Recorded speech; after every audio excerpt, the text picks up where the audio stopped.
Good gracious, everybody. If it isn't episode 161 of the Warhammer 40,000 podcast, known across the internet and potentially lands me on as Look Out Sir. My name's Dan, and it is my pleasure, my privilege, and my patutanani. I actually don't know what that word means, and I have taken to referencing it because I said it accidentally once while losing P-related words to chuck into an intro. So if that does mean something really offensive to someone somewhere, I can only apologise. Much like how I'm always having to apologise for that incredibly offensive entity, but simultaneously good friend of mine. Hello, Phil. Oh, you cut me deep. I don't know if Hootenanny is a real word. It sounds like Hootenanny and you're just saying it wrong. So I'm hoping that that's the case. I can only imagine so. That at least is what I am working with. Within the limited abilities of my vocabulary, that is essentially the way it goes. Yeah, I mean, after this recording, we will no doubt look it up. So if it is highly offensive, you probably just heard a string of beeps. That is true. We do take, extraordinary lengths to ensure that, no obscenities are uttered within the Lookout Sir Warhammer 40,000 podcast. Isn't that right, Phil? Yes, except that thing that happened last week. But, you can't catch them all. Exactly. Whoops. And if I've done my job correctly, Phil, I should have removed it by the time. Although I think it'll probably still be on YouTube, so I'm probably just going to leave it in there. It's not too bad. It depends on how delayed listeners are from when it's released. Because some people are on it, right, and they listen to it the day it comes out. I guess some people might have a bit of a backlog because we do long episodes, so it might take them a while to catch up. I'm more concerned about what it says for my disregard for snails. Oh, I thought you were going to say disregard for your wife, but snails, yes, definitely a disregard for snails in that segment. This is the problem, though. You see, I have to walk out to the shed from the house, and in the dead of night, snails like to come on the path, and I don't have appropriate illumination. I have that same problem. I try my best to avoid them. I get my torch out and stuff, but occasionally you'll just accidentally get one. This is it. You're a veteran of the going to the shed to record thing, so these are the sort of lessons you should have taught me. You should have. Enabled me to appreciate the sanctity of snail life. But exactly, yeah. Outdoor lights are essential. They are, to be fair. I will be at some point investing in them, but not this day. For now, I will use the torch as taught to me by the great lord of shed traversal. It is Mr. Phil. Anyway, Mr. Phil, what else are we talking about in this episode of the Lookout Sir Warhammer 40,000 podcast? Well, it has been over a whole month, depending on when you start it from, of 10th edition. So we're doing not a retrospective, but our general thoughts and feelings, what our vibe is for 40k, are we enjoying it, that sort of thing. We're also talking about knights, partly because you're taking them to Warhammer Fest this weekend, as this episode is out. So we thought it'd be a good excuse to do a bit of a deep dive into the index and some of the rules. Not quite as in-depth as our normal codex reviews. There's a bit more of a free-flowing chat. That was the intention. Yeah, the vibe is that essentially we want to do some deep dives into the armies we've been playing, because we feel like it's good content and people will probably appreciate our perspectives. I've played a lot of Imperial Knights, so we just wanted to talk about it under the umbrella of preparing me for going to Warhammer World this weekend and playing in the golden ticket event thing that's happening there. We also wax lyrical about Age of Sigmar in the outro. I was going to say, a very Age of Sigmar heavy outro, so content advisory warning for pure 40k fans. We are sorry. Indeed. We do also talk about some of the upcoming specialist games in that outro as well. The epic stuff. Or Legion Imperialis, right, is what it's actually called. But they call it weirdly epic scale. So yes. Yeah. Epic. But before we get to any of that, 5-star review. Hang on a second, what is this? Some kind of review? A 5-star review? Well, let's get into the nitty-gritty of this Warhammer 5-star review.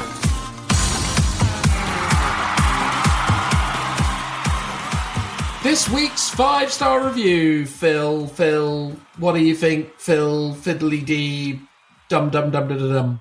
Well, I'm pretty sure the last few weeks you've told me where you're going to do the following week. I did do that, yeah. That is a thing that actually happened, yes. But because it's basically been 2 weeks, I have no recollection of what it is. I keep wanting to say, like, Apple Podcasts of Sweden, but I'm sure it won't be that. I'll just say Apple Podcasts of the UK. My God, Phil. Am I wrong? When will you learn? Oh. When will you learn? I need to write this stuff down. No, you do, Phil. It's Audible. I told you last time because there was a discrepancy with the Audible. I didn't know for certain whether or not the individual was jumping the queue. So I wanted to do good to anyone that I missed out with. So I said, look, as a guarantee, I'm going to do Audible again next week. I said that. Those are the words I used. As it happens, I'm fairly confident that actually that was the correct review at the correct time for Audible. So I'm pretty sure we're up to date on Audible. However, actually one of the funny things has just occurred. I was going to do one of the Audible reviews, Phil, but I've just noticed one of the Audible reviews, the one I was going to do, leaves us an Instagram at the bottom of the review. And we've already recorded the outro, so we can't now do an Instagram section. So that individual is getting overlooked. But Phil, just so you know, next time, right, that one will be the one on Audible UK. That's the one. Okay. Just so you know. I won't remember. I honestly will have no recollection in 2 weeks' time when we come to. No, I know. But maybe like a broken watch, you will be right every now and again. That's what they say, isn't it?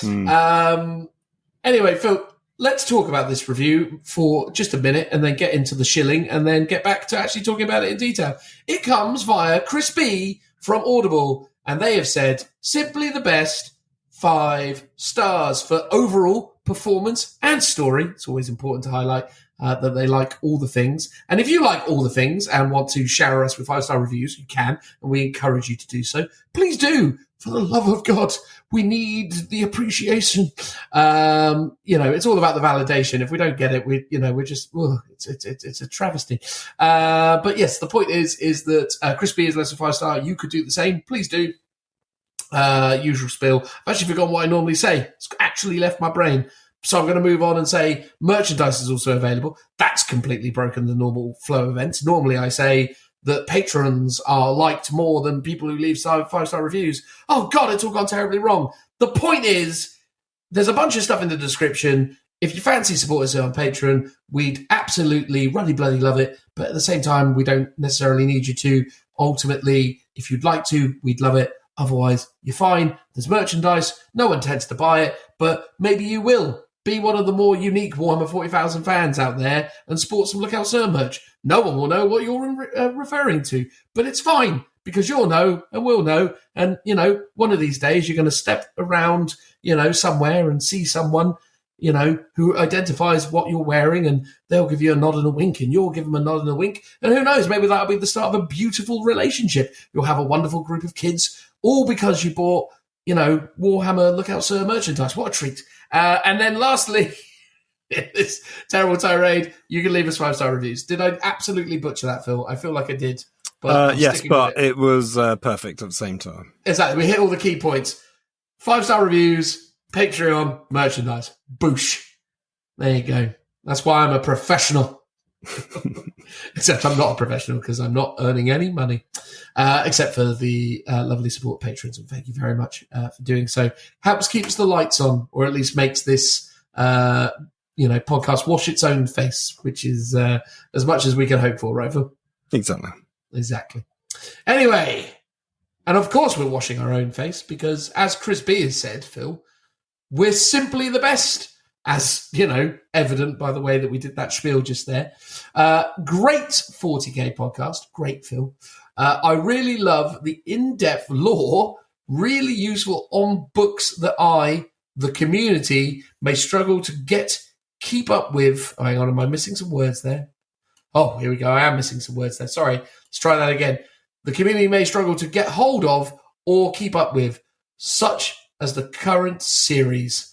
So essentially, I think what they're saying there is they actually find it really useful that we talk about books that other people are struggling to get access to. Because if you'll remember, before the lull of 10th edition indexes, everything in 40k was near impossible to get hold of. Still is, actually. Has the Lion returned? Oh, do you know what? I don't know. I thought it had, but we'd have to check the Games Workshop website. But it's going to be they're obviously referring to the Arcs of Omen series, which we talked about. So a relatively recent review, actually, which is good. Yeah. Indeed. Love having something to have in the background while doing general stuff, but really focus in on your lore stories. Highly recommended.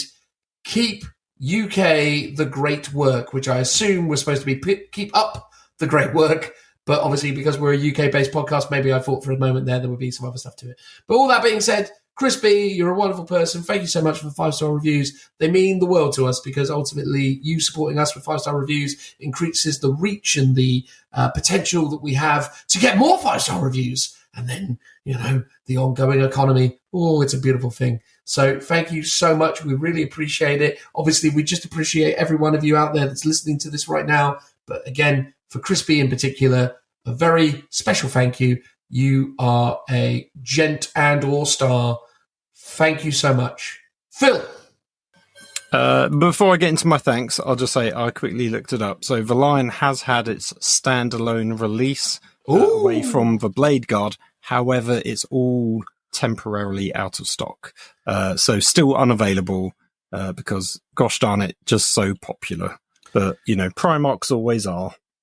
That's it. Except for Magnus nowadays. Shame about him. But yeah, Crispy, thank you so much for your kind words. Glad you've enjoyed our somewhat long-winded and maybe rambling lore chats because I was always reading them very late at night and then always dictating it into my little notes app. So when I was coming back to reread them, there was some quite often baffling spelling typos. So I was reading words that didn't actually make any sense whatsoever, but managed to fix some of them on the fly. So hopefully it wasn't too noticeable. But yeah, I certainly enjoyed going through it and obviously reading the stories. Glad people appreciate it as well. And maybe we'll hopefully do more when said books come along. So thanks. Certainly want to try to. Yeah, I think it'd be good. But we'll see what, this edition has to throw at us. I think that's a really interesting thing, actually, at the minute with 10th is that, we're still kind of waiting on the wings of we've heard the design philosophy, but we don't know what the kind of sales philosophy is around it in terms of what kind of compendiums and things they're doing. And release it. Yeah, no, that's true. It'll be interesting to, see what's going on. Obviously, they've talked about like Crusades obviously getting separate releases. But we've only seen the first one, which is obviously tied in with the initial release. So yeah, it'd be quite interesting to read that from a story point of view, if there's anything in there. Well, go get yourself a copy, Phil. No, I do. I need to get it. I was waiting on the cards though, waiting on the cards to appear. Well, they never will. Crispy, you're a lovely person. Thank you so much. And obviously, thank you to everyone else. We're going to get on with the show. Transitional noise.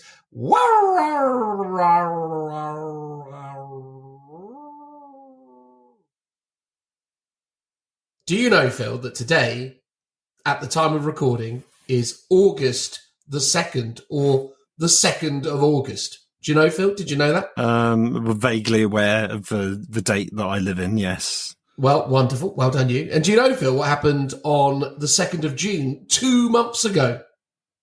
Was it the pre-order for 40k, or was it the announcement that it was coming? It was the release of the Warhammer 40,000 10th edition rules for free via download. Ooh, that was effectively kicking off the start of 10th edition then, right? Because that was the first lot of free rules.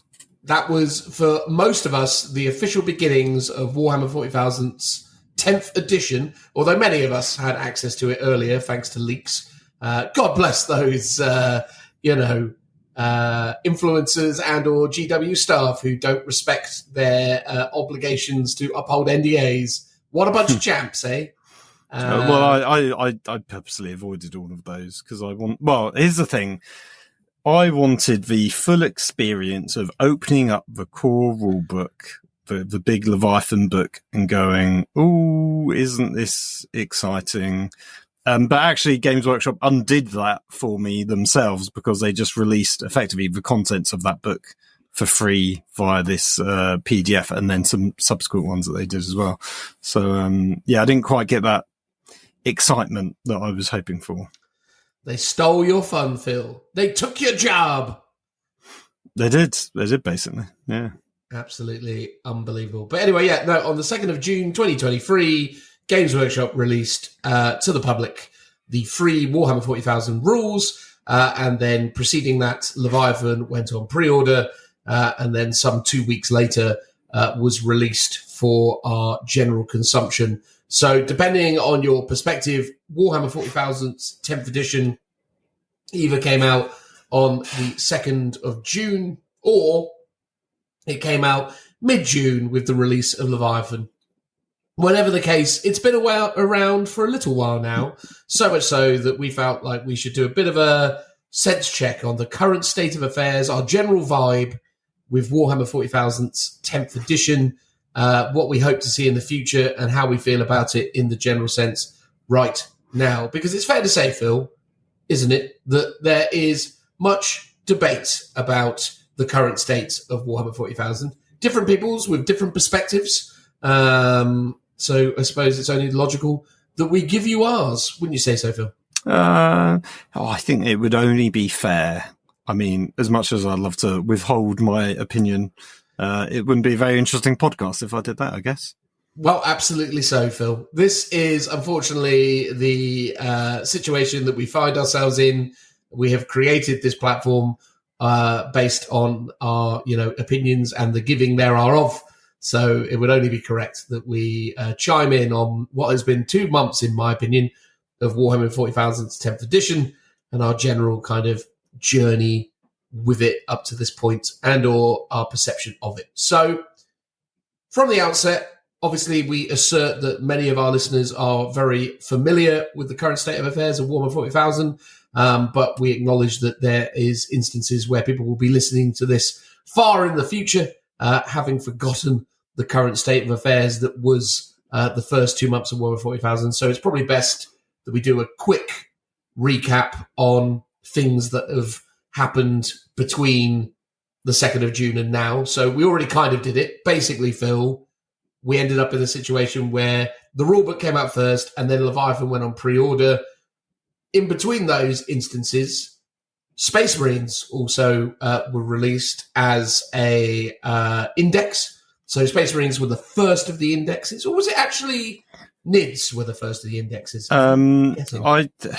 They either came out at the exact same time or they were 2 days apart. I think it was Space Marines and Tyranids, but it would have been, yeah. So no, they released the rules on the 2nd of June, and then they released the Leviathan box set data sheets on the 5th of June.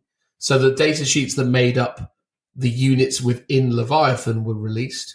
And then subsequently, on the 7th of June, Space Marines... So on the 8th of June, Tyranids came out. And then on the 9th of June, Space Marines came out. So basically it went a kind of dual release for Leviathan, then Tyranids, then Space Marines. And let's be honest with ourselves, it wasn't really until Space Marines came out that you and I jumped in and actually started playing this thing. Neither of us own Tyranids.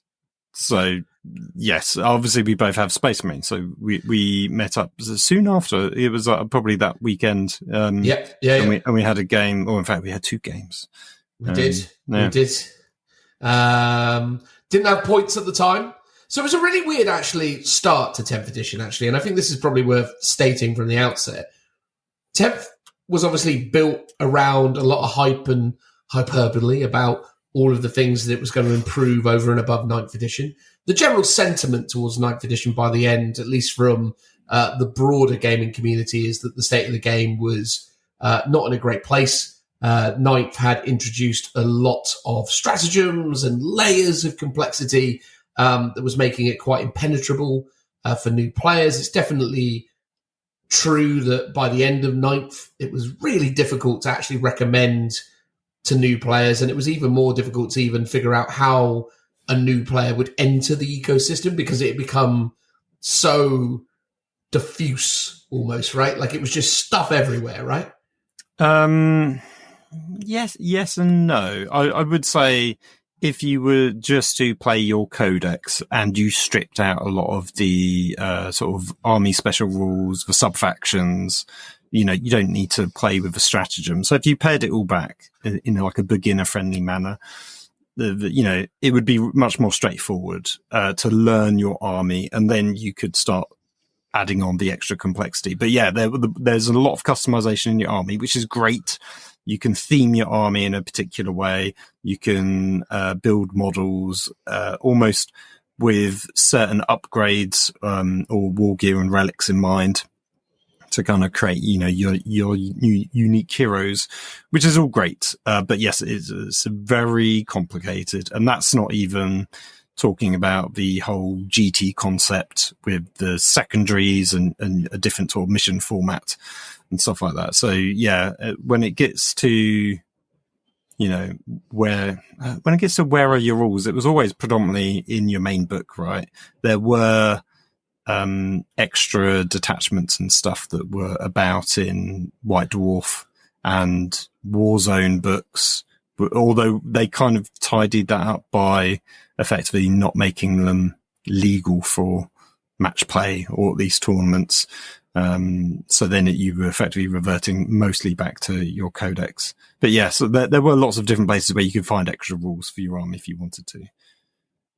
I kind of hoped you were just going to agree with me and move that along, but it's all very valid points. I'm sorry, Dan. I'm sorry. No, it's fine. It's fine. It's it's always good to be precise in terms of the state of 9th edition. No need to necessarily be unfair to it. But the point is like 9th had gotten to a point where I think people were relatively despondent towards it. 10th was bid as this simplified but not simple, this new kind of philosophy about what they were going to be doing with it and how they were going to be changing it up. So the groundwork was laid out, right? People were, at least at the initial announce, excited. But it's fair to say that I think this is actually an important thing to start with as well, right? Like 9th edition was in a bit of a weird place with people. People were excited about the prospects of 10th edition. Games Workshop came out hot and at Warhammer Fest and various other events showcased these gorgeous miniatures and really kind of built up the idea of this Leviathan box set and what that represented and why that was something to be excited about. New Terminators, Phil. New Terminators. People love Terminators. People do love Terminators. I've been known to own a few. The point is that, the general situation is that people were ready to move on to a new edition, and people were broadly excited about the promises being made about 10th edition.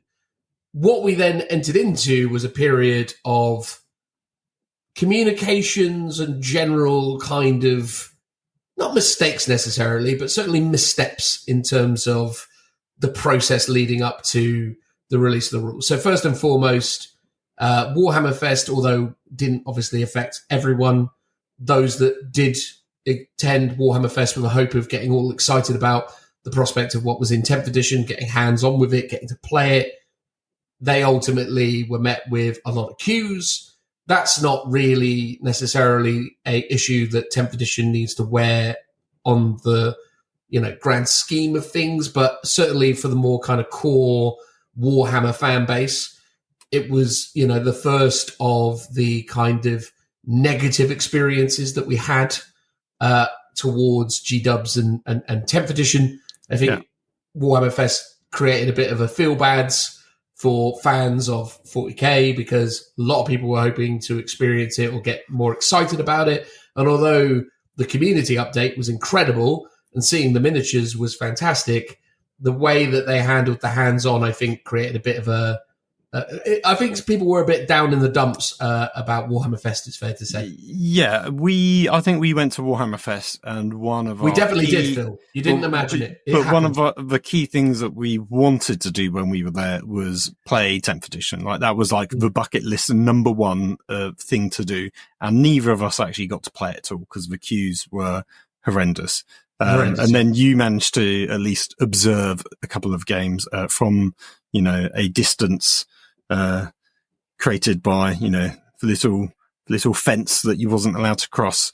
So you at least got to observe it, which was better than me. But yeah, the fact that we went to an event and didn't get to do the main thing that we went there to do, other than play our games at the tournaments that we were there for, was pretty disappointing, and just a bit sort of a sour note to start the edition on.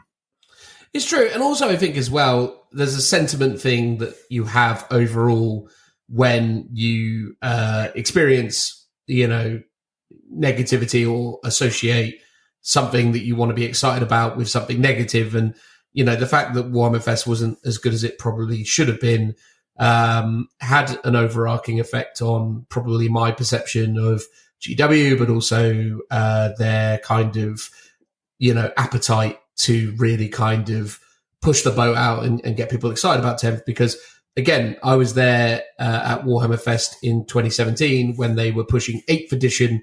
And there's a real palpable energy back then around that game. And people were really excited. And also Games Workshop really did a great job of making that accessible, not just from actually playing the game, but talking to the designers. And the whole event just had a really good feel-goods vibe to it.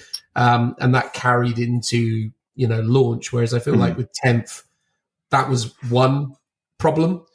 The next problem is that we were then confronted by what a lot of us had been expecting for a while, but hadn't actually had to face up to the reality of yet, which was the reduction of legend, or rather the increase in legends, but also the reduction of Forge World support. I think that created a lot of feel bad moments in the ramp up as well, because a lot of us have a lot of Forge World miniatures, you especially, Phil. So there was a lot of concern, I think, going into 10th from some of the more hardcore, 40K fans, because large, amounts of our collection were essentially being rendered unusable within this new edition, or at least in terms of events and general kind of, tournament play, which I appreciate isn't everyone's everything, but it certainly means a lot to people like myself who like to attend events.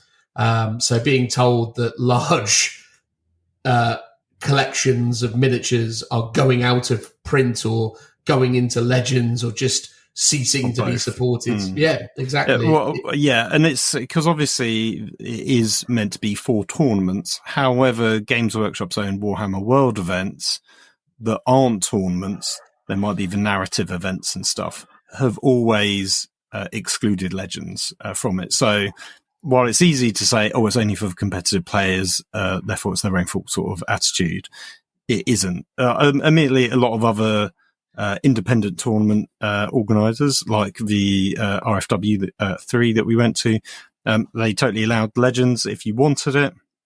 So there are people that are kind of towing that line of, we're happily to, gonna support legends, but not everyone does. And Games Workshop support of legends hasn't been great for this edition so far, and as in previous editions. And I'm sure we'd maybe talk about that a bit more later if you want. But yeah, so I think there was like 3 or maybe 4 different announcements regarding stuff going out. Firstly, there was the, I think it was predominantly the Space Marine line that was effectively a lot of sort of Firstborn Badab War sort of Forge World stuff going. This is going out of production, or is out of production and gone to Legends. And I think there was one guard thing, which was the Vendetta. Yeah, the Vendetta flyer out of it. A lot of it was predominantly Space Marines and other things. Then a bit later on, it was talking about Horus Heresy, and basically saying Horus Heresy units aren't going to be supported in 40k. They're going to be legends, with the exclusion of Custodes and Imperial Knights. They're going to still be fully supported, which again made people... It does sort of actually make sense, but also creates some feel bads, because it's like, oh, why are you supporting one but not the other? Why the difference? Then eventually, I think they produced the actual Forge World rules that they are supporting. I think they did Custodes and Knights a bit sooner, then they did everything else much later. And then there was still a big swathe of units that were then missing, which we could only assert and assume were going to Legends. And then only, I think, 3 weeks ago, did they actually give us the Legends rules. It was literally the day before RFW. Did they give us the actual Forge World Legends rules? Even then, there's, either mistakes in them, units are missing. I think to this, I haven't double checked to see if they've done a stealth update, but I think the Krieg engineers still just don't have a data sheet yet. So it's like, that's just still not playable. A fun note, I'll say this now. The day before they released the Forge World Legends rules, I did a post on my Instagram and I tagged Warhammer community in it. I did two. I did one that was a social post because I did a photo of my Gorgon and I said, do you think we're ever going to get the rules for it? And then I did a poll on my Instagram story, again, tagging Warhammer community into it. And I think I gave some options like, oh yeah, we're going to get it in the next few months. We're going to get it next year, or we're going to get it never. And I think it was like 70% of people voted we're never going to get rules for it. So you can see people quite downbeat by the fact that, the game had been out at least a month, if not longer, and they've sort of forgotten about the Forge World Legends rules. And then coincidentally, I'm not claiming I have any influence over games, but coincidentally, the very next day is when the rules dropped for Legends, which I thought was quite amusing. I somehow manifested it by complaining about it, basically. Well, there's a dangerous thing to convince yourself of, but why not? I have the power. Exactly. But I think that's really, and what I will say, I think that has been so interesting about this launch versus previous launches. Obviously, 9th edition was just 8th edition with extra steps. So everything that you already had in your possession for 8th carried over, codexes, etc. At least initially, obviously, as time went on, they were updated to 9th edition books, but from the outset, all the stuff you own currently, transferable. When 8th edition launched as a new edition with whole new rules, they dropped indexes on the same day, right? So again, yeah, they all came out, both Games Workshop and Forge World. So you could play your entire army straight away, or as soon as you got the book or bought the In fact, I ordered the book and then was so impatient, I bought the ebook version of the Forge World one as well, just so I could, start reading it basically, because people were talking about it and I didn't want to miss out on the chit chat. That's it. But yeah, with this one, it's like, some people can play, like you've got your Space Marine rules. And then if I wanted to play with my Forge World units, I'd have to wait literally a month and a half later after everyone else has been playing to actually play with those stuff. That's not a great feeling for people who have invested time and energy into like painting up certain models and units that they've been attached to. Yeah, and I think that was the thing, though. I think that's where I'm getting to with this, right? Is like, we can discount all older editions because, they're older editions and it's hard to really kind of speak with complete authority about it. But I think the fact that when 8th edition launched, it was all done on one day and everything kind of came in a oneer and everything was sort of cut back in a specific kind of way. And, I've done this whole spiel before where I talk about the fact that 8th edition worked quite well because it was ultimately... taking a bunch of stats from, the 7th, 6th, 5th edition kind of templates and then just porting it into 8th. And, there was still some innate balance within those data sheets. So it kind of carried over quite successfully. I think the thing is that, in all the prior instances, you either just carried on using what you have or you got a whole new load of stuff, but it all dropped on the same day and you dipped into what you needed. I think the way that also Games Workshop opted to piecemeal release content over time.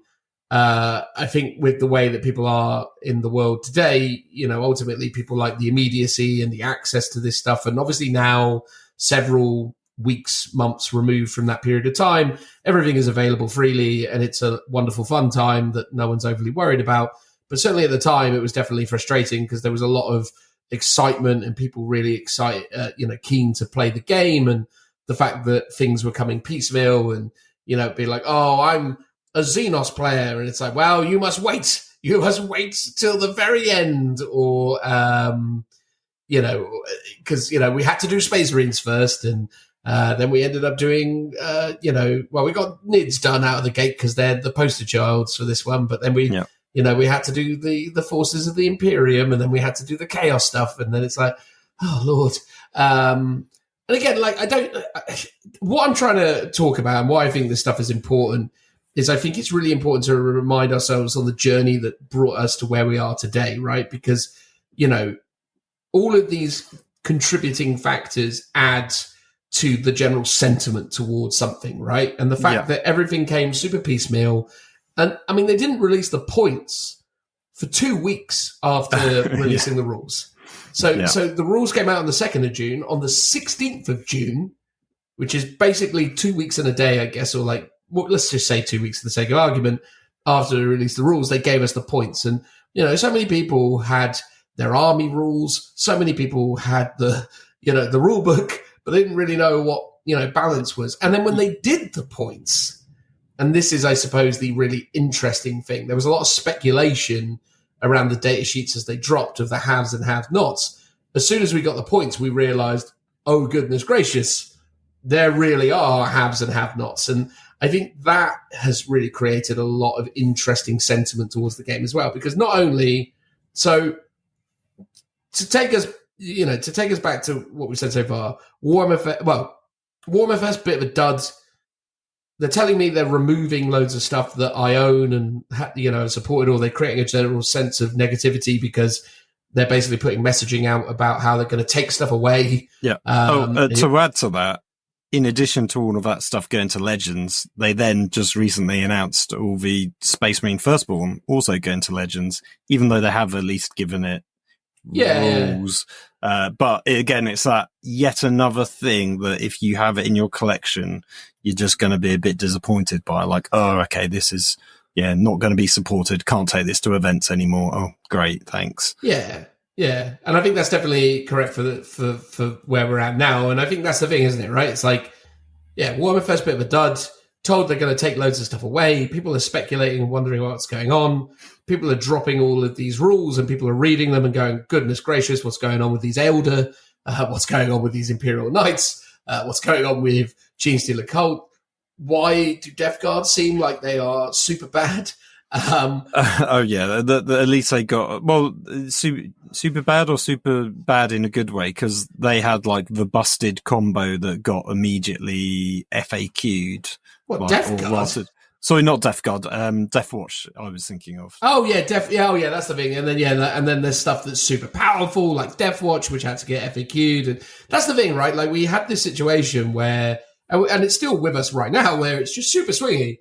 Your army is either redonkulous or utterly hopeless, and if your army is somewhere in the middle, it's relatively moot because of all the stuff that's super powerful, right? And again, without being too ridiculous, that's the kind of landscape that they've created, right? Like, the points felt when they came out like they were just throwing, at a dartboard and just going, how many points for Plague Marines? Bop, 200, and you can only take them in units of 10. Even though we only sell them in boxes of 7. And you're like, what? So I think points is like worth talking about just in and of itself, because they're effectively power level, because all the war gear is included, much like power level was, but it's just got the number system of what points was in terms of the similarities. And then also you get very restrictive unit composition, and you get like different war gear options. War gear has been scaled back massively, so if you're like a Hellblaster, you used to have 3 types of Hellblaster weapons that you could take: the assault one, the rapid fire one or the heavy one. And now it's just one thing, which, might be good. In a way, it makes the game a lot more simpler. But if you enjoyed that kind of deep customization of different units with the same sort of base equipment, but the different variations, then you're kind of losing out on that now. You lose out on that kind of micromanagement of your units where you're like, okay, cool, I can give my sergeant a bolt pistol instead of plasma pistol. I've saved myself 5 points here that I can then give to another unit that I really want to equip them with different war gear there. And now you don't have that kind of customization. Everything's got a base cost. If you don't have, so I said it many times, if you don't have sponsors on a Lehman Russ, you're paying the premium of having them despite not being able to take them, because it's not an add-on extra that costs anything. It's just baked into the base profile of the tank.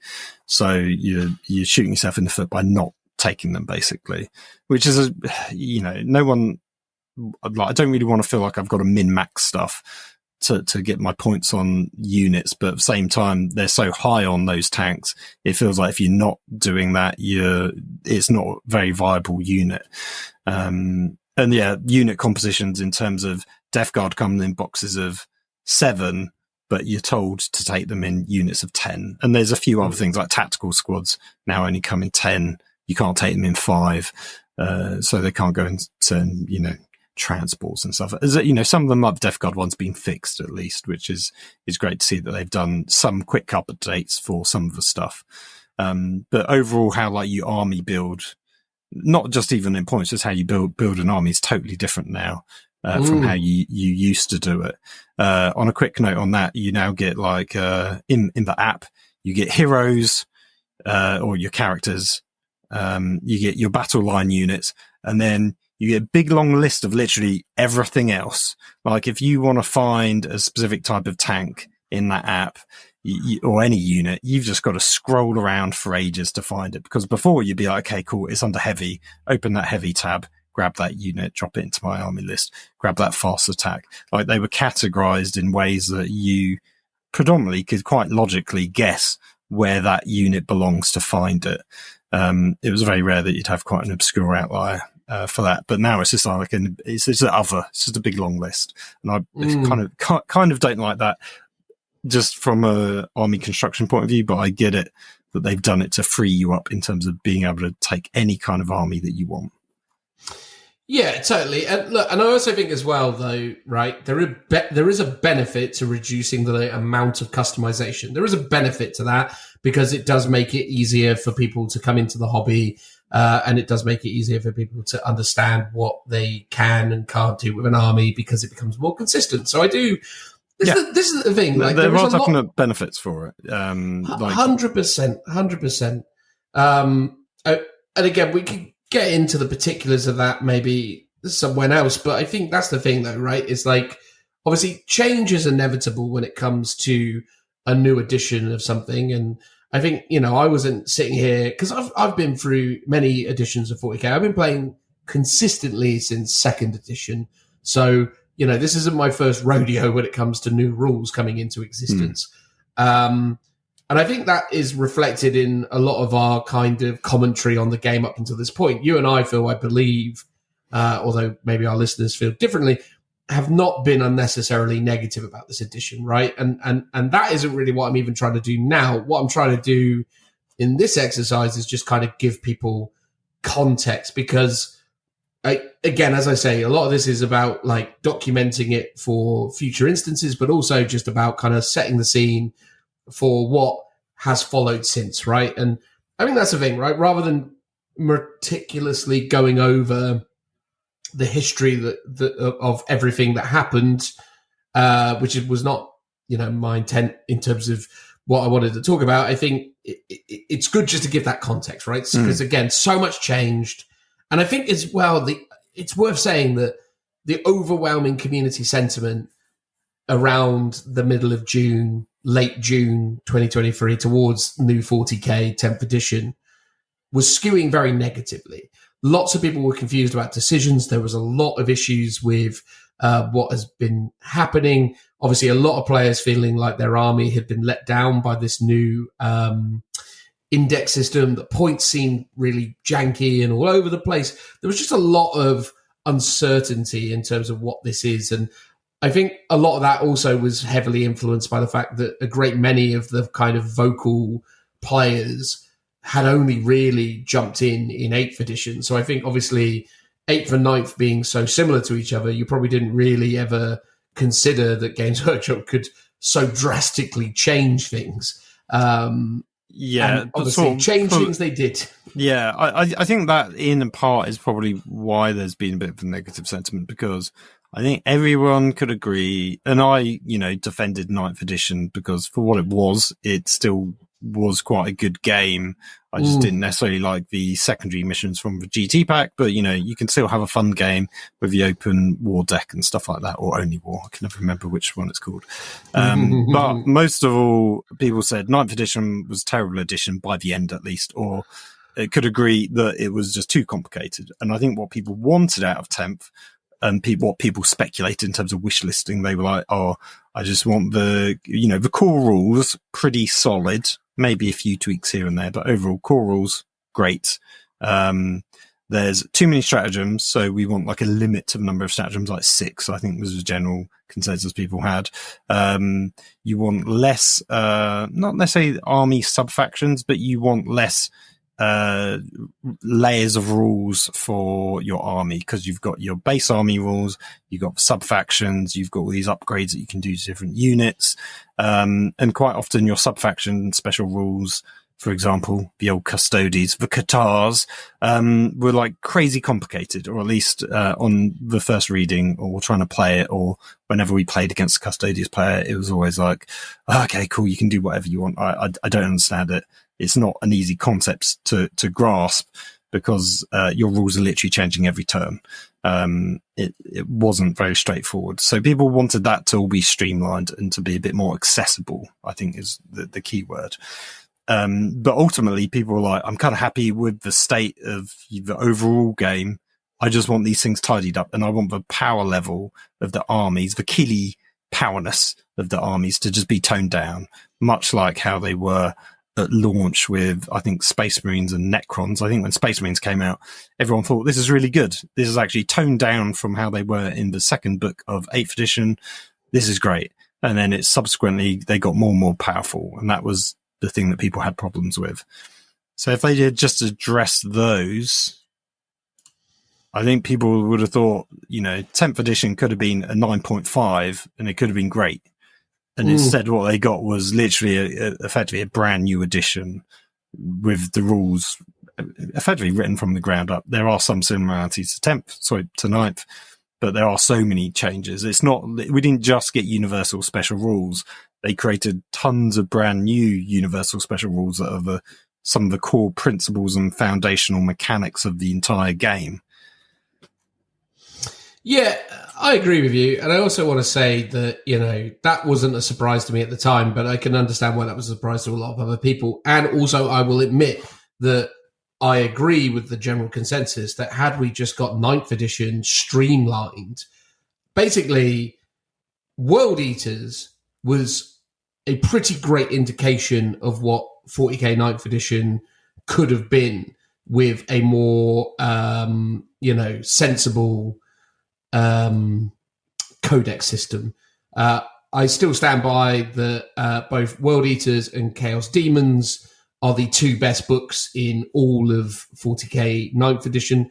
I think both those books are exceptional. I think if every army had been built with that kind of design philosophy, I think 9th edition could have actually been a really, really amazing edition.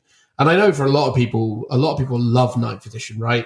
And I don't, feel bad, or necessarily, rather, I'm happy for those people is what I'm trying to say. It's like, if you loved 9th edition, amazing. And I can understand why moving to 10th edition is quite jarring for you.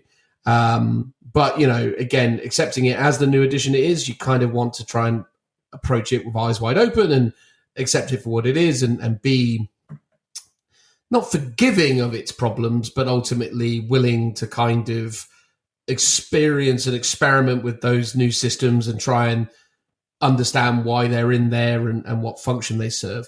But to your point, Phil, I think, ultimately had 10th edition just been a simplified 9th edition with universal special rules and an oversimplification of codex systems, or rather codex kind of design, I think we would have been in potentially a better place than where we hypothetically see ourselves now, or conjecturally see ourselves now.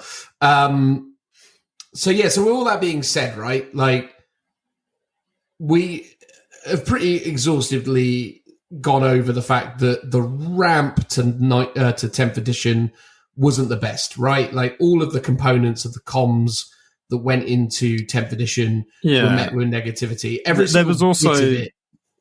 was also, I think we didn't talk about it, but like the drip feeding of the actual rules. I remember Richie just going on about not liking that because he just wanted the rules altogether. And I've found it quite confusing sometimes, because sometimes they'd be talking about a rule that maybe you had seen and read in an article a couple of weeks back and had forgotten about it. It's like when they'd introduce things like universal special rules, things like lethal hits, devastating wounds, kind of have similar sounding names, and it took a while to understand the nuance of what they meant, because trying to find that old article to explain it was quite difficult. So it was almost like, oh, yeah, you're telling me something here, but I don't quite get what it's doing. It's a bit like, but just show me the rules, because you're looking at a very focused, almost microscopic view of a particular rule, and then making a guesswork about what the rest of that framework is, without any of the context of what those surrounding rules or games mechanics actually are. So had they just sort of gone, here's a preview of almost like all the core, concepts of all the main changes, like they did with 9th edition, didn't they do like a top 10 changes for 9th edition video, sort of explaining the main core tenets? If they'd done something like that, like just in a oneer, maybe that would have, helped a lot of people understand the differences rather than sort of giving us these piecemeal bits. But, they like Warhammer community is all about drip feeding content, because it's, regular daily content, make you go back to the site. People are talking about it. People are speculating about it. People like us are making videos or, podcasts about those bits of content. Whereas, maybe for some people it would have been better just to have had it all in one go. Not necessarily like showing the rules, but at least previewing or explaining some of those rules.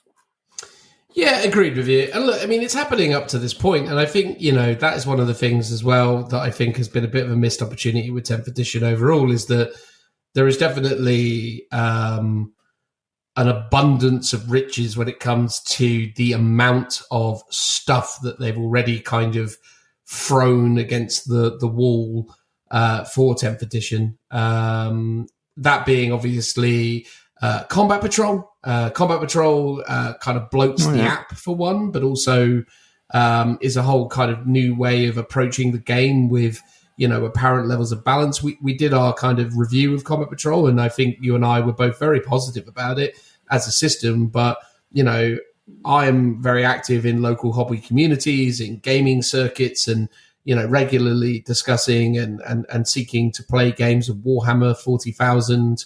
And I've still yet to really engage with or see anyone, aggressively seeking to engage in the Combat Patrol gameplay. True. I guess it's aimed at new players, so 100%, we might 100%. Not see that. Like one of my friends from local to me, a local friend, Dan, he's interested. He's finally wanting to get into 40k, so I'm going to do a test game with him probably next week. But potentially, I've been advising him, maybe get a Combat Patrol box to start if that's how you want to do it, and we can play a game with Combat Patrol. And then if you want to eventually build up to a big 2,000 point army, you can do that, but Combat Patrol is the way to go. But amongst us, I mean, we have talked about doing a little Combat Patrol. I'd like to try just it. Like game, just to try it out. But is it something, whenever we've been playing 40k, we've never once gone, let's try Combat Patrol. It's just not crossed our minds, I don't think. But, I think we should do it at some point just to sate our curiosity in that respect. Yeah, and same thing with boarding actions as well. Like, obviously, the kind of end times of 9th edition was heavily focused around boarding actions. Boarding actions has now still been supported in this edition. They've given us download rules for it. Yeah. Fantastic. But again, it's like, and the Crusade system again. It's just it always sort of feels like at the moment, like a lot of this stuff never gets enough focus, right? Like we end up in these situations where they've gone, here's the kind of core rule set, here's this bit, and here's this bit, and the fact that it's all kind of come in this piecemeal fashion has kind of diluted the impact, I think, of some of these elements, I guess. Be that as it may, though, I think it's really good that they offer that versatility or that variety to players. I'm not against it. I'm just simply saying that, you know, there's a lot of noise around Warhammer 40,000 at the minute in terms of all the different ways that you can approach it and engage with it. And it's quite a kind of, you know, intense sort of thing to engage with at the minute. And then, you know, to add to the last of the latest things, and you already talked about it earlier, the fact that yet again, you know, the current kind of dialogue around the game is we are, and by we I speak about Games Workshop, they are removing, you know, Firstborn Space Marine miniatures, which is obviously a range that means a lot to a lot of players. So seeing Firstborn Marine stuff going, again, it's just that thing where I feel like the general state of things up to this point has just been lots of bad news, lots of bad vibes, lots of, you know, confusion and impatience and general frustration, I suppose, right? Yeah, I mean, there's two things to add to that. One is the 40K app that came out, which, you know, we disagreed on. You really liked it, and it is functional. So I like it. Don't say really liked. I liked it. I had some very like UX quibbles. I've gotten used to a lot of them. It's still a bit frustrating sometimes. I'm using it currently to build and play games as a rules reference. It's not the most seamless in terms of, you know, you create your army roster. You effectively have to tap into the unit from that army roster. You then got to tap the top right-hand corner to view the unit, and then you've got to open up all the tabs or the accordions to find the profile of the weapon that you're after, because it doesn't give you just the one that you've already selected in your army roster. It just gives you all of them as if you were just looking at a generic war scroll, you can tell I play Age of Sigmar, generic data sheet that you haven't, you know, customized in any way. So there are quibbles about it still. I think my biggest is that it doesn't support Legends, and that goes to show kind of how Games Workshop feels about Legends. That they can tell you you can play it, but they give you no accessibility to play it whatsoever. It does probably make me encouraged to go back to Battlescribe at some point if Games Workshop aren't going to put Legends in 10th edition is on Battlescribe now, by the way. It's there. Yes, well, I know, yeah. So I haven't yet had the need to try it out, but I want to play with some of my units that are now in Legends, and I want to be able to build an army using an app builder with Legends units. So I'm probably going to migrate back to Battlescribe, especially, you know, the 40K app's going up in price, or it's now going to cost you money to use the army builder portion of it. That's going to be part of your Warhammer Plus subscription, and Warhammer Plus is going up a couple of quid, I think. So that is kind of giving me the encouragement to cancel my subscription, I think, now, rather than carry on with it. It kind of depends if it gets Legends support. I'd almost be tempted to stick with it if it did. But yeah, part of me is like, I might just go back to Battlescribe for that reason. And then I had another point that I forgot. Oh yeah, the cards, right? So, so broken from day one. Yeah. So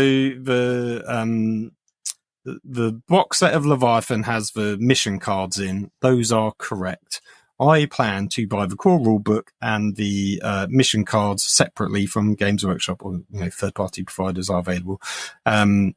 And I still haven't. And I wanted to buy the Crusade book as well, because the Crusade book's split out from the Leviathan book into its own one.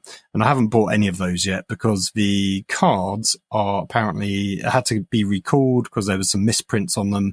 So I think I still have them, by the way. I have those cards. The categories on the back don't match up with what they're meant to be, apparently. They all got recalled, so you can now buy them. And as far as I'm aware, still can't buy them anymore.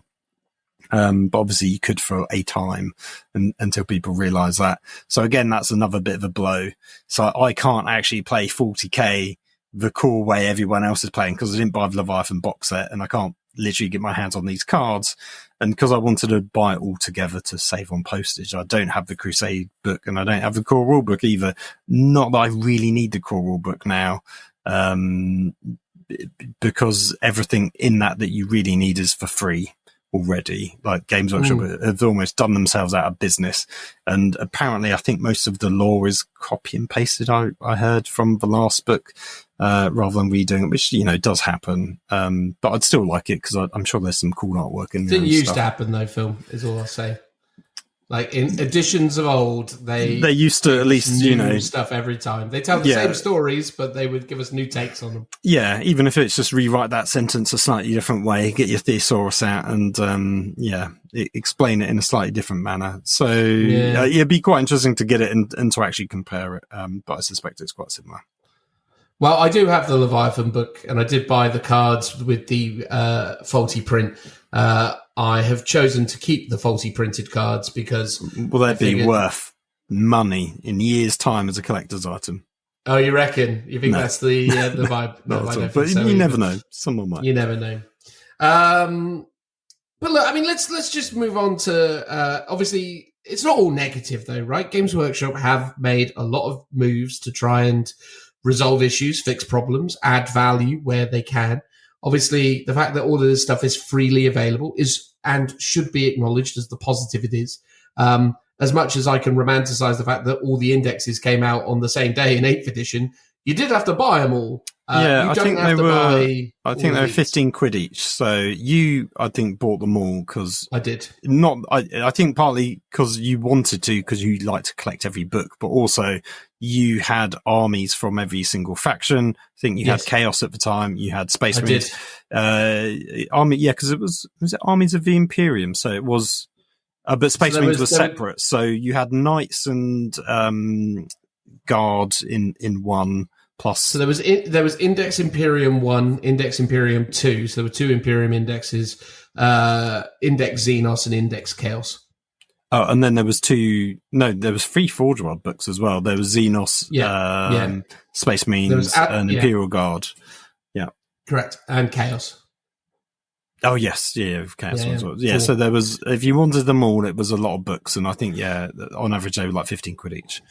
So now the rules are available for free as PDFs, which was great, although that wasn't really very practical for gaming because you'd just be scrolling up and down. Whereas not first, but you learn over time what your rules are, don't you?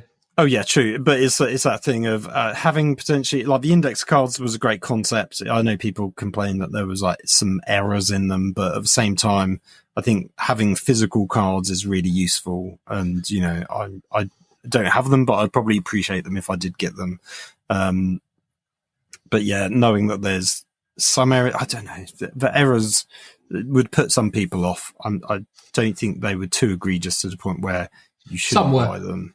Some were because Games Workshop had to make drastic changes to try and fix armies. So, true. Aeldari, for example, like how the Fate dice work and stuff like that. Yeah, but also unit sizes, all those kind of things. There were a lot of changes made to certain indexes to try and fix some egregious, rules disparities or balance issues. But look, I mean, what I'm trying to say though is that, look, at the end of the day, they've given us all the rules for free. That is a positive. They are working really hard to try and fix problems. I think the problem is that there are so many problems. They are never going to be able to get them all, and will seemingly just accept this as a consequence of a rush job and ultimately seek to try and do right by us with the major codex releases. But, I don't want to sort of sit here and just be like, all of this negative stuff happened, and that really soured the mood on 10th edition, because, sure, that is true.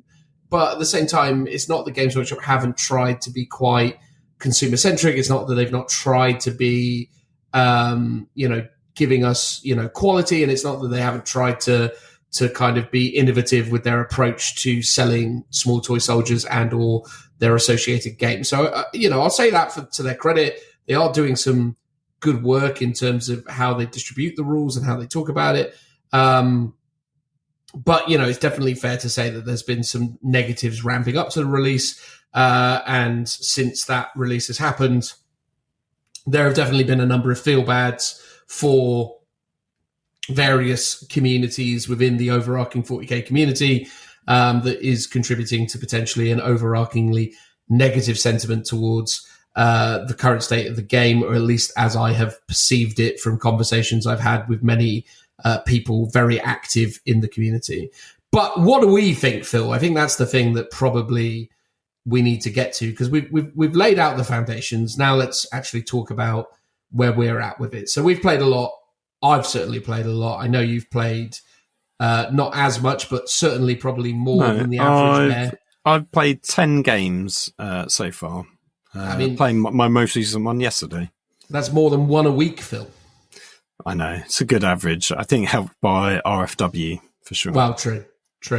I'm at about 30 odd games. That's a lot of games. That is a lot of games, yeah. It's I've put in a lot of hours with this edition already, because again, I'm just very actively involved, and I've got a lot of friends who are keen to get games in and to really kind of feel out what it's like to play 10th edition. So I've had a lot of games with a lot of different mates and played at a bunch of events, etc. So I feel like I'm in a good spot to kind of talk about where the game's at the minute, but also talk about what I want to see in the future and what I want Games Workshop to do right now. So look, just to say it from the outset, right? Like, is this my favorite edition of Warhammer 40,000 after 2 months of gameplay? No, it is not. I think the issue I have with the game presently is that it feels really shallow versus prior experiences. But I think that is an inevitable consequence of what they've done, right? Like, they've stripped back a lot of army customization. They've stripped back a lot of like stratagem complexity, and they've stripped back a lot of the kind of layers of complex rules to try and give us a more streamlined experience. But in doing so, I think they have definitely kind of stripped back creativity, and I think they have made the process of army construction a lot less exciting. It's much more now about the units you take rather than necessarily the kind of combinations or the nuances within. And I think that's something that's been so intrinsically linked to 40k over the years. Even in some of its easier editions, there was a greater degree of flexibility in army-less construction, deciding whether your sergeant had a power fist, a chainsword, a bolt pistol, a plasma pistol, a bolt gun, a combi weapon. This kind of expression on the tabletop in terms of like building lists that kind of met your kind of creative vision, if you will, really formed a big part of that kind of hobby journey throughout all editions of 40k. And even though you can still now have the option of putting whatever war gear you want on a model, I certainly found in the past that a lot of my kind of 40k gaming experience was spending a lot of time in Battlescribe and optimizing and building really refined lists that I was really excited to play. And I found that process of refining lists and really getting into the weeds and tweaking and changing things really fueled my enthusiasm for the army and made me more excited to play it, and certainly felt really rewarding when I put it on the tabletop and it did really well. Now, because we're in a situation where everything's just really broad in the way that it's delivered, it feels a lot less engaging. I definitely spend less time writing lists in 10th edition, because it just doesn't quite feel as rewarding. And I think that bleeds through into the game as well. It's not to say that I'm not having fun playing it. I've had a lot of fun playing 10th edition. It's not an unenjoyable experience to get together with friends or, meet new people and play games of Warhammer 40,000, because that experience, that social contract is still amazing. And I still love all of that. But 10th edition, I think 10th edition's biggest sin is that it's really dull.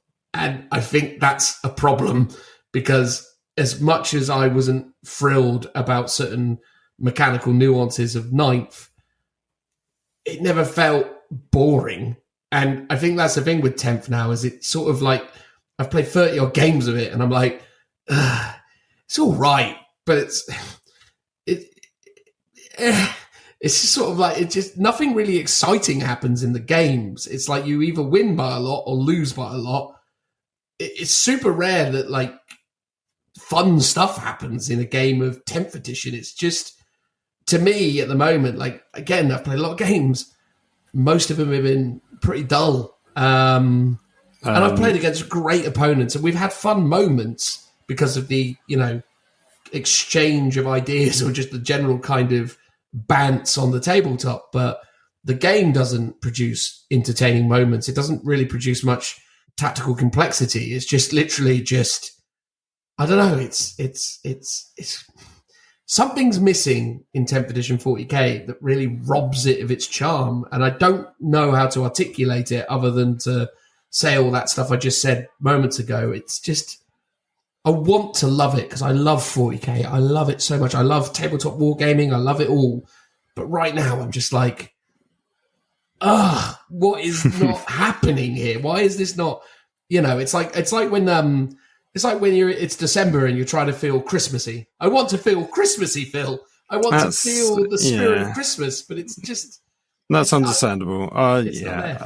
There's definitely something, and I can't put my finger on it, that I don't like about 10th edition, but I still, as you say, can't quite articulate exactly what it is. I had a conversation with Tim earlier today, and he's feeling exactly the same. And I know a few other people are in a similar sort of funk with 10th edition. There have been some fun moments, to be honest. In RFW, twice I did Tank Shock. They were like sort of highlight moments of the game.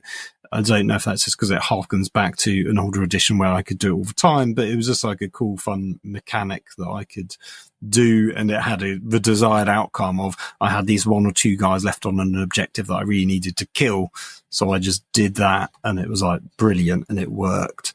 So there are some moments like that, and I have had games where it has just felt like regular 40k, and I've enjoyed it.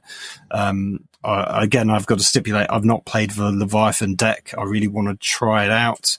I sort of feel like it's probably it wasn't called Maelstrom, it was called Tempest of War, right? I assume it's just very similar to that sort of deck style of gameplay. But again, that's speculation. It's closer to Maelstrom. And there's interesting elements like, effectively actions have been completely removed from the core rules of the game. It's just something that you can do in that deck. Yes, it's odd that they took away some of the things that, I didn't think they necessarily got it right in terms of how they did actions in regard to the GT stuff. Raising banners is just like such an amazing concept to do in a game of 40k. It's like literally iconic. It was on the artwork of Rogue Trader, right? This is what people are doing. And it's a bit of a shame that they'd taken that out. I just felt like they just didn't know what they were doing with those kind of cool actions that weren't just shooty.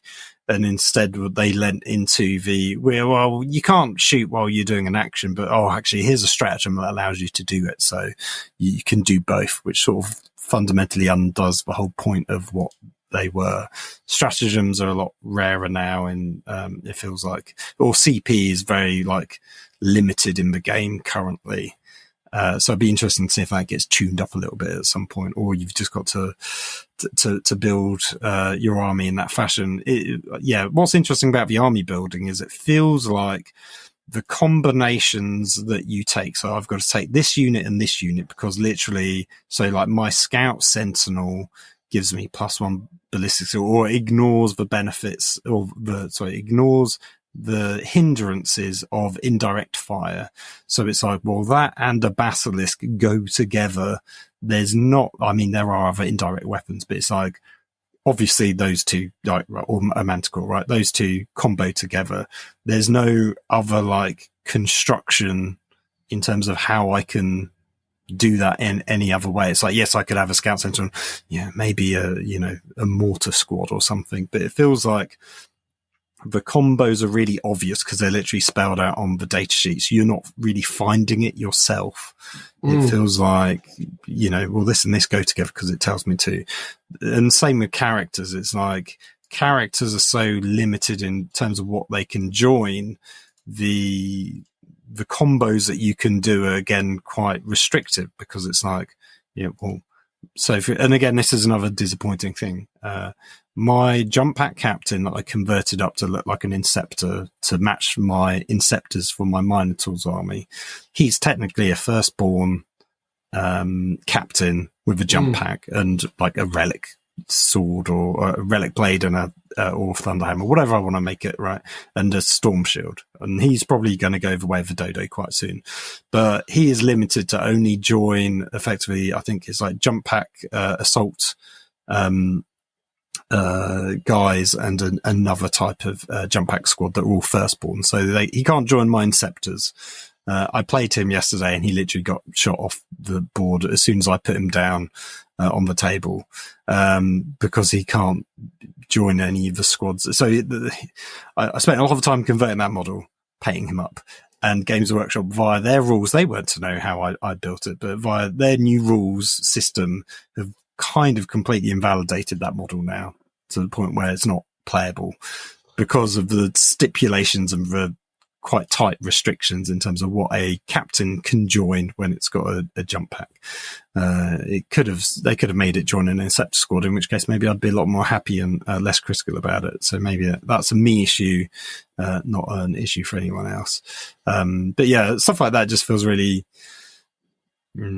restrictive and a bit basic. So yeah, army building is a bit by the numbers, it feels like. Even though they've given us more choice, right? We can do whatever we want in terms of building, but finding those combos doesn't seem as interesting as it used to be.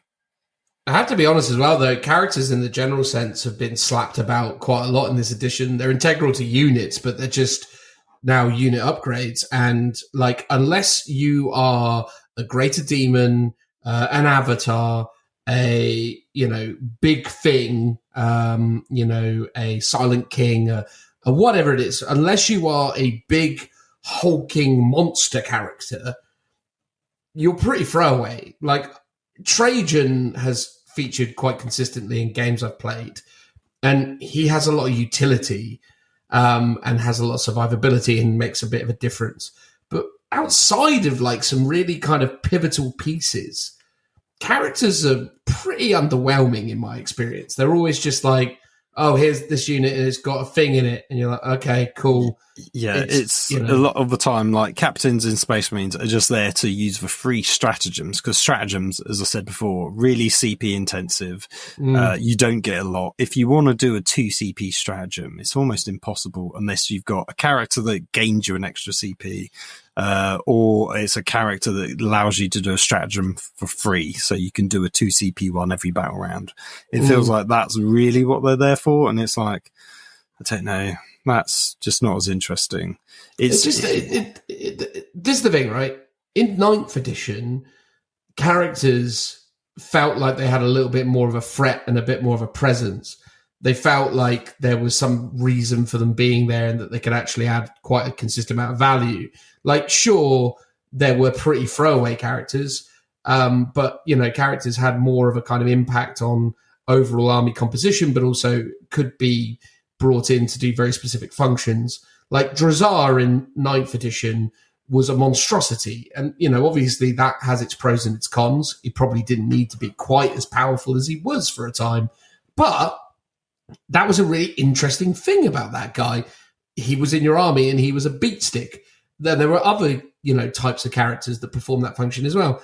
A lot of the time at the moment in 10th edition, at least in my experience, the characters don't really add very much. They just sort of exist in units and then just die. And you're like, oh, well, there goes that guy. And you're like, all right, cool. And I think that's my thing. It's like that, again, to your point, Phil, I don't know what it is exactly that I'm not like in love with within this edition, but just something is missing in it. And I want GW to sort of identify that and make things better. And I hope they will. I hope that the Tyrannid book and the Space Marine book completely revolutionize the way this game is played. Like, I really want them to, kind of lay out the foundations of something super exciting. But I think presently, as I kind of engage with 40K at the moment, although I am having fun playing it, and although I am still always going to be positive about the hobby and the general kind of, wonderful components of this community. This game currently doesn't excite me enough, and that is a real shame. And again, I'll bring up the dirty word that many of our listeners will have heard us talking about at the moment, but Age of Sigmar by comparison at the moment.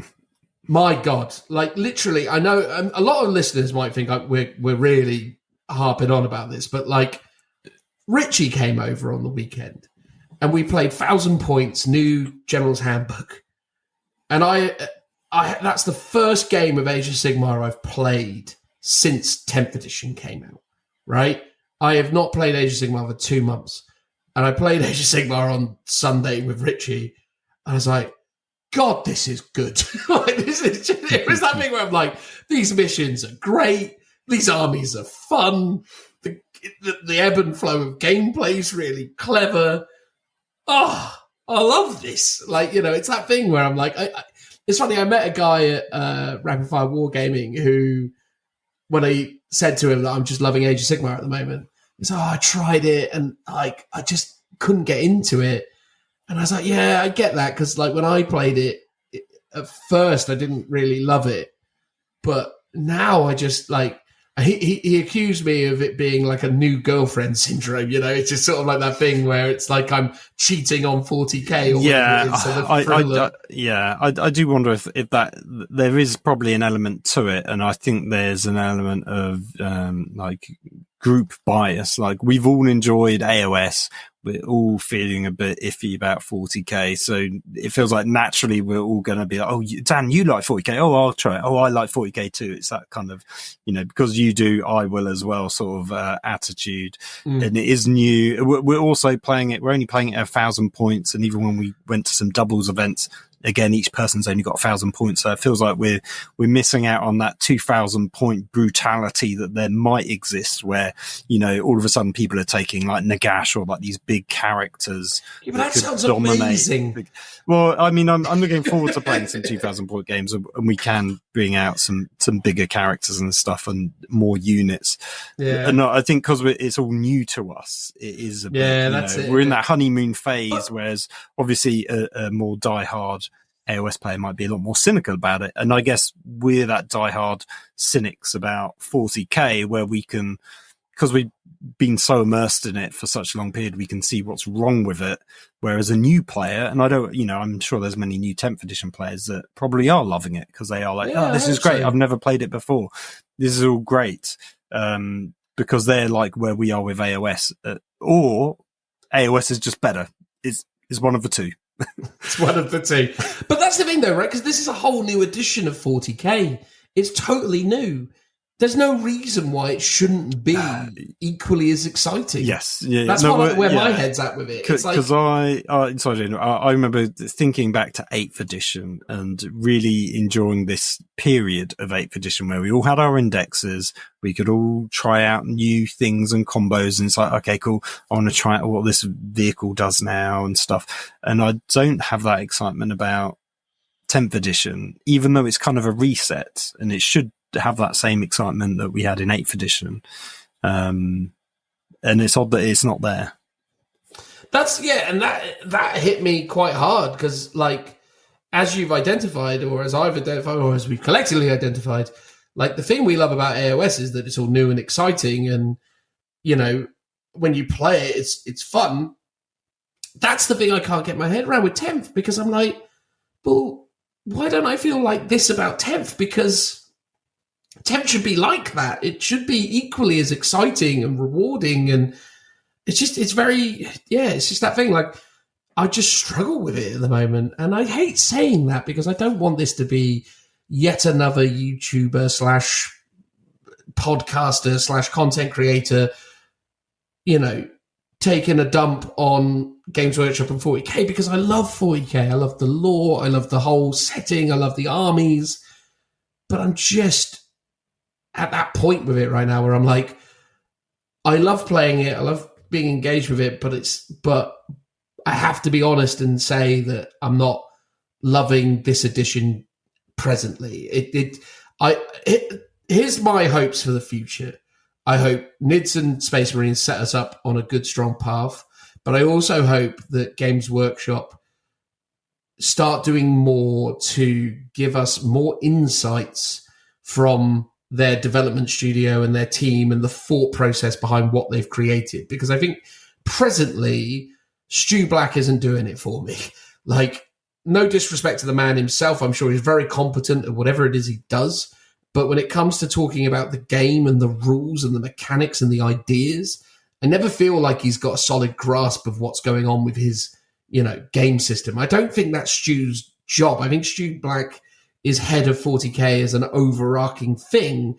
And I think people underneath him are creating these rule sets. And I think we need to hear from them. I need to have meta watches where someone who understands how the game works explains what's going on. I'd love videos from them where they showcase systems and talk about why they did things the way they did. I'd like them to go back to the way that they approached communications, 4 years ago when they did like the Voxcast series where they used to have Jez turn up and talk about the ideas that went into creating miniatures and the process. I want to understand why things are the way they are and to contextualize it and be more excited about it and be more, accepting and, impressed by it. Because I think that's the thing at this moment in time is like the overarching community has kind of inserted their own narrative into the current state of affairs. They've projected negativity onto it. And I don't think enough people are really giving these mechanics and these systems the, opportunity to perform. And I think also not enough is being done by GW to try and kind of educate their gamers on what it is that this thing is trying to achieve and why they've done things the way they've done it and why they've added that stuff. I'm sure there's an article in the last White Dwarf, because it's all about Leviathan, about why they made some of the changes and stuff like that, although I can't honestly remember any of it, even though I'm sure I've read it already, but it would have been a few weeks back. Or I read it and disagreed with some of it, going, this doesn't seem right. But you're right, it would be nice to hear from someone else. I think one thing that would be nice is to have a cohesive set of custom missions, bespoke missions is more correct. Because having a deck of cards is very fun and novel, infinite replay. But in a way, it can be lazy because there's no way to balance it, right? It's like, I've drawn this deployment zone, drawn this. It's completely random. But there's no way to really actually balance out all of those different combos other than, broad brushstrokes and stuff like that. So while that's great, for me, it feels more a great casual way of playing because we love the open war, only war decks in 8th edition. That's great, but I would like to see a nice set of here's 6 to 12 missions that you can play through. And they've been customized. They've got a theme to every single one. There's like a kind of general twist, and they've been written to be enjoyed. So I played the mission I played yesterday. Can't quite remember what it was called, but it was a free mission because they did an AOS one and a 40K one in White Dwarf, because they're now rebranding themselves as not the magazine, but the concept of the bunker, which is the global games club that we can all take part in. So every White Dwarf issue is going to have missions for the bunker for you to take part in. It was like a custom 40K mission. There's 4 objective markers, one of which is, there's 2 that are nearest your deployment zone, 2 of which are nearest your opponents. You get to select one of them to be like a shield generator. So when you have that one, you get an invuln save for it. It's like, cool, that's a great theme. When it comes to scoring, it's like hold 1, hold more, or hold 1, hold 2. And then if your warlord holds the shield generator, that's an extra one. And then also if you hold your opponent's shield generator, you get loads of victory points. So I was like, okay, this is kind of a cool, Eternal War style mission. I would like to see more of those. And I think that would, I don't know, maybe be a bit more enjoyable to play rather than the deck that's got the secondary mechanic baked into it. Yeah, I think my thing is, I don't think loads of new ways of playing is necessarily the core of the issue right now, in the sense that they already give us loads of ways of playing this game. So I think, ultimately there's loads of flavors of 40k to suit your requirements. I just think they need to I think the overall comms around it needs a lick of paint. I think we need to be in a situation where, new talent, new people get the opportunity to kind of become, more spokespeople for it. And also I think we need a situation where they are just a bit more kind of in the weeds about what they're doing and why, again, as I've already said, because I think here's the thing, right? When new codexes come out, I want to hear from the designers. I want them to explain why this was done and what the systems are. So when Space Marines come out, they go, yeah, so O's a moment was a bit too strong. The aspiration is that, Space Marines take to the battlefield and they, swear these oaths to, the God Emperor, and this is, something that they need to uphold. So we wanted to reflect that on the tabletop. We noticed during the index period that this was probably too strong, but we liked conceptually the idea. So we changed this and we've done this, and this is why this is happening.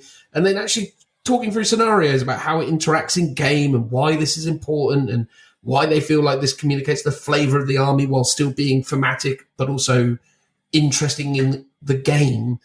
That kind of dialogue, that kind of communication would be so useful in just getting us more kind of sympathetic to these ideas and why they're doing it the way they're doing it. The problem at the moment is Stu Black gets on Meta Watch every now and again, says Goldilocks zone, and this is a problem. And it's it does feel like for Meta Watch, the talking points are the same every time they do it. It's explaining what is meta, what is the zone that they want to get the army faction win rates into, and how they go about addressing them via points or rules changes and stuff.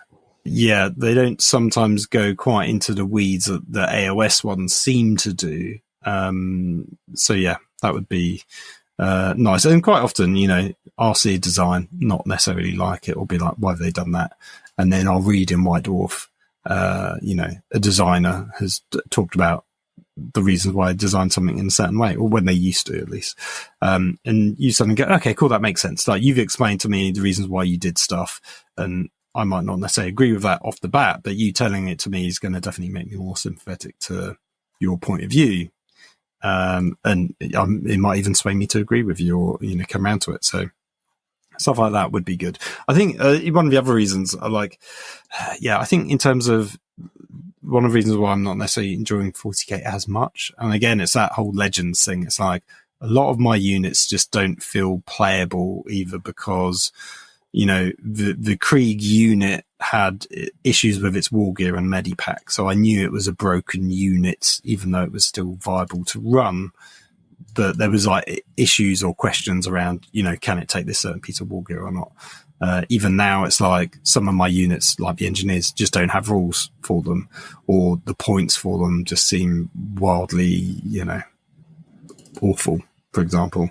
Or it's just like the accessibility of it. So it's like, cool, I've got access to all these Legends units that I can now play, but they're not in the app. And I Games Workshop wants me to build stuff in the app, and I can't build my army in the app because they're Legends units. It's sort of little things like that which makes me go, oh god, my guard army's a real struggle to play. And it's also because, there's a lot of weird complexity about it. There's you've got to do combos of orders versus plus abilities baked into different profiles and stuff to try and pull off these super combos. It's just a bit it just feels a bit too much. I like the old days where it's I'll issue an order in the shooting phase and then I'll pretty much immediately enact that order. Now I have to enact an order in the command phase, and then 20 minutes later I've got to remember which ones have which orders, and made sure I positioned everything in the right place to then sort of pull off all of these things. And it just makes me overall edge towards my Minotaurs to play, just because it's a bit more of a straightforward army to play. Even though I still don't quite have 2,000 points of Minotaur, so part of me is I just need to get on and paint some of those up. Yeah.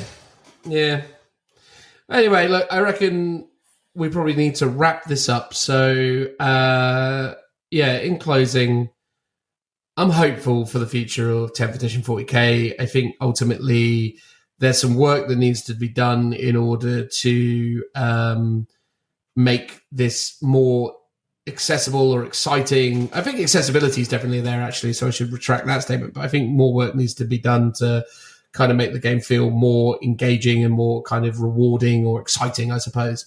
Again, as a business, Games Workshop can do it because, again, without being ridiculous, Age of Sigmar, in my opinion, presently is a wonderful game that's a lot of fun to play.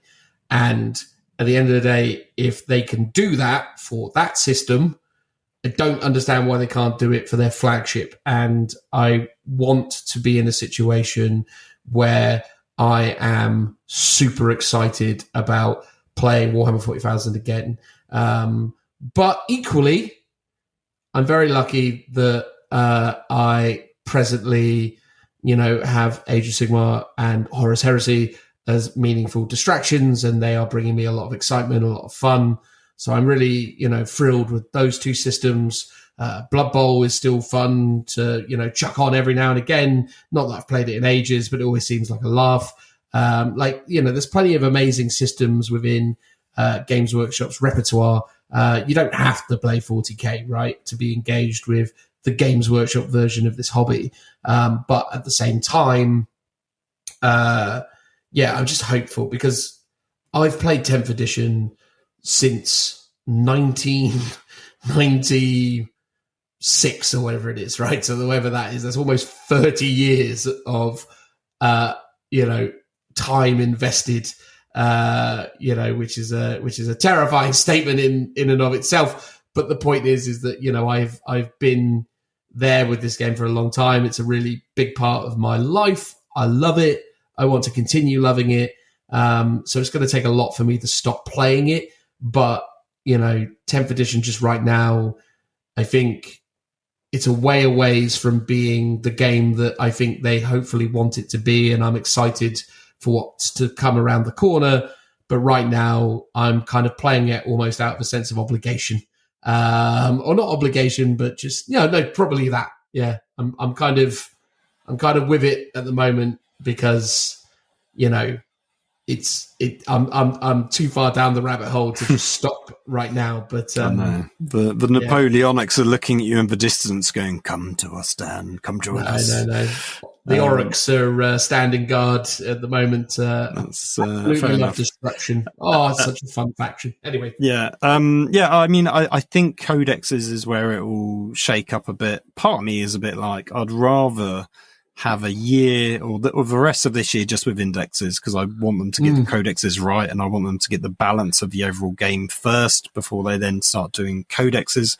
Because what we might end up in a weird state is either the codexes for Tyranids and Space Marines are like either power level wise really good or really bad in comparison to the general state of the indexes, and then they're out of whack for several months until everything else comes out and they're playing sort of catch up. So it's like just get the core game right first for everything, as big ask as that is, and then do the codexes with more fine tweaks plus, extra rules and extra layers of stuff on top. That's kind of what I'd like to see, even though I know that's not going to happen. But hopefully, the codexes will come out and refresh my enthusiasm for the game a bit more. I think that would be a good state.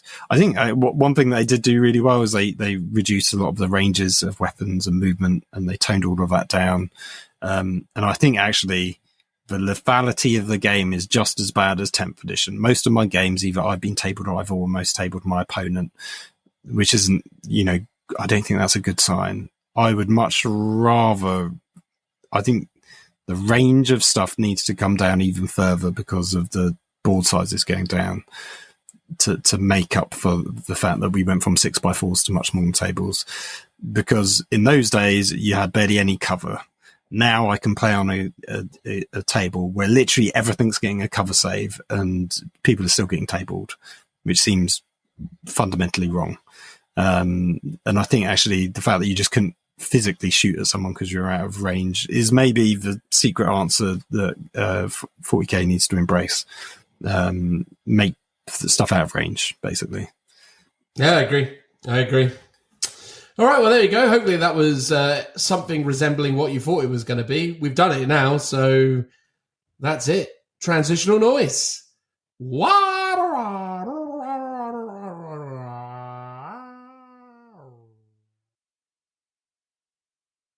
Hello, ladies and gentlemen. In this part of the podcast, me and Phil are going to do something that has been requested, although not specifically as requested.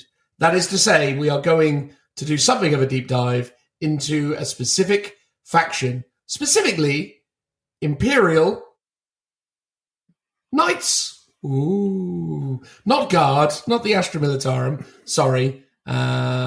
There is a reason, isn't there, Phil, why we're focusing on Knights first time out?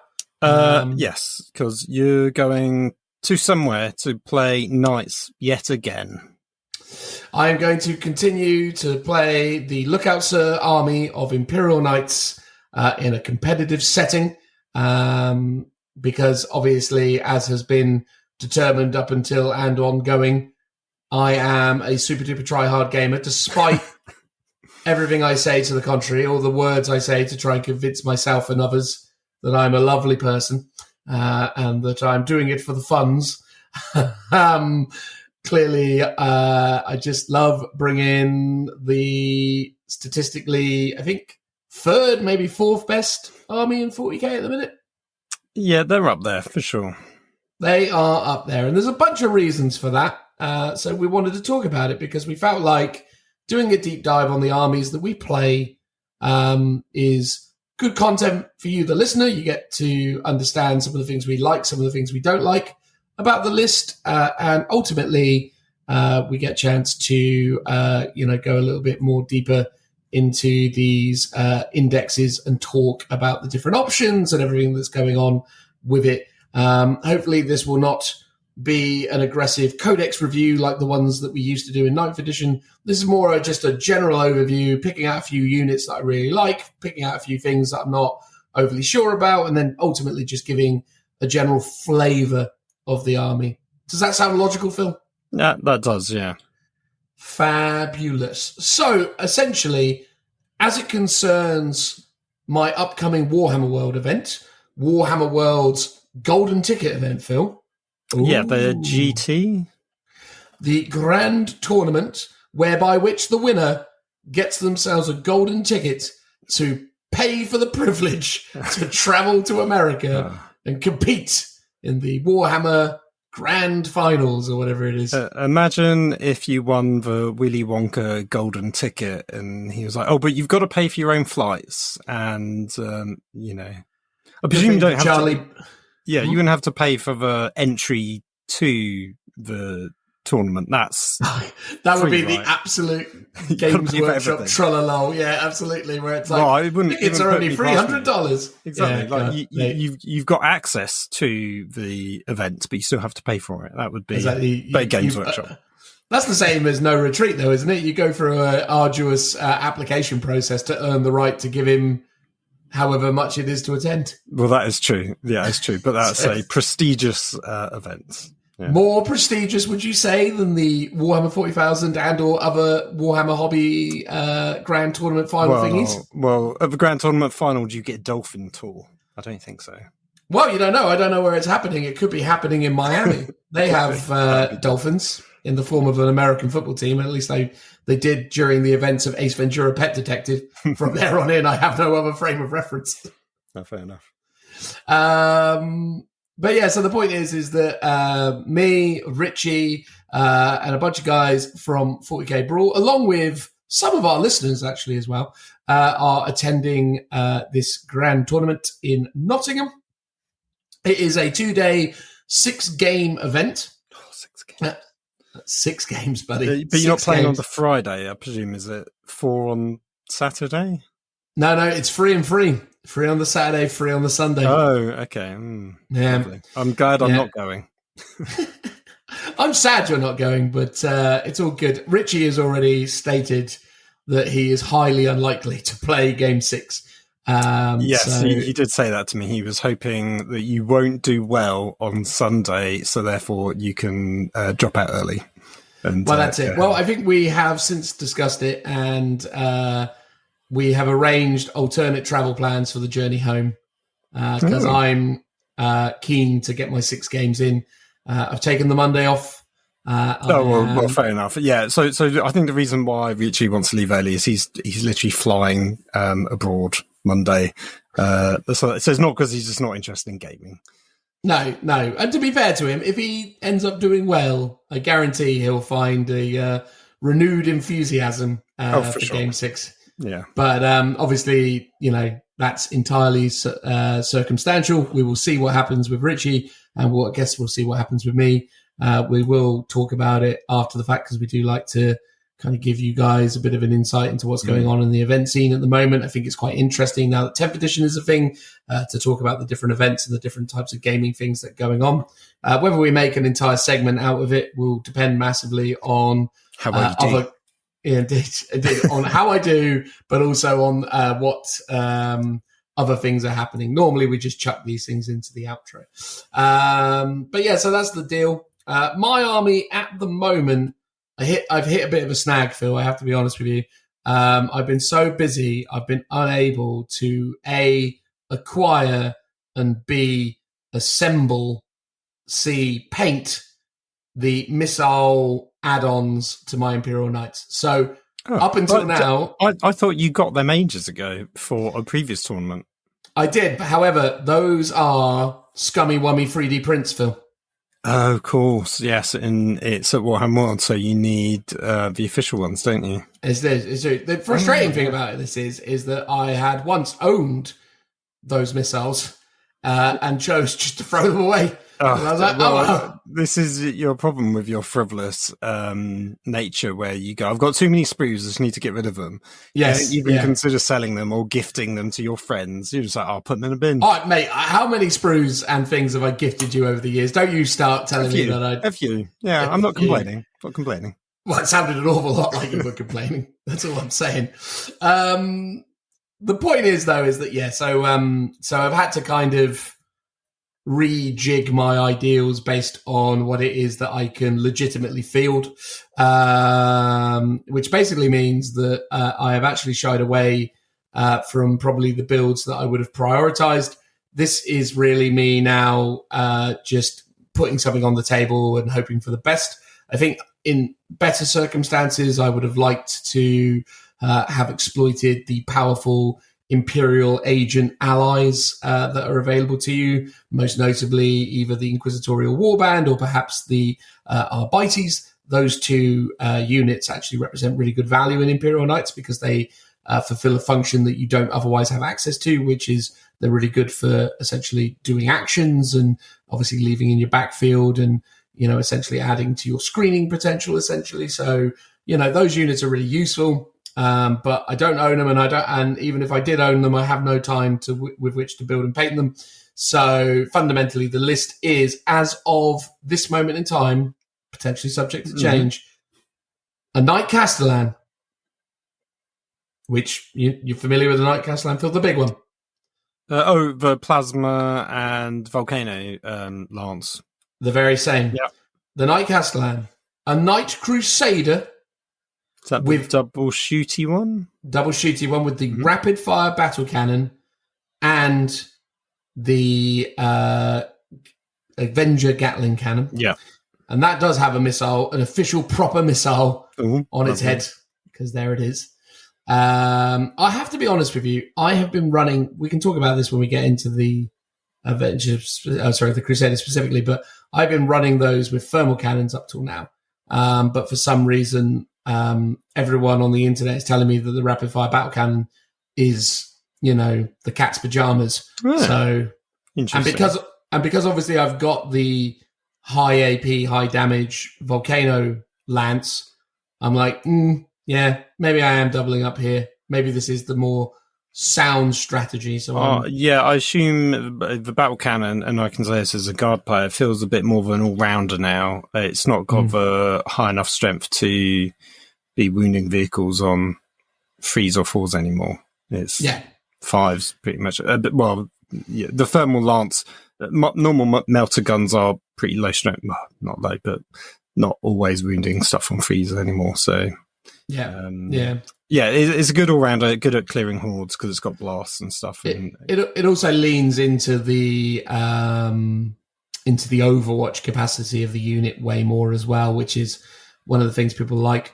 A lot of people also tell you that the rockets you got to take are the out of line of sight shooting rockets because everyone and their dog gets excited about out of line of sight shooting. But I look at it and I'm just like, it's one out of line of sight shooting gun that really is pretty underwhelming. So unless I'm firing at grots, I sort of look at it going, I don't really understand where this ever really consistently becomes useful, especially when the Storm Spear rocket pod, which is a bit more anti-tank, is just just a bit more universally useful. Well, I guess because of towering, you see you're not bothered with the obscuring. It's not called the obscuring wall anymore, but effectively what the old obscuring wall does. Yeah. But I guess true line of sight still matters, so people could still be hiding behind walls, and that would just be useful for clearing them, I guess, for that sort of. Yeah, but I just don't think with its profile you're going to really ever consistently clear things with it. But maybe, I don't know. I mean, maybe I'm being unreasonable. But anyway, long story short, so those are the 2 big knights. Mm-hmm. Then I've got, and by the way, that Crusader is a mythic hero. So it can give its bondsman ability to 2 different armigers, which is useful. And then I've got 3 armiger Helverins with the heavy stubbers. I have to remind myself constantly that the weapon strength of the autocannon on the Helverin is strength 9. I am forever forgetting that it is a strength 9 weapon. Did it used to be 6? Or it used to be 7. 8? Oh, 7. Yeah. 7. And every game I've played with this unit thus far, I've always defaulted to it being 6.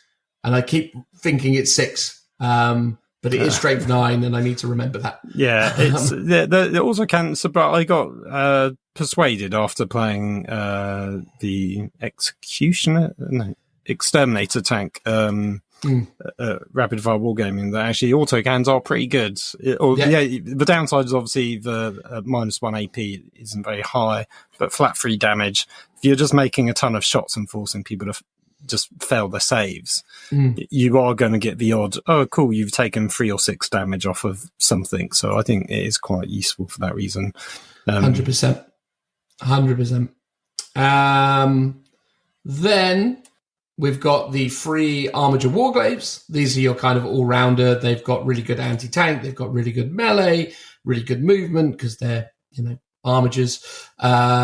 So these guys are really cool. They've all got the thermal spear, and then they've also got the melter guns on their heads as well. So they're a really solid unit as well. And then rounding out the whole list is a Vindicare Assassin, because I happen to own one of those. So that goes in the list to give me exactly 2,000 points.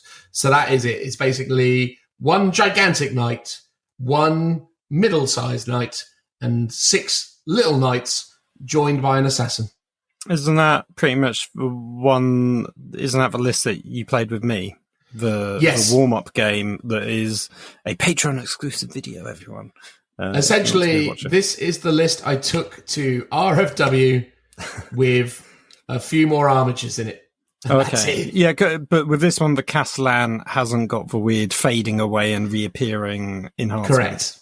Correct. Yeah, to make the points level out, I had to remove the Mystic, whatever it was called, the Mythic Hero, whatever it was, I think that's the one I've got on the Crusader. I had to get rid of, hang on, I've got the thing in front of me, I can tell you the words. I had to get rid of Mysterious Guardian. Yeah, okay. But the weird thing is what I found actually through playing the Castellan during the course of RFW never actually came up. I almost never needed to Mysterious Guardian. Because I guess because the ranges are so long. Well, the weird thing is with the Castellan is that it's got a load of melter guns on it, so it is useful to be able to arrive within 9 of things, because you can obviously then take advantage of the 4 melter guns that are on it as well. But, ultimately, I guess the mobility is useful, if not only because the thing is quite sluggish. It's a movement 8 monster, or vehicle. So it is quite slow. So having that movement is useful. But again, I find with my playstyle, it never really comes into effect. So, or at least hasn't done in the games I've played up to this point. So I figured this is the way that I'm doing it. This is the build that I'm prioritizing. A lot of it is just built out of the fact that this is the stuff I own. If I didn't have, horribly 3D printed missiles for my other knights, I probably would have built around a gallant. I really like the idea of a gallant at the moment, but we can get out to that in a moment. But that's the list. I think, the reality is that a lot of big boys have come to play, some real Warhammer at the Warhammer GT. And I think we will see a lot of Imperial Knights. I think we will see a lot of Eldar, and I think we'll see a lot of GSC, as well as Custodians. I think those 4 armies will be prolific. And the reality is that within the pecking order of those armies, it is rare that the Knight army comes out on top. So, I'm not expecting to go the distance with them. I don't think I will finish 6-0. I definitely don't think I'll go 5-1. I think if I'm being absurdly optimistic, I would pit myself at a 4-2 ratio. That would be really lovely if I could land that kind of win-loss ratio. But equally, I think with the nature of the kind of event that this is and what's on the line, probably looking at a 50-50. 3-3 is probably where it's going to find itself in the end. But again, we'll do the best we can. The list isn't bringing anything exciting to the table. It's not reinventing the wheel. I think this is one of the things that, is the case within the current state of 40K is that, I think with the nature of the indexes and the limited options available and the massive point disparities that are happening at the minute, it's really easy for people to build super optimized lists. And I've got a pretty good grasp of what the more optimized options are. I just don't have possession of the miniatures with which to field it. So yeah, that's often the way. And then by the time you get around to building it, if you were to go down that rabbit hole, it'll get FAQ'd probably anyway, and it won't be the most optimal thing anyway. 100%. And I've said this multiple times. I am really refusing to overly invest in 40K at the moment just because of the current state of the game. I think ultimately where we are with the indexes is very transient. I think we're basically at a point where, things will and can change often, or can and will change often. And ultimately, until we start to see codexes, I'm not really that bothered about buying new miniatures. I have an exhaustive collection of stuff. I can field pretty comprehensive lists across a multitude of factions. So at the moment, I'm like, you know what? I'll just wait to see. So when that Space Marine Codex finally drops, that's where I'll start thinking about what I want to invest in and what kind of units I want to add to my Space Marine collection.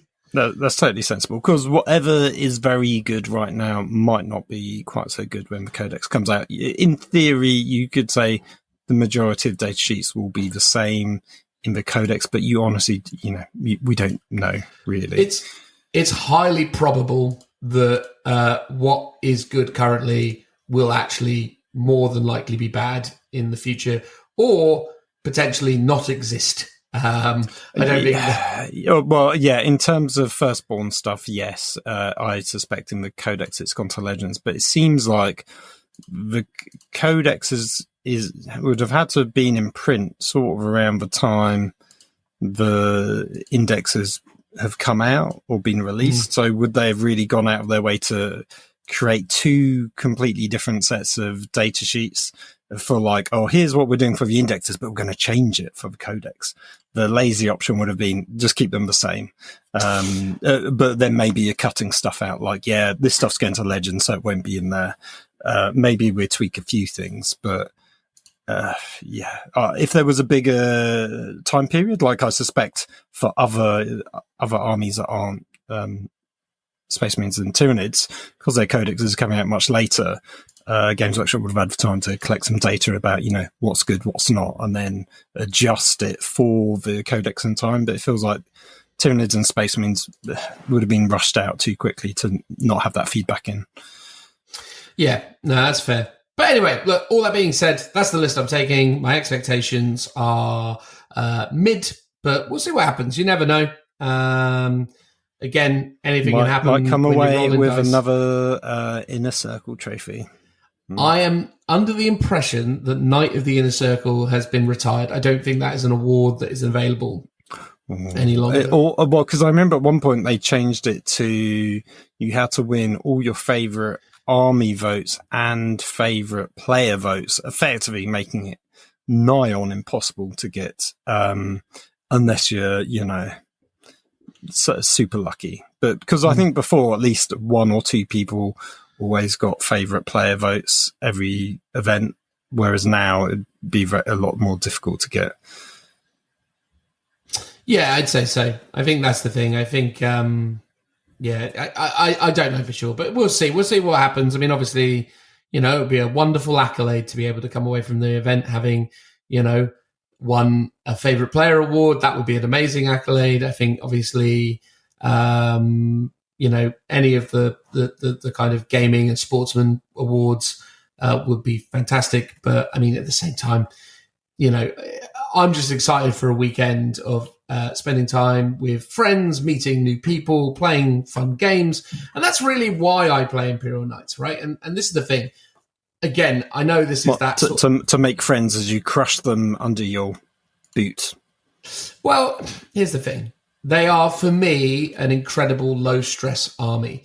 I ultimately approach the games with a good level of comprehension of how the army functions, but then I also am able to kind of relax and settle into the games. And ultimately, I think, my comfortableness with the list combined with the relative ease in which you play it makes me have a more enjoyable time. And I think ultimately, if the pilot of the army is enjoying themselves, it is theoretically more feasible that the opponent of that, army will, enjoy themselves too, for good or for ill. I think, ultimately, I can't pretend that Imperial Knights aren't powerful. There are certainly times where I have done things with my Imperial Knight army that has been quite good. But at the same time, for me, I've got to do 6 games over 2 days. I want to enjoy my experience. Running Knights just makes that possible. And that's been the whole reason why I've been playing Knights now for 2 years, right? Like, I've been running Imperial Knights consistently since the Imperial Knight Codex came out in 9th edition. They've effectively become my main army, which is pretty wild. I know I still kind of have in our descriptor of the pod, it's like, Dan's main army is Eldar, and it has been for as long as I played the game, up until the last 2 years. And really, since Imperial Knights 9th edition, basically throughout 9th edition, I've been an Imperial Knight player. That's basically been where I've been this whole time. I haven't played Eldar. I actually haven't played a game controlling an Eldar army, as in a Craftworld Aeldari army. I've ran Drukhari quite consistently, but I haven't ran a Craftworld Aeldari army in ages. I don't actually think I ever played a Craftworld Aeldari army in 9th edition. I'm trying to think, and I can't actually remember the last time I played you with Eldar. It's been a very long time. But you know why it is, though, Phil? It's because throughout the span of 9th edition, they were so stupid. I was like, I'm not interested. And I kind of didn't really like the sort of way that it had gone. And similarly, right now at 10th, I'm like, I just can't do it, man. Like, I feel like I've kind of like not evolved beyond the Eldar army, but I'm just not there for them anymore. It's that thing where it's like, but also the cold hard facts are, despite the fact that I own all the models to build really comprehensive Eldar armies, I haven't built and painted any of them. So they're all just sat on sprues waiting to go. So, unless I really, really, really double down and really put in a lot of work over a 3-month period, I'm not playing Elder for the foreseeable. Yeah. So maybe I need to update that bio, a predominantly Imperial Knight player. Yeah. Anyway, there you go. So that's my thoughts and feelings for Warhammer World. I would love to sit here and say that I would vlog it, but I can't because Games Workshop gets super sensitive about you filming inside of Warhammer World, despite the fact that I think on our YouTube channel, there is a doubles report where me and Joe did film inside of Warhammer World. We just had complete disregard. And then me and Phil also did a doubles report from AOS where we craftily filmed from Warhammer World as well. Did we actually film any of it? Yeah, we filmed quite a lot of it. Okay. We did like sweeping shots of the board. Oh, okay. Yeah, I think that's sort of That's fine. fair. I think That's that's not too bad. But anyway, long story short is basically it's not really the done thing in Warhammer World, and although we may have gotten away with it in the past, it's probably not really. I think the main thing is they don't really want you filming just like wandering around and sort of filming other people. Really. That's true. I think if you're just like getting your camera out, taking a quick shot of your models on the table, I think that's okay. I mean, technically it might not be, but you know. But the point is I will do my best, Phil. I make this solemn vow to you. I will do a better job of taking photos of games than I normally do, because that's always my problem. Yeah, I never really do a good enough job. We did attempt to vlog RFW and put a video up for Patreon. I got quite a good amount of footage of my first 2 games, although the second one I forgot the ending because we were rushed for time. And then the third one, my battery died like towards the end, so I missed half of the last game, plus the ceremony and then everything else, basically. Yeah. I think that's the thing. Like, I think, I weirdly with me, I really struggle to look at my phone while I'm gaming, because even though at one point a lot of my data sheets were on it, but because for me, and I think this is why I'm such a great guy to play against, Phil. Are you too busy chatting with your opponent? Yeah, that's the thing. I'm having too much fun in the moment, so I never really remember to pull out my phone and photograph stuff. I'm just in it, enjoying the thing. So anyway. We'll see. But Imperial Knights, Phil, if you were to give a top-line summary of what you reckon the thing is with Imperial Knights, what are the 3 key things you would say Imperial Knights do? If you were to summarize the army, what would your 3 key strengths, if it would be, of the army? Key strengths. So they're probably what is called a skew army, because they've all got very high toughness, pretty good saves, lots of wounds. So they're basically durable, would be number 1. Yeah. They're very shooty and very combatty, so they've got quite a lot of punch. Is there a third one beyond those 2? I would say they play into the primary really well as well, because they have really good OC. Oh, okay. Yeah, that makes sense. So they are very good at taking objectives because their OC is consistently high. So an armature is OC 8, and the larger that's knights really good. Yeah, it's really good. Yeah, really, really good. 8. So it's like all my guard vehicles are 3. Yeah, so they trade really well with other vehicles. They can be really tricksy in that way. I think you've identified the main thing. They are super durable army. They are, they can play into the primary quite well because of their high OC, and their damage output is actually quite high also. Right. It's kind of like if you were to say you wanted 3 things in an army, that is the trifecta. Like, you don't really care about anything else. You could be like, psychic powers or whatever, but no, you want damage output, durability, and greater taking objectives. And this is why they're consistently good, right? But here's the thing, right? These are what I would identify as their 3 key weaknesses, right? It's low model count. Yes. But also a bonus if you, don't want to move lots around. It's nice and speedy. Exactly, but the low model count means that there are lots of instances where you need those units to perform, right? So it's quite swingy because although everyone that dies, really, you're going to feel it, right, aren't you? Exactly, and also it's really difficult for you to kind of sustain and maintain a oppressive board presence when everything is kind of baked in to those kind of smaller units. So you need that high damage output and that durability to kind of keep them useful.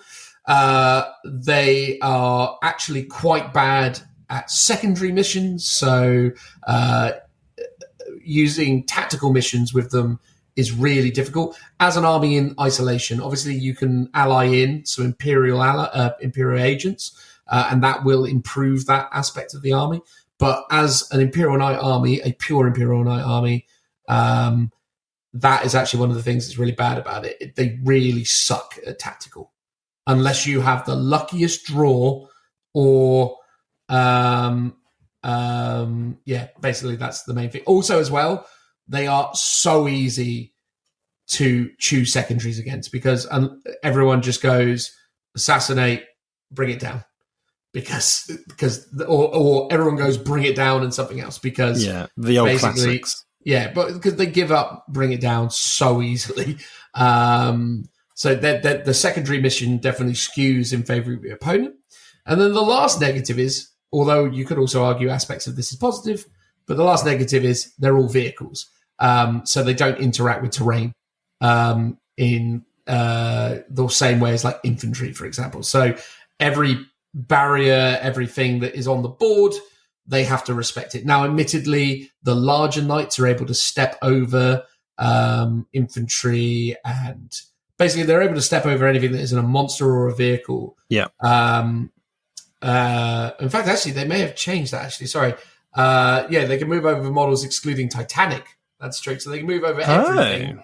Yeah, I think, because monsters and vehicles can't move over other monsters and vehicles, but because they're bigger. Yeah, I was quoting old 9th edition rules there. But yeah, they can move over anything that isn't Titanic, and they can move over anything that is less than 4 inches in height. So because it's normally 2 inches, isn't it? Yeah, so these guys can go over kind of greater heights of terrain. That's quite cool. It is quite cool, but is that just for Titanic ones, not the armies? That is just for the super heavy walker ones, and the tiny armatures don't obviously benefit from those abilities, and ultimately, a vehicle heavy army has to respect the ebb and flow of the board. It isn't an army that can typically move through larger barriers. So when you are confronted with a large L-shaped ruin where the infantry just draw a straight line through, you have to get out the protractor and start doing the geometry and work out all the particular ways that you move around stuff. So I guess, but as we mentioned before, obviously, because it's Titanic, it can shoot through it, so it's not obscuring.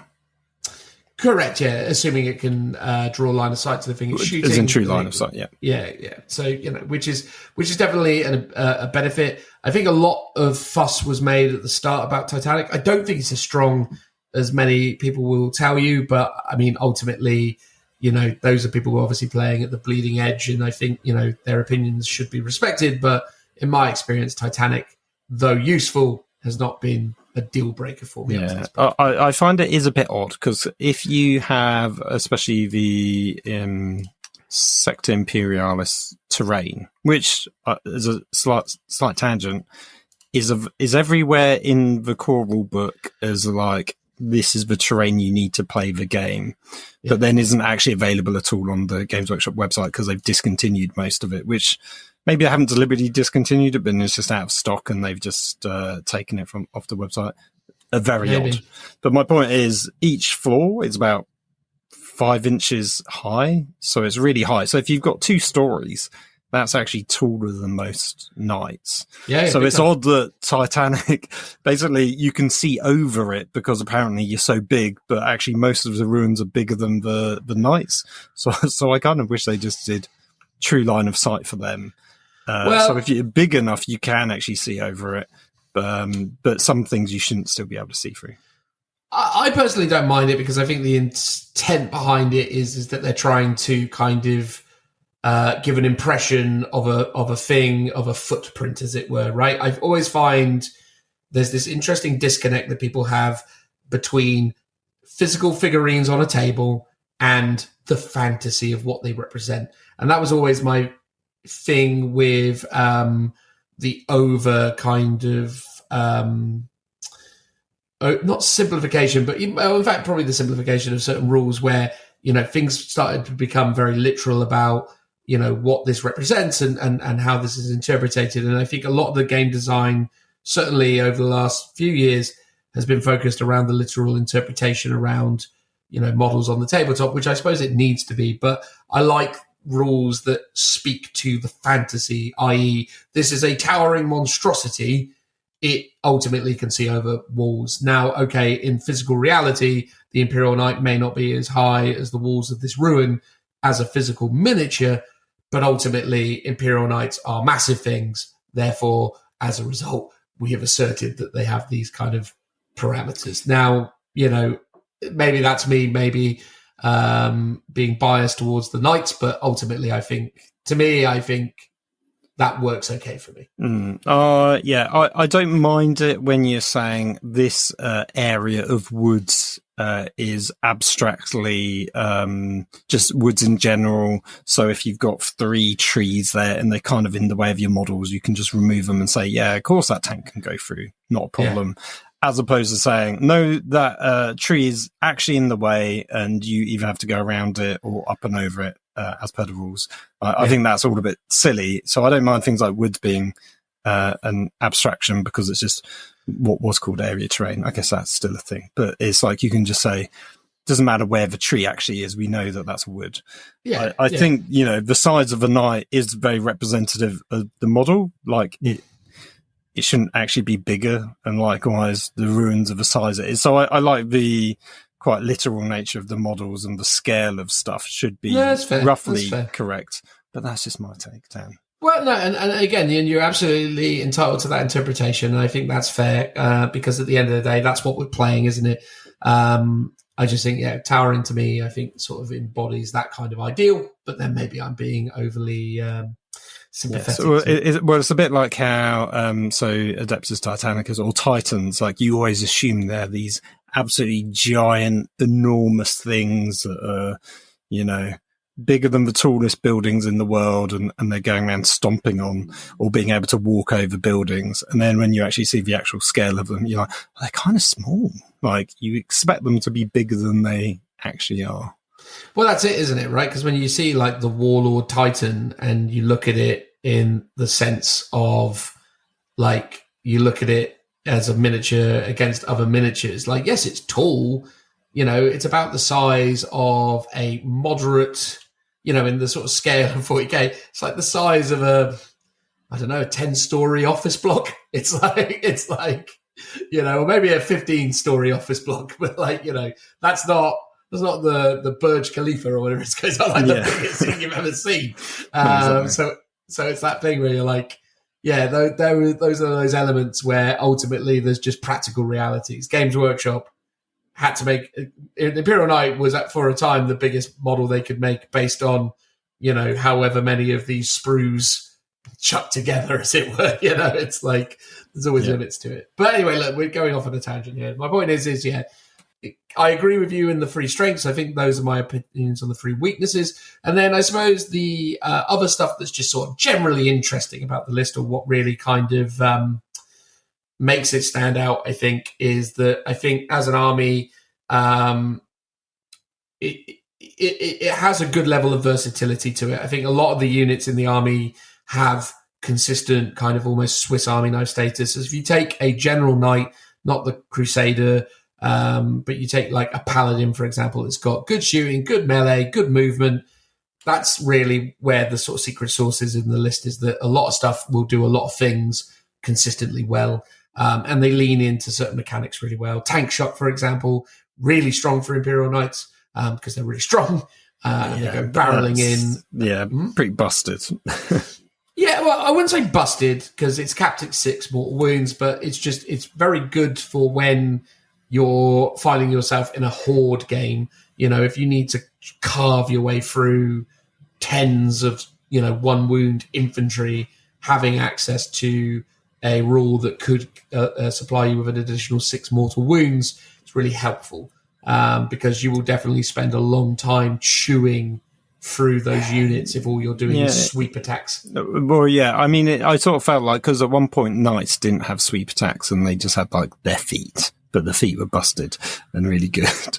But they made a really good effort to make the feet pretty underwhelming over here. But and they should be, right? Like, you should be able to do the odd stomp, and it should, kill a couple of people, but it shouldn't be like the be all and end all of absolutely demolishing things. To me, it's like almost, if they've given them the 2 profiles of like the strike and the sweep, it's like, I don't necessarily think this is my pitch to that knight shouldn't have all vehicles. No, tanks should have tank shock, other vehicles shouldn't. And it's like, they don't need it. They don't need tank shock because they've got this sweep profile that's really good at dealing with hordes. Tanks have a very moderate, if somewhat naff, but better than 9th edition, like close combat attack profile.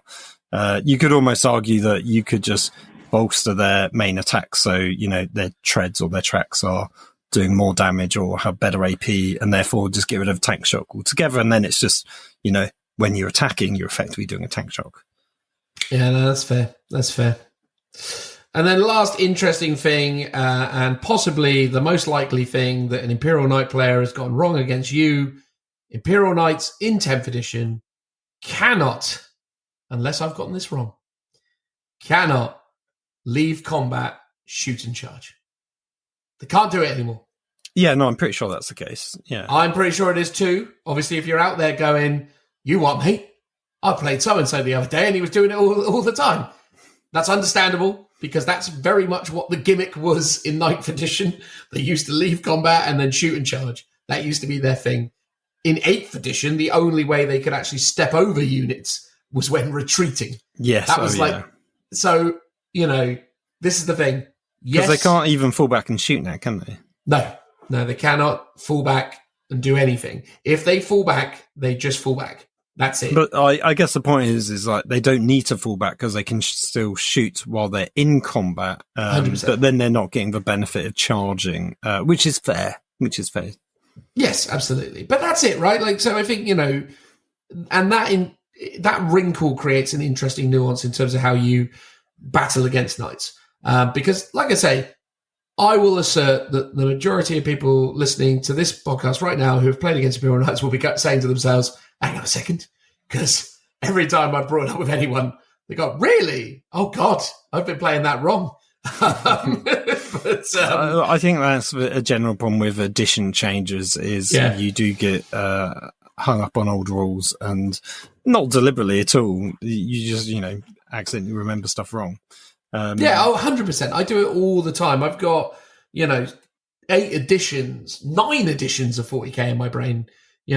I can still remember things from 2nd edition, which is, again, 9 editions ago, technically. Second, obviously, being an edition of in and of itself. Never played Rogue Trader, so, maybe that's something for the future, Phil? Well, I did, when I last year, bought the reprint at Warhammer World. I gave it a good read. And I'm actually desperate. I would like to play it, but it was just really interesting to. You put it in the freezer afterwards. You went, no, that's too much. That's too much. I actually thought it was really good. Obviously, it's much more exactly the sort scale. Of game that speaks to you. Completely. It's a bit more roleplay-esque, and it is a bit more skirmish based in terms of how you play. It's like a couple of units, I think. Fair. Yeah, you can do it with a 40k current sized army. I don't think. Well, there you go. We'll go back and play it. We'll work our way through all of the editions, Phil. We'll do a proper... From 1 to 10 and work out what was the best edition. Oh, my God, this is great content. That is exactly. Great ideas for videos. Exactly. We'll do the video of every game from Rogue through to 10th, and then we'll do a podcast segment about it after the fact when it's all said and done. Brilliant. That'll see you in 2025 when that's finally done.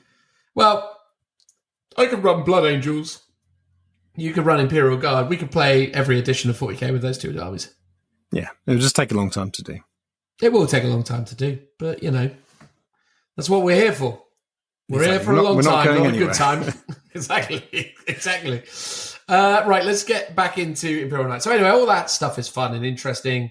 Imperial Knight's main gimmick, basically, is that they're very chivalrous creatures. Obviously, they are big robot stompy knights, and as such, they are broadly based on old medieval cultures. So the idea of the Imperial Knights they are these very feudal, very, as I say, medieval themed factions. Yeah, they're Bretonians in suits of armor. That's it. Like gigantic suits of armor. Yeah. Yes. Yeah, absolutely. So they have a lot of abilities that essentially play around the notion of this code of chivalry and how that works, right? So basically, there are two versions of this that you can represent on the tabletop. There is Lalo the Tyrant, and there is Reclaim the Realm. You will have never heard of Reclaim the Realm because no one is playing it. Because Reclaim the Realm is add one to this move characteristic and add one to the advanced charge rolls for this model. And then if you complete this deed, which is done by killing a warlord, one or more objective markers in your opponent's... this deed is completed if you... it's different. This deed is completed if you control one or more objectives in your opponent's deployment zone. Which, I'll be honest with you, is actually, now that I'm actually properly reading it again for the first time in a while, could be leaned into really interestingly, because obviously your OC is through the roof. So if you basically ran into your opponent's deployment zone... If you go for a really aggressive, close combat knight list... Yeah. So if you had 3 gallants and you just went running in at the start, you basically get control of one of their objective markers, and then immediately you plink your 5-up feel no pain and gain your free command points once per game. Because that's the deal with basically completing the Code of Chivalry. If you complete your deed, if your deed is complete, at the start of any command phase, your selected oath deed is complete. Your army becomes honoured, and for the rest of the battle, and you gain free CP, and your feel no pain roll goes from a 6+ to a 5+. Yeah. So you actually could build into that quite interestingly. But ultimately, what's the other one? Layla the Tyrants was the one where you used to be able to re-roll all your ones, but now you just re-roll 1, 1, and 1, 1 to wound. So you re-roll. Has that actually been FAQ to be? Yes, it's 100% FAQ now. So you only re-roll once to wound and re-roll once to hit. Okay. I mean, that's still good, especially on things like a Volcano Lance. Oh, it's absolutely insanely good. Again, or +1 to move and +1 to charge. But it's more about the fact that achieving the deed is so easy. So basically what you're saying to yourself with Reclaim the Realm is by doing Reclaim the Realm, you're essentially creating a situation where you are very likely to trigger your deed super quickly. And if you trigger it super quickly, your durability goes through the roof. Because what do you have? That's the one where you kill the enemy warlord. So Lalo the Tyrant is kill the enemy warlord. Right. Reclaim the Realm is control an objective marker in their deployment zone. Yeah, I mean, it feels like the opponent could stop you from claiming an objective. Only if they've got a Titanic barricade. Well, they just literally swarm the objective, I guess. Well, then you charge in valiantly. The problem is, though, is even with gallants, right? So the gallant move would be increased to 13. So even with that, there's no way it's getting in turn 1 because there's no shenanigans. But there's a chance that you could potentially just shoot a warlord and kill it in 1 turn. Yeah, and that's why it's really good to ally in a Vindicare, for example, because you get that lucky shot. Oh, yeah. It doesn't matter whether a knight did it or the assassin did it. As long as that warlord's dead, your deed is done. Has anyone basically put their warlord in strategic reserve for 3 turns to deny you as long as possible? I haven't actually seen that happen yet, but I don't for a moment deny that is a really solid strategy. Yeah, it seems like for obvious play. The problem is now for everyone, though, is that the days of old where the warlord was some useless model, or not useless, but some easily isolatable thing is long gone, because obviously everyone's putting warlords in their units now. Yes, and so warlords tend to go in really yeah. tooled up units, so it's very rare that your warlord isn't wanting to be on the board doing something. Yeah, they're much more sort of Death Star units nowadays. Yeah. Anyway, but that's their general gimmick. They've got 6 up, feel no pain, unless, of course, they are honoured, in which case it becomes 5+. Their enhancements are broadly really good.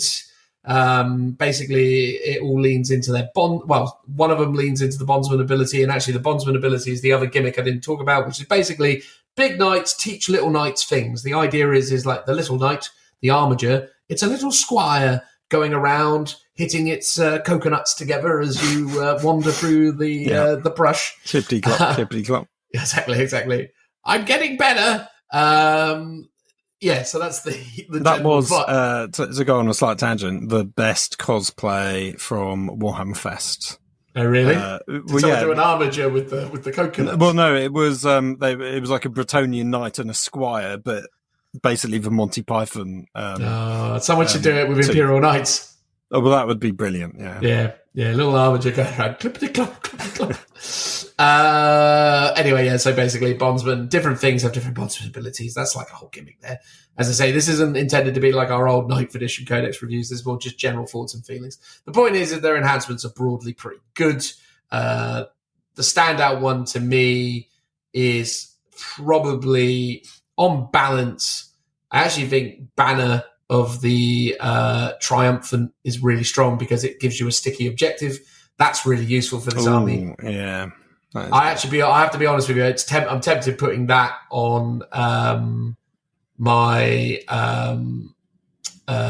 putting on my Castellan. Castellan, yeah, because then you can have it on an objective, move off of it, and I guess it's dependent on your opponent. If they've got stuff that's going to deep strike in and try and steal that objective off you. That will happen, but the thing is it means that you basically get to push your forward line. Yes, while not worrying about holding the back. And sure, if someone brings something in the back to take it off you, it's not particularly difficult for you to defend your rear with a big gun. Yeah, exactly. And again, but again, it forces the issue, right? Your opponent ends up having to maybe commit something to try and score points in the backfield. And that may be unadvantageous for them for the rest of the game, because ultimately if they bring down a unit, say, turn 3, they bring that down and they're going, cool, I've got control of this objective. It's like, great, but you're sort of removed from the spot where most of the action is happening. Yeah, so you could do an interesting bait where you try and leave an objective relatively open for your opponent to get, knowing that you could just blast them off of it as soon as they get near it. Oh, totally. And that's the thing. And that's why I really like Banner. I think Banner on balance is probably their best overall enhancement. I think after that, ultimately Unyielding Paragon just plays into the army's archetype, which is basically it's -1 to the armor pen of the attacker. So basically that is really strong, but it's very aggressively pointed. It's a 40-point upgrade to basically remove an AP. And to be honest with you, Unyielding Paragon to me would most make sense on the biggest knights, the Castellan, for example.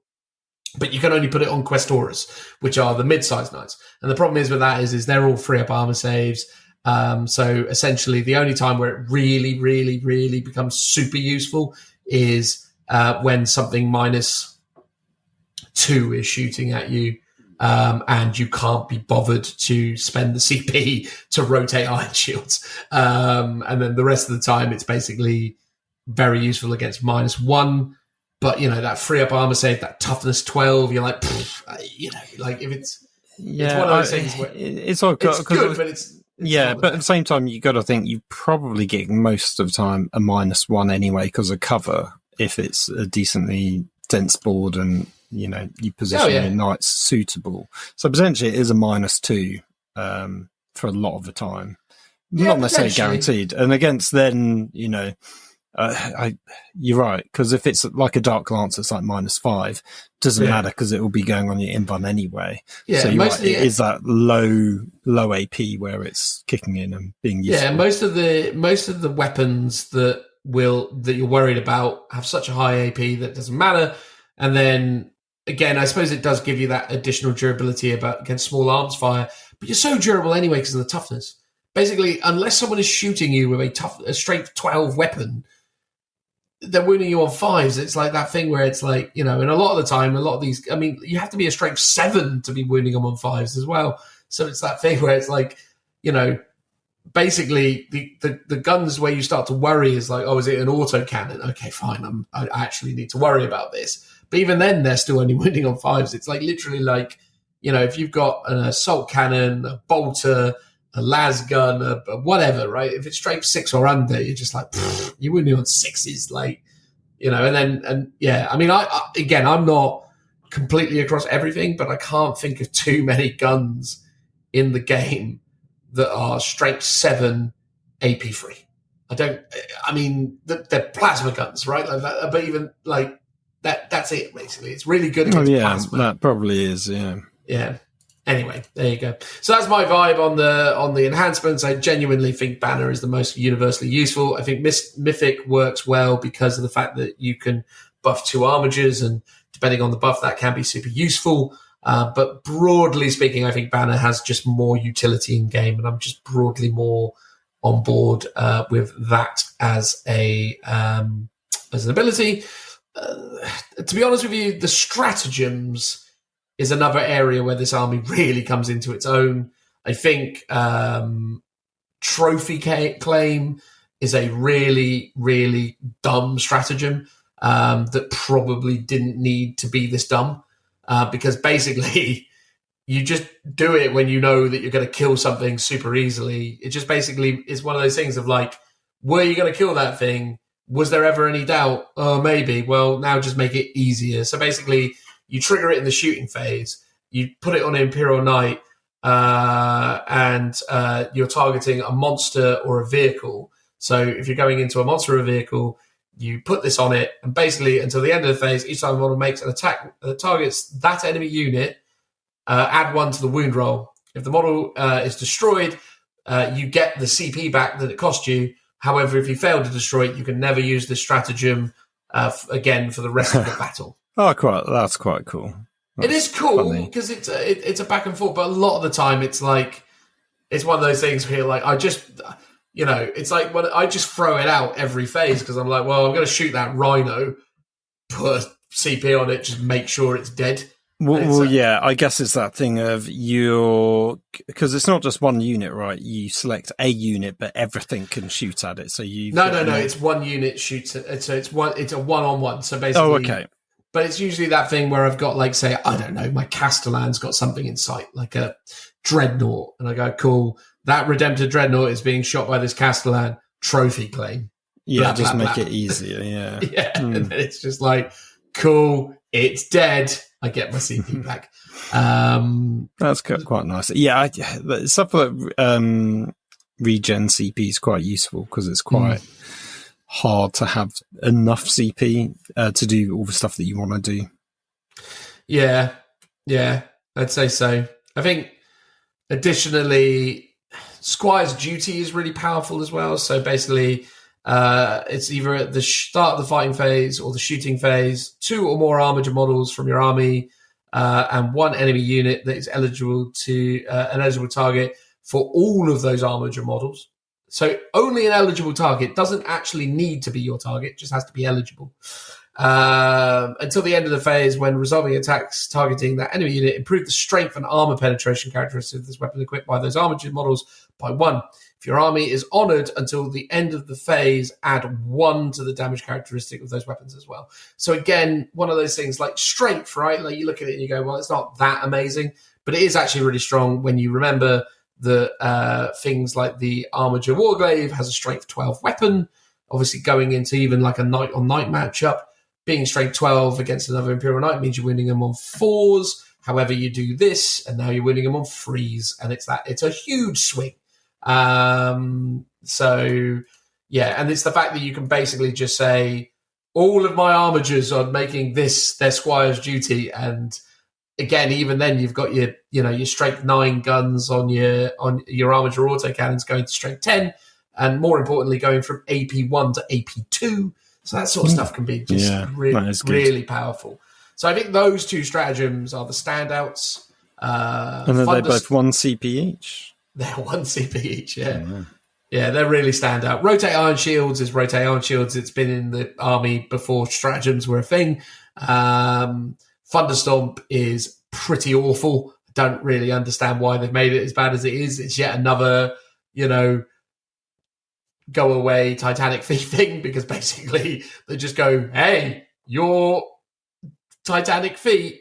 Or rather, so until the end of phase, your models cannot target monsters or vehicles, but all melee weapons equipped by the model have devastating wounds ability. And don't get me wrong, obviously, if you roll that 6 and you happen to be armed with, say, a claw, the hand, the thunder gauntlet thing, sure, you're going to do 8 mortal wounds. Yeah, but but if you're there with your Titanic feet going, I've got these little stumpy feet, it's like, oh, great. Well, how many attacks is the feet? So the feet, where do I even find the feet? I think I have to look at the Crusader rules for the feet. Give me just 2 seconds. Here it is. Titanic feet, 4 attacks, weapon skill 3+, strength 8, -1 damage. Oh, sorry, -1 AP, 2 damage. So it's like, nah. There's just no point on 4 attacks. It's like, nah. But again, it's called Thunderstomp. It directly relates to, the idea of them stamping on things. Yeah, true. It would have been nice if, I don't know, maybe trade all your feet attack for one big stomp. Yeah, exactly. Because I'm sure there used to be stuff where you could do that, where it's like you're just doing a high strength single attack instead. That would be better. No, agreed. All right. Let's just quickly talk about some of the units in this army that I really like. I think it's fair to say the armigers are extraordinarily good. I think armigers represent 1, extraordinarily good value, and 2, are just, the backbone of every knight army. Obviously, every knight player out there is going to own and have a robust collection of armigers, and so they should. They're really good. The Warglaive is clearly better than the Helverin at the moment. The only reason why I'm not taking 6 Warglaives is because I don't own them. I own 3 and 3, so I basically have to take that split. But again, for those thinking, but hang on, Dan, you couldn't take 6 Warglaives anyway. Well, you can, because they're battle line. So yeah, you can take 6 of each. Which is, that makes sense. Yeah, exactly, which is extraordinarily good. I think overall, on balance, I think the armigers are very good. And I actually think the Questoris Heavy Stubber actually is also a really powerful weapon as well now, because, okay, fair enough, it's a bolt gun, but it's a potentially 6-shot bolt gun with an AP of -1. So it's pretty good. It's pretty good. It used to be pretty underwhelming. Well, it had its moments. But now, because it's got the rapid fire 3 on it, range 36, I even think the heavy stubber is pretty reasonable. But yeah, the armature autocannon is pretty good. And they've also got this Skyfire protocol thing, which is that basically if something is either in your deployment zone or within range of an objective marker you control, the armature autocannons have anti-fly 2+. Oh yeah, that was really good against my flyer that came in along your table edge. And again, right, say you're honoured, all of a sudden you chuck Squire's Duty on this, and all of a sudden this guy has got your AP -2, your 4 damage. It's a tasty, it's a spicy meatball thing. Yeah, against flies, but I guess anti-flies against anything with the fly keyword, not just flies. So yeah, exactly. Yeah, so if it's like a flying hive turret that happens to be near an objective you control, you just start shooting it up. And yeah, the Warglaive is really good, and they get the sustained hit 1 when they charge in, so they've got a pretty reasonable melee profile. So yeah, on balance, I think the armigers are probably the star of the show in this army, really. I think armigers are really important, and also they are integral to the army because the armature economy of a knight's army is the backbone of it. You need armigers because without armigers, you can't do bondsman abilities. You also need knights that can do bondsman abilities, but obviously it's more valuable to have the armigers for the fact that you can do those bondsmans, because ultimately if you don't have enough armigers, you basically can't do any bondsmen, and that creates a bigger problem because bizarrely, weirdly, the armigers need the bondsman abilities less than the knights that are giving the bondsman abilities, because bondsmen go on both the big knights and the armigers now, and actually the big knights doing the bondsmans actually need their bondsman abilities more than the armigers. Yeah, that's a bit weird, but maybe that's almost a deliberate choice to give you a reason to take the armigers. Because if you don't think the armigers are good enough in their own right and that you need the bondsman to make them good, then you would just go, why would I bother? I'll just take another big knight. But if you're like, oh, but they actually buff my big knights, like, why not? Yeah. The other knight that I'll call out because it is singularly the best thing in Imperial Knights, in my opinion. I think of everything basically every Imperial Knight army, everyone out there who is building an Imperial Knight army today opens up whatever app it is, and the first thing they do is go Knight Crusader. Like no one is looking past it. No one is saying anything else. It just goes in as an auto include. It is absolutely integral to every Imperial Knight army. If you don't have a Crusader in your Imperial Knight army, you clearly have gone for the one where you're running at your opponent, or you just haven't gotten around to sticking another gun on one of your big knights, because these guys are. This is every Imperial Knight army should have one Knight Crusader. It's very bog standard. I almost thought you were going to go for Saras's Knight Lancer, the new Horus Heresy. Oh, so that is bonkers good. So to caveat, I am only talking about the knights that appear in the index. Yeah, standard index. Because one, I don't own any of the Forge World Knights, and two, I've just made this arbitrary rule, so I'm going to say. But yes, you are right. Some of the Imperial Knight stuff that is in the Forge World Compendium type. I mean, they're all very expensive, but I remember looking at all the rules going, oh, these are just so good. Like, how much strength? How much damage? How many shots? Like, what are these abilities? Yeah. And once those plastic kits drop, in fact, they're dropping this weekend, aren't they? They're going up for pre-order. Is it just for Lancer, or is it also I thought the kit made all of them, or does it not? It shows how much I'm paying attention. Oh, do you know? I assume they'd be separate kits because they're quite big. I mean, because basically they're chucking in some extra sprues if you're getting all the weapon options. Although in theory, for the most part, the base model should be the same. I think, although they tend to have different heads. I think it'd be interesting to see how they've actually done it.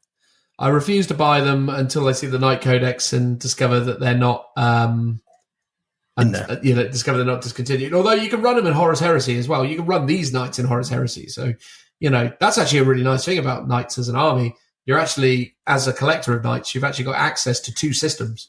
They're kind of like demons. Getting more unheard of nowadays. Yes, they're one of the few armies that give you access to Horus Heresy and 40K. Ooh, ideas. Exactly. Yes, because as we've been going through this, I'm going to be honest, I've been thinking about up in my loft that I'd stored away a Valiant that I'd 90% built, but then got stuck on a little conversion project at the very end, and then two armigers that I've done some really cool, trench style basing on them. And I was like, I do need to finish this off at some point.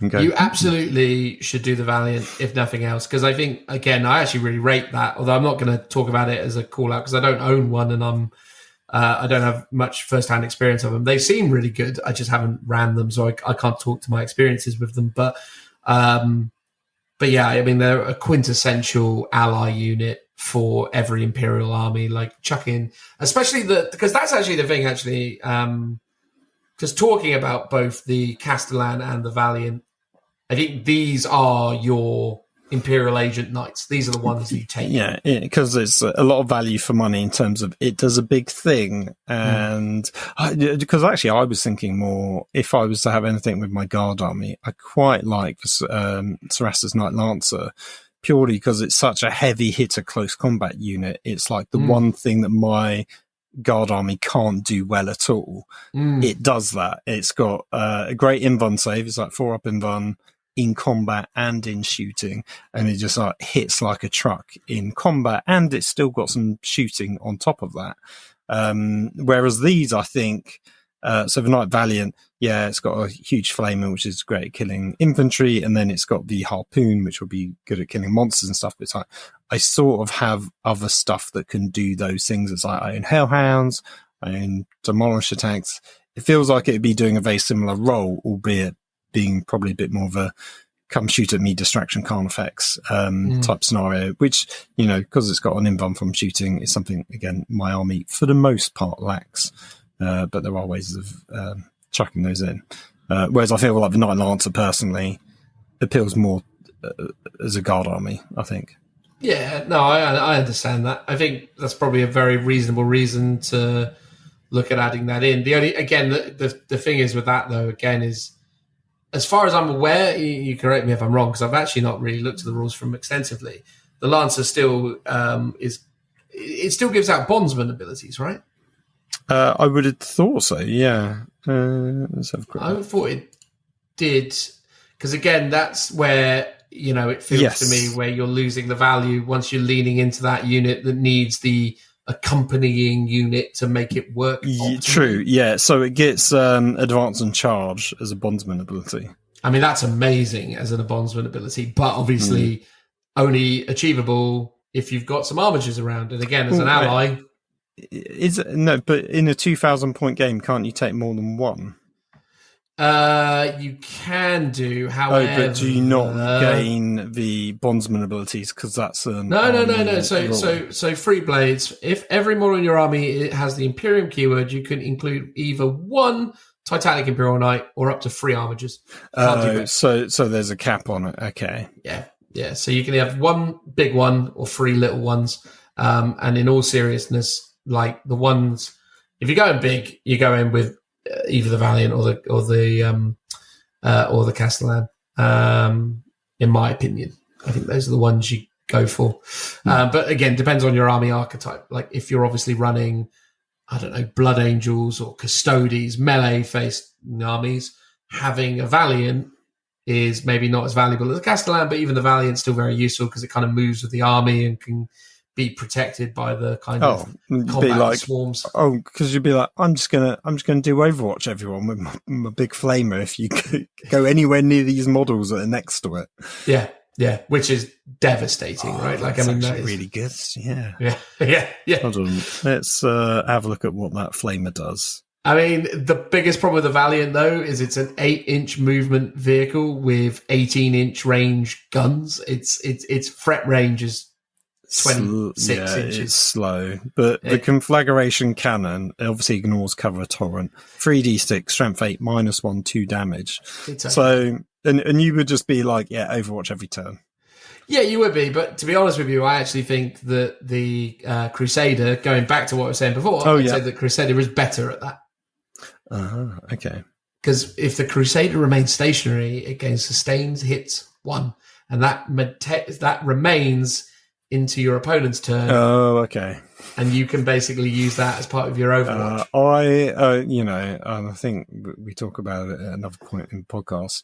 Things like sustained hits that last an entire turn or over the moment, which again lasts the entire game turn until, your next turn, make just Overwatch really busted. Like, it's like, okay, cool. Overwatch should be really difficult, but I hit on a 6 and that gives me a sustained hit, or it's a lethal hit, so it gives me an auto wound. Yeah. Always feels really weird. Yeah, but I think the thing is again, the trade-off is that you didn't move with the Knight, but then the thing is that, because you're taking the rapid fire battle cannon, which is range 72, you're taking the Avenger Gatling cannon, which is range 36, your threat range is pretty flipping humongous. So it's like that thing where it's like, and the rapid fire battle cannon is hilarious because the rapid fire battle cannon is, if it's within 36-inch range, it is 2d6 plus 6 shots. Ooh. Yeah. 2d6 plus 6, and it's blast. So obviously, if you're shooting at something with 5 models, then it's 2d6 plus 7. If you're shooting something with 10 models, it's abs. And then every 6 gets 2 hits. Yeah, that's the thing. Yeah, blast. Yeah, battle cannons are really good against infantry now. Yeah. But anyway, the point is that I think the Crusader is the bedrock of any army, and then I think from there, look, at the end of the day, Armigers, Crusader, that's going to give you the core of it.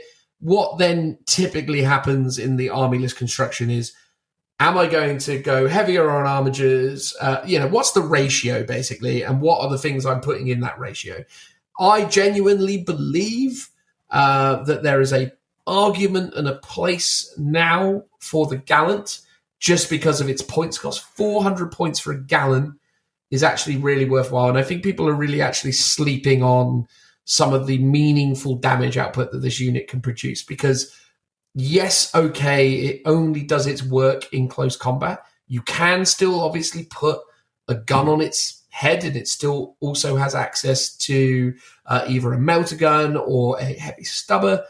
The thing is, though, is when this guy does get into combat, when he does get there, he can really do some work. So his bondsman ability is, while this model is affected by this ability, you can re-roll charge rolls made for models. Each time that model makes a melee attack, you can re-roll the hit roll. So it gets to re-roll all its hit rolls, and it also gets to re-roll its charges. That's pretty huge. Also, it's got more attacks with its melee weapons than any other knight. So it has got 6 strike attacks with its chainsword, or 18 attacks with its sweeping chainsword. Yeah, that's a lot. Yeah, it's absolutely humongous. So it gives it real powerful anti-horde capabilities. It can just chew through things. Obviously, thinking about tank shock in addition to that, you hurl it forwards, you tank shock, you do hopefully 6 mortal wounds, and then you just carve in with these sweep attacks. You can just do an extraordinarily huge amount of damage to hordes of basic infantry. Really good at killing big squads of Space Marines or other 2-wound units. I can't think of too many 2-wound units that you're going to see in units of 20. But again, if you really, really, really want to stick the boots in to a 10-man unit with 2 wounds a model, maybe someone's gone tactical squad horde or something, this guy's going to make a mess. But equally, if you find yourself in a situation where you've ran into like a more elite infantry unit, say Custodes, you can use his Thunder Strike Gauntlet, and you're getting 12 attacks at strength 10. So again, wounding on freeze, because I think Custodes is tough as 6 these days. But regardless, -2, which is actually quite optimal against Custodes, because that's basically where their invuns kick in. And that's doing 3 damage per hit. So, there's some really good things in it. And again, when people target it with melee attacks, they subtract 1 from the hit roll. So -1 to here in response. But it's just the fact that it's a 400-point model, which admittedly is a heavy premium, but it does actually give you a lot of more flexibility with the list builds.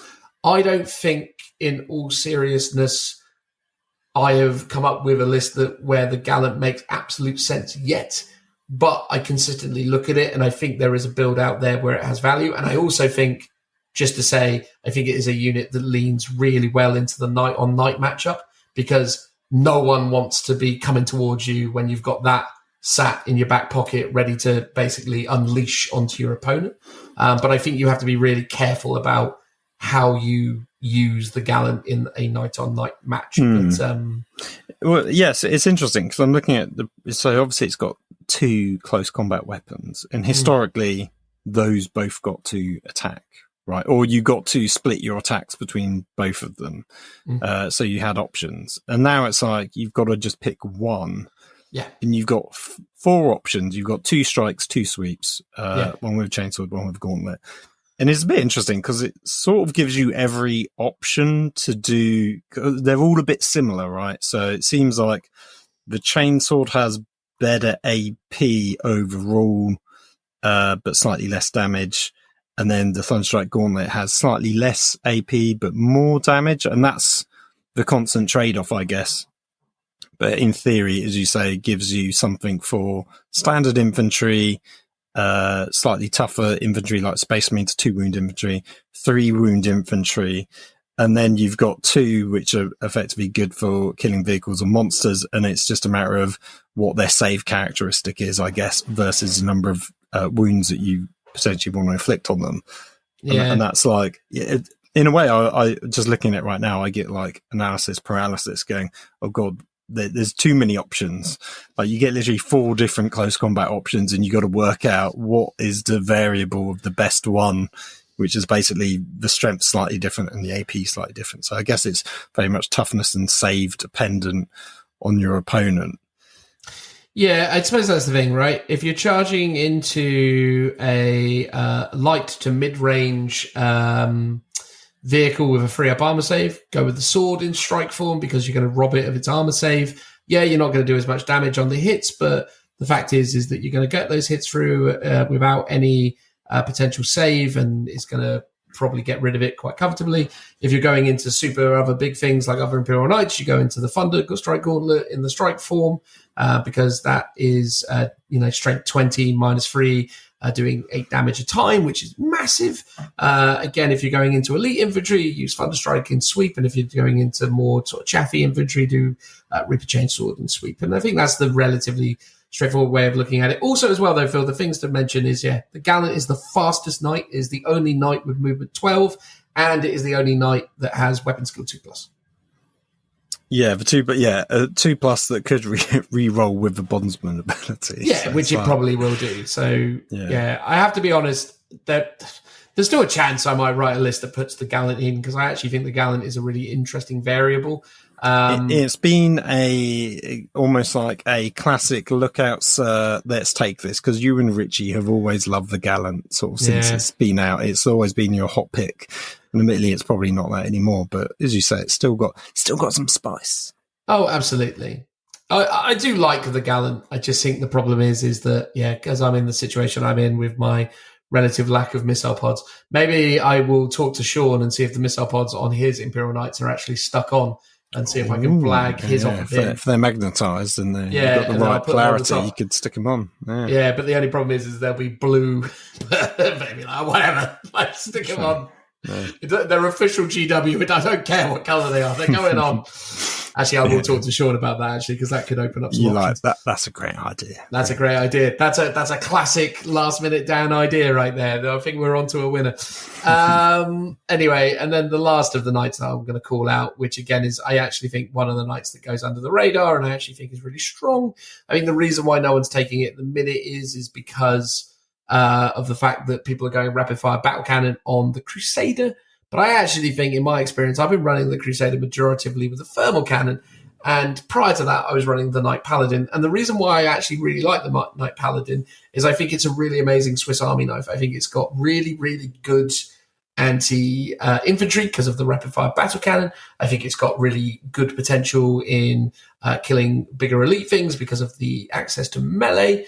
I think this is, to me, the kind of quintessential all-comers knight. And what is actually really good about it is that it's actually one of the few knights that, in my opinion, has a bondsman ability that's relatively moot. It's nice to have it. Basically, it has lethal hits and lance, which are useful.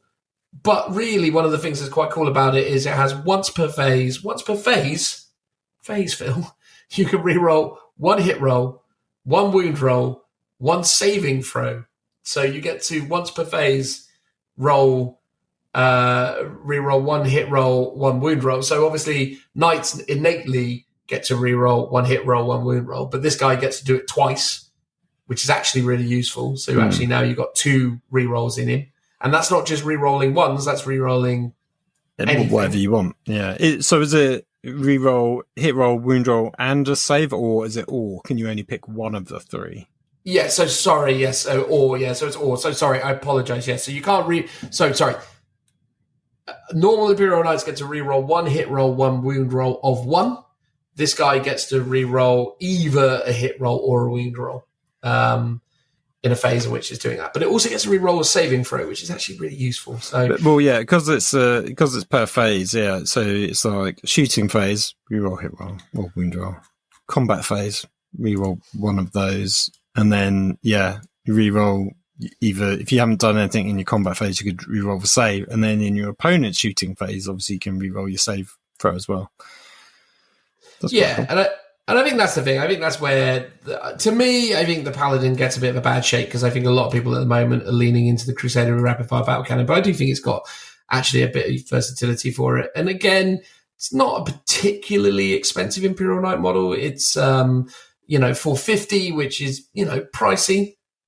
I think there is an argument for it to be better than the Errant. The Errant kind of gets more of the, kind of wins the cheap awards in that sense. But, and again, actually, the Errant's a really interesting one because its bondsman ability is that your guns become assault, which can actually be really hilarious with the thermal cannon. Because if you get within 12 of it and then you'll melter 6 on it. So that's 2d3 shots with blast. The melter ability, which is pretty hilarious if you can make it work.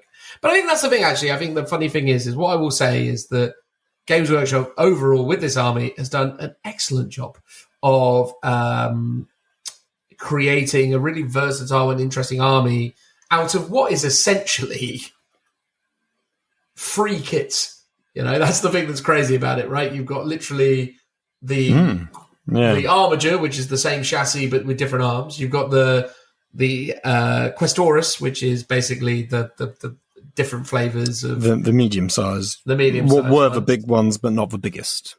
Indeed, and then obviously, last of all, you've got yourself the Dominus, which is basically again the Castellan the Valiant, and again, I actually think there's a lot of really interesting flavor in this list, and I think the reason why I keep enjoying playing it, the things I love about Imperial Knights are thus: the games are quick, the games are easy, and actually, bizarrely, it's really difficult to begrudge Imperial Knights because, yes, I've had close, entertaining games with them, but like when I've lost with them, I've never really felt like I've been hard done by because of it. I actually think they're one of the armies that I think you can accept your losses a lot easier with them because, one, it's over really quickly most of the time, and two, you just kind of appreciate that that's just the way it goes sometimes because they for me, I think they're an army that perfectly embody where I see myself at the moment in a tournament setting, and that is they are a gatekeeper army. And I'm not a gatekeeper in the sense that I'm trying to keep people out or that I'm trying to be difficult. I'm not talking about it in that kind of social media sense. I'm talking about it in more of a kind of sporting sense, in so much as I'm not really very likely to win these events, but in order to get to the top, you got to go through me. Yeah.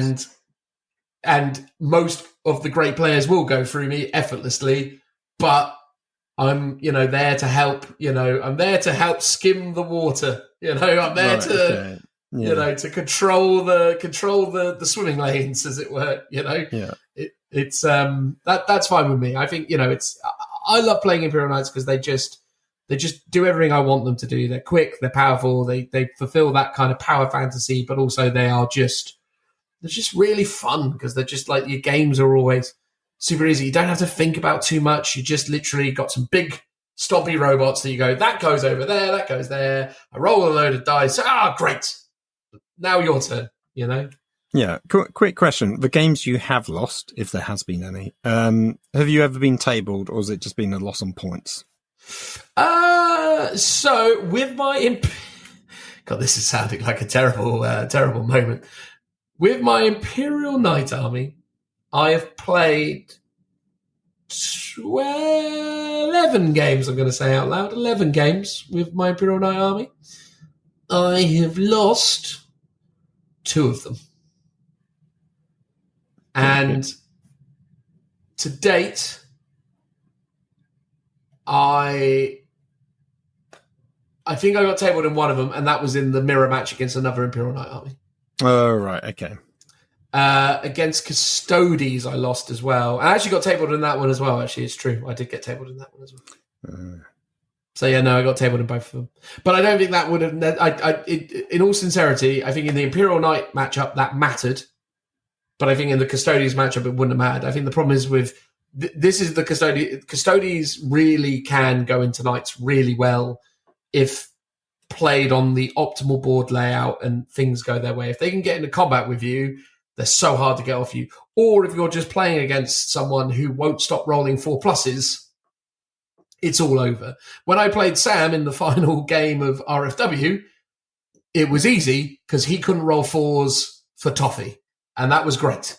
You know, if everyone I played who was running Custodes was Sam and had an inability of rolling 4+, we'd be fine. But unfortunately, a lot of the time I play people like Simon or Adam or, you know, really kind of competent Custodes players who have this strange aura around them, which essentially means that every time they touch a dice and roll it, it gets a 4. It's a bit like you then with your dice. Maybe that's the thing, right? You know, we're touched by the gaming gods, and you know, this is the way of it. But no, I mean, I'd highly recommend Imperial Knights to anyone and everyone. I think they're a great army. I think they offer a lot of really good gameplay experiences. I think they lower the barrier to entry. They are expensive, right? Because ultimately, in order to have the versatility within the army, you're going to need probably 2 big ones. So that's 200 quid. And then you've got to buy a bunch of armigers, which, again, if you're looking at 6 armigers, that's going to run you another 200 quid. I sort of do miss the days of just all big knights in armies. And now it's, as you say, like two big knights and just tons of armigers, which is a shame. I'd like to see more with either just like 1 or 2 armigers or no armigers at all. That'd be fun to see. Yeah. But I guess you say they don't play to the secondaries very well. So yeah, I like the armigers. The problem is with the points hike that they gave the Knight Army a couple of weeks into 10th edition is that it really is a tough call now whether you're going to go. I think most people now will sit on the 2 big Knight armiger ratio. So I think you're looking at that 2-6 ratio now. With a lot of people leaning into Imperial Agents to kind of bolster up some of the remaining points and fill in the blanks. So when you're doing it optimal, I think that's really where you go, which is partly why I would actually quite like the idea of doing the free Knight ratio again still, because it is less optimal, but actually potentially more fun and actually more disruptive in some instances. So I'm going to get on the phone to Sean. I'm going to ask him what the situation is with those with those shooters that are on the heads of his knights, and I guess maybe my list will be totally different. But whatever the case, you can look forward to hearing how I got on at Warhammer World in the next episode of the Look Out Sir Warhammer 40,000 podcast, episode 162, blah, blah, blah, blah, blah. Phil, do you have any closing thoughts on Imperial Knights, or should we just wrap it up? Well, I've been quite impressed by. Obviously, I know they're good, but as I say, I've had this Knight Army sitting in the cupboard for a very long time. So yeah, I'm quite tempted now to. You've rejuvenated my interest in doing my Knights because they're potentially an army I could build and paint in a relatively quick time in comparison to, say, like my Thunder Warriors army, or even just trying to paint out more of my Minotaurs because they're very slow going. I like to think I'm pretty good at painting vehicles, and this is an army of vehicles, so what's not to like? And as you say, small model count, quick turns, all of this stuff is beneficial to a slow player like myself. Oh, mate. It's been revolutionary playing this game with Knights, and I think that's the thing. Like, those who can be bothered to go back and listen to the first tournament report we did for my Imperial Knight army that I ran at Warhammer World when the Codex came out. Again, the games were over in an hour, and when you got to play a lot of games in a weekend, you know, being able to smash through your games and go to the bar and hang out with friends and really wind down in between the games is really valuable, hugely valuable. And that's really what the Imperial Knight army gives you is time. Like, that's the thing it gives you. It's like, you know, You can't buy time, but Imperial Knight Army is a rough proximity of it. Yeah, no wonder why you have so much time to chat to your opponents. I'm normally knee deep in a game, wanting to respect their turn, so not really trying to distract them while they're doing their movement and shooting. And then likewise when it's my turn. So clearly that's how you win the best player award. You take an army that's going to be over quite quickly. Yeah, well, that's the thing. I mean, there was one time where I had convinced myself I think I was talking about it for a London Grand Tournament. I was like, I'm going to insist that we play the chess clock, because I know I'll get all my turns done I'll finish all my 5 turns in 30 minutes. So it just means that my opponent can't keep me at the table for 2.5 hours. It's like the idea that I would be like, whatever happens, I know I'm done in less than 2 hours, because I will basically... You want your free time. Yeah, I will play my entire army in half an hour, and it's up to my opponent what they do with their hour 25 or whatever it is they get. So, so at that point, I'm like, brilliant. I know basically, was it an hour 25? Yeah, I think it is, because usually they're like 2.5 hours in it. So it's usually, an hour 15. So basically, I know that I'm at least getting 45 minutes back every game, because nice. I know that was a strategy for a while, but I never actually did it, because I always actually really enjoy meeting with and playing the people that I'm playing against when I'm playing 40k. So I actually quite, that's one of actually the things I've noticed in this edition, though, is I'm still filling in cubes and having a laugh when someone calls out half an hour left, everyone. And I'm still like, oh, okay. I mean, the game is concluding, it's in its final moments, but like, no rush. No rush. Yeah, that's the win. And also, I've always said it to you, Phil. I've always said it. You love that muddy aesthetic for your Krieg. You kind of done the same basing for your Minotaurs, although you've still done that kind of brassy sort of, coppery look. I want you to do a really garish, bright yellow knight that is, or whatever color you choose, just a bright, cheery, heavy metal color scheme on it, and then just have muddy feet on it. That's always the thing I've always said to you. Well, I want to do red and black, but basically the original Knight Cerastus Lancer on Forge World, which I doubt will be there anymore. Although I think they've repainted the new one in the same sort of scheme, but the old one was black and red armor panels. I always really like that. I'll do Mechanica style Questoris Knights household. Then I've already designed my own household chivalry logo and whatever. So I've got that and a load of backstory already written from years ago when I first started it. So I'd like to do my own custom transfers and stuff for them. But yeah, red and black. I think I'd probably lean into the lots of oil washes all over, probably. Sorry, Dan.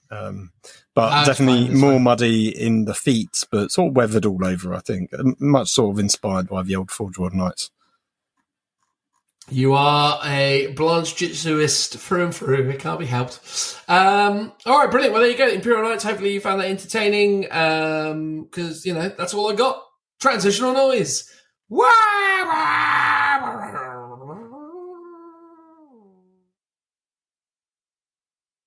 All right, everyone. It's the end of episode 161, although you know better than that. It's the best segment of the whole gosh darn podcast, because me and Phil just talk about general hobby and or stuff related to Warhammer 40,000. So how you doing, Phil? You all right, mate? Yeah, I'm good. I actually thought you were going to do a bit of a segue and say it's where we actually get to talk about Age of Sigmar. Well, that is true. We definitely get to talk about Age of Sigmar, which is super fun. We also get to talk about other Warhammer related topics. It's just a general, schmoosh boosh of, Warhammer affiliated topics, which is always super exciting. I do want to talk about Age of Sigmar, but I'm going to resist going into it straight away, because I did just want to talk to you about specialist games, Old World and Epic, or rather Legions Imperialis. Get a general vibe on what you're feeling about it in a minute. Because I've got to be honest with you, Phil. I'm definitely not buying or playing either of them. But if I was to play one of them, I think Old Worlds is holding my attention way more than Legions Imperialis. I have never been this uninterested in a Games Workshop product. Well, that's not true. This an Aeronautica for me is like the bottom of the G-Dubs barrel. Like, I don't know what it is about Legions Imperialis. I just don't care. Well, what's interesting actually is neither of them are Games Workshop products technically, right? These are Forge World / Specialist Games. Oh, studios don't start doing, with all of that silliness. There's a division. They're the same company, aren't they? Well, you'd like to think so. But tell the 40k rules writers that, get in there.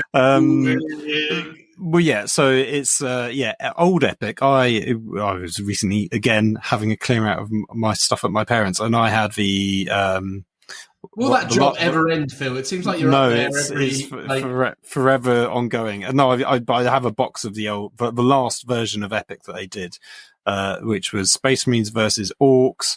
And then I bought a load of squats because that was my fun faction that I was into 40k at the time.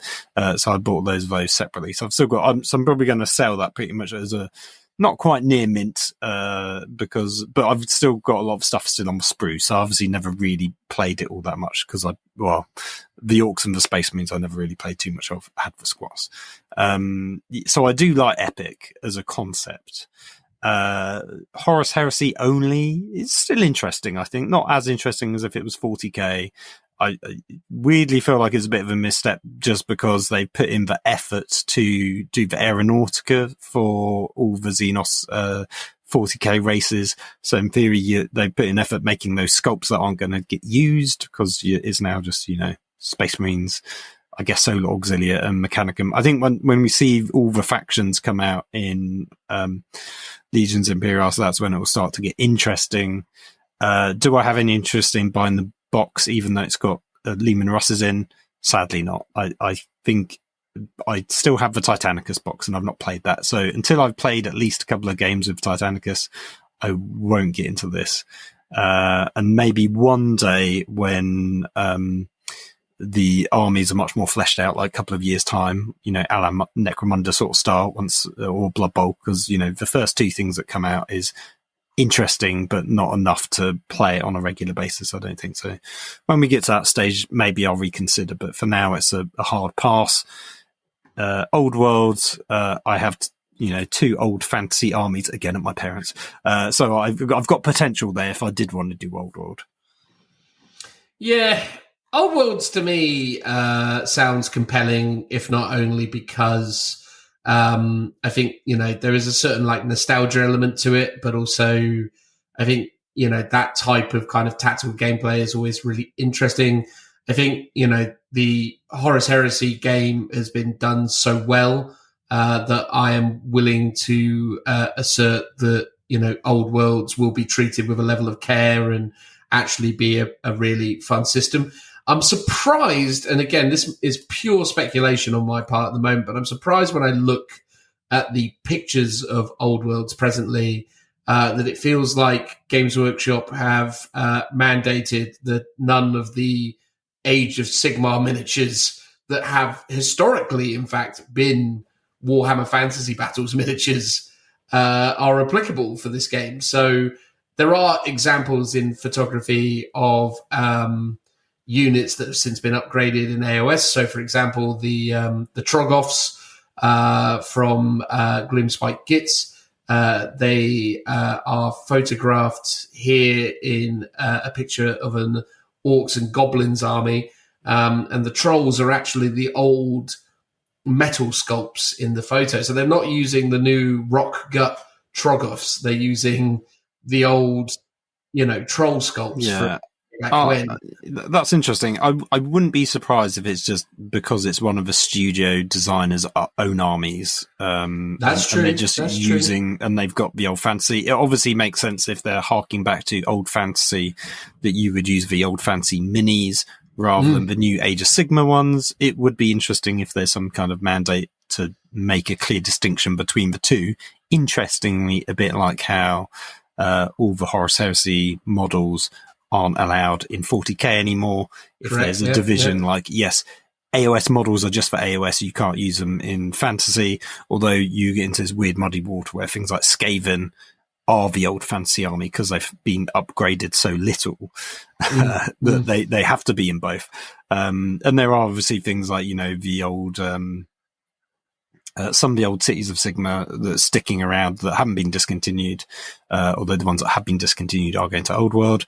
Dwarves, elves, like high elves, some of those sculpts still exist in AOS that I guess will also be playable in not 40k, Old World.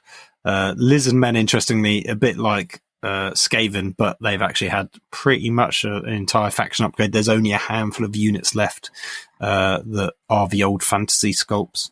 So yeah, with something like that where it's so obvious, will they bring back the old fantasy sculpts when there are the new AOS ones instead? And a bit like the trolls, which ones were they going to bring back, or are they going to let you just use the new ones?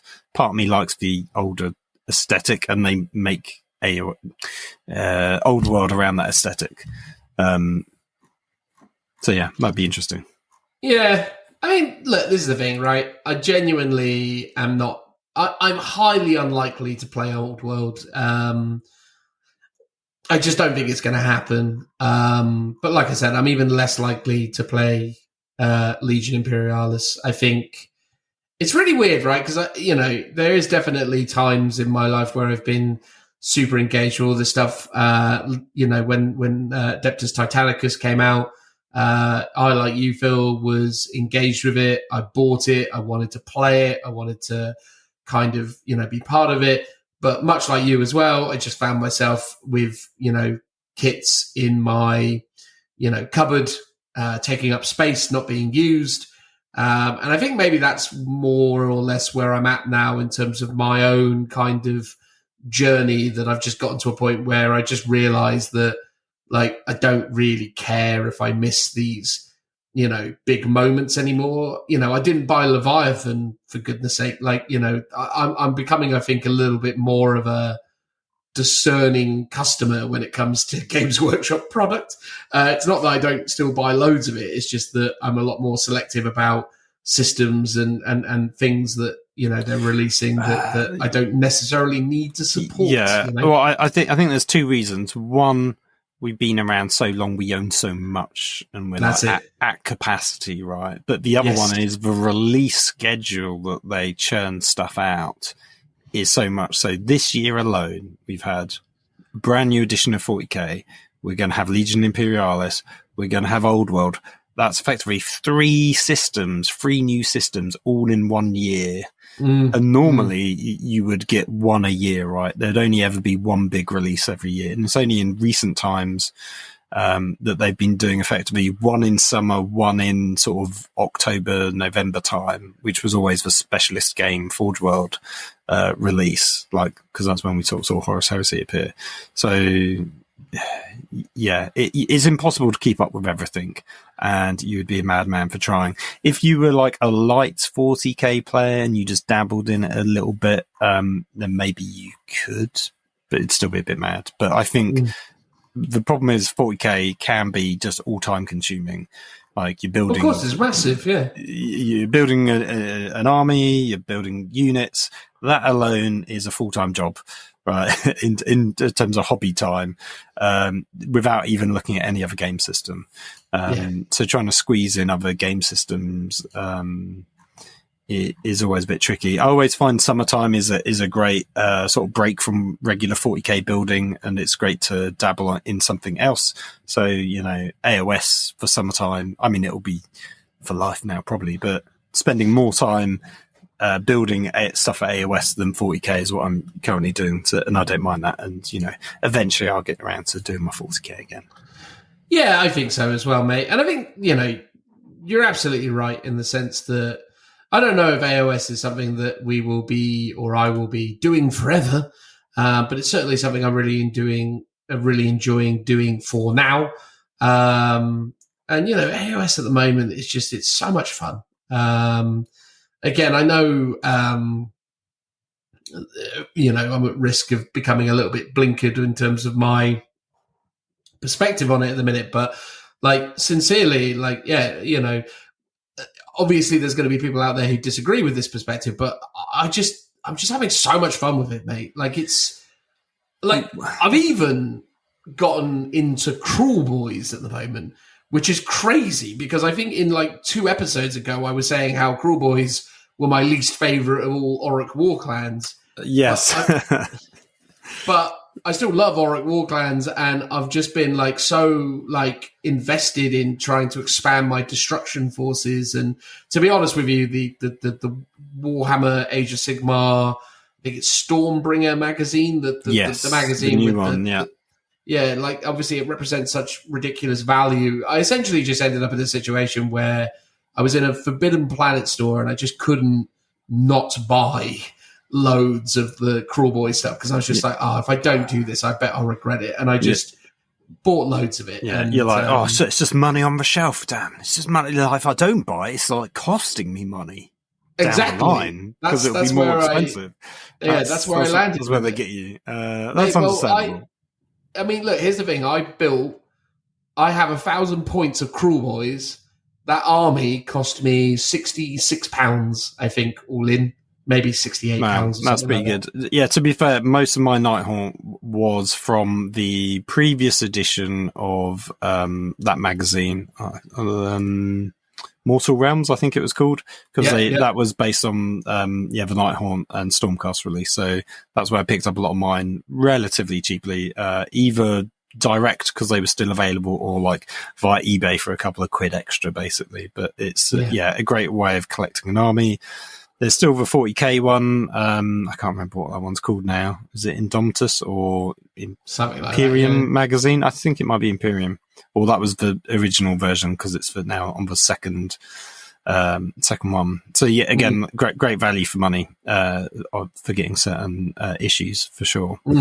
But like that's the thing, right? Like I think the thing is at the moment with AOS is it's I suppose it's that journey of discovery where you're figuring out the rules as you go along, but also I think it's the way the system mechanics of it work and the fact that actually the ranges are so limited in scope outside of obviously Stormcast Eternals that you just sort of you buy into or build around certain kind of army archetypes that create really interesting kind of expression on the tabletop.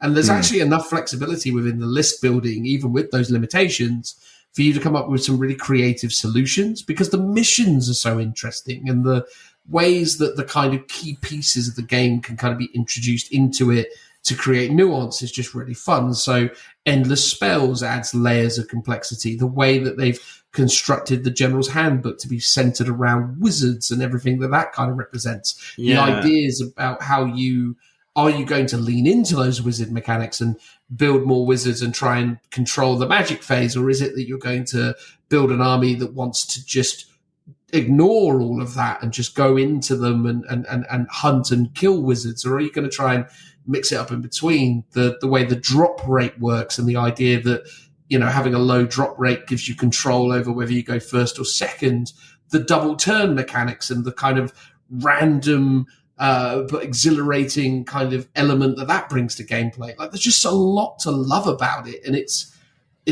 always fun and interesting. And also, I'm sure there are going to be plenty of hardcore AOS players who are going to say, "Dan, you're crazy," but the balance in AOS is so much better, and that is even with things like the Lizardmen army, the Seraphon, and even like the Grave Lords. Like there are some definite problem armies in the game right now.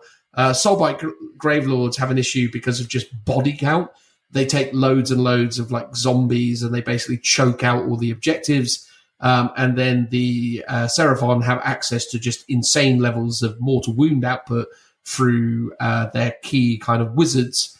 So, you know, there definitely are problems in the game. It's a Games Workshop product at the end of the day. There's always going to be instances where stuff's a bit broken. But the game mechanics are such that you feel like you can come up with interesting solutions to those problems. And even though I think in the case of the Seraphon army, they probably are needing to be, you know, banned in tournament play for a bit while, you know, they balance those more. Even then, there's still interesting kind of gameplay mechanics that mean that you could come up with interesting ways of trying to deal with that, even if you're unlikely to succeed just because of how powerful it is. But I think, once you remove the really kind of extreme issues, I think it's, Soulblight Gravelords, the Seraphon, and also Bone Reapers as well. I think those guys are very strong at the moment also. There just seems to be a really kind of healthy meta within the game. So, like, I was running Cruel Boys against Richie on the weekend, and I've got this really cheap, really high damage output archer unit. It's 240 points to 6 of them, and basically you take a 100-point wizard. He gives them the ability to essentially resolve their damage on mortal wounds on hit rolls of 5+, and they shoot as a 6-person unit. They shoot like 13 times, and every 5+ is 2 mortal wounds, right? So you literally just go blap, and it does just really considerable damage output. But the unit is made of paper. Like, literally, you just like look at it and it's dead. And again, that creates really interesting like design mechanics in the way that works. And even though I was taking chunks out of Richie's army because of like the damage output that I did through shooting, once 1 or 2 of his chosen models got into that unit, it was guaranteed dead. Like, it couldn't do anything once something got in. And again, that just feels more innately interestingly balanced. And yeah, I don't know. I mean, I don't mean to just sort of sit here and wax lyrical about how much I'm enjoying Age of Sigmar at the minute, although obviously that's what I'm doing. But like, I don't know. There's just a lot of things that I like about it, and I'm just really infused by list building. Like, I'm currently working on Big War army lists, which is basically a mixture of all the different Auric war clans. And there's so much creativity that you can come up with in it, and I just find it super compelling. And and I'm super excited to see what you do with it, with your Night Haunts. I'm really excited about what like Sean's coming up with his Gravelords, and what Richie's doing with Slaves to Darkness, and everyone's sort of doing really interesting stuff at the moment, and the game seems super fun. The infamous Joe has jumped in and is also doing Soulblight Gravelords. And we managed to rope him into it. Or was that just a coincidence, or was it from us talking about it? I think he's been won over, but I think the problem is that I don't think we really give ourselves enough credit in terms of, obviously, once I think we get a bit of a B and up on it, I think I certainly get a bit too excitable about this stuff. And I think, I think the influence of all of us talking about it the way we have been, I think anyone who was in our WhatsApp group would struggle not to be super excited about playing Age of Sigmar right now. Yeah, that's true. I mean, there's a lot of stuff that Age of Sigmar does right that I do wish 40k would do. I remember when the first GT pack came out for 40k, I was like, every single one, because it was like a 6-month cycle, or maybe initially it was a year and then it went to 6 months. But I was like, everyone should be themed, right? Like, it should be set on like a different system. There should be like, this time we're going to like boost psychers. Psychers can score easily or do extra psychic stuff. And then the next one, it could be tanks or monsters. And every season has a theme to it. And it makes list building completely different because you're changing the meta every time based on what can perform well or what can score better or what you've given a boost to. And this is exactly what Age of Sigmar does. It's like, so this time it's all about wizards. Wizards can cast special spells. They can cast extra. That makes them easier to cast. And I'm just like, that's just great. That's just like really cool way of keeping the game going. In theory, indefinitely. If they didn't do a 4.0 for AOS, for me, I know more diehard players would be desperate for an Age of Sigmar 4, which I think is due next year. I'll be like quite happy with just the season mechanic, like, and then just the odd patch update to the game and tweaking stuff, and then new codexes, obviously, to update rules and stuff like that. And the way, like with the mission tactics, is you get to pick one every turn. They're kind of like secondaries, but rather than picking some that you had to play for the entire game and try and score every turn, it's like every single turn it's a different one. And it's not randomized, you get to pick, and then that's quite important in terms of like the order in which you want to do them, because some will be easier to do at the beginning, some will be really difficult to do at the end. So it gives you some tough choices about that, and it gives you onus to do something in your turn, and it feels achievable in your turn. because you just have to do it in your turn. It's not the battle round for the most part. And then there's like an overarching objective that you can do for the whole game, right? So it's just stuff like that I much prefer. And it's like, if they took those elements and put them in 40k, I think 40k would be a lot better for it. And it just could be a matter of the play style of AOS or the design philosophy around like those mission building or the way they've done the game just more aligns to how I like to play a game. And it happens that AOS is doing it, and unfortunately 40k isn't. But you know, that is what it is, really. Yeah.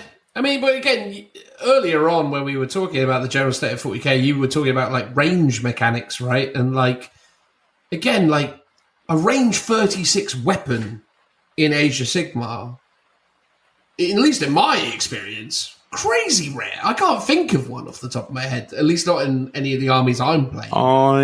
I wouldn't be surprised if someone like Caldron Overlord would have it on like one of their big cannons. Yeah. But yeah, crazy rare to have anything more than like 12 or 18, I would say. Yeah. And I think that is a sort of inherent balance of the game, that it is much more close combat orientated, and that shooting isn't as prevalent. Terrain isn't anywhere near as important as it is in 40k, although it's still good to have. Like, but you could play AOS on a completely blank table, and it would still fundamentally work the same in a way that I don't think a 40k game would. But I do think it is quite important in terms of just blocking movement and forcing you to make more interesting choices around the table and stuff like that. Yeah, I agree with that statement. I think, like, you know, from a kind of fundamentals mechanics perspective, terrain being there or not doesn't necessarily, imbalance the game. But I think the game benefits from having terrain there. And I think those kind of, again, tactical nuances that it presents are really interesting. And I think they do offer you a lot of, you know, fun gameplay challenges. So I'm in favor of the fact that terrain is in it in the way that it is. But I think the game is just much better sort of built around sort of core systems that, you know, balance things like shooting and balance things like combat. And I think all of that stuff sort of works a bit better.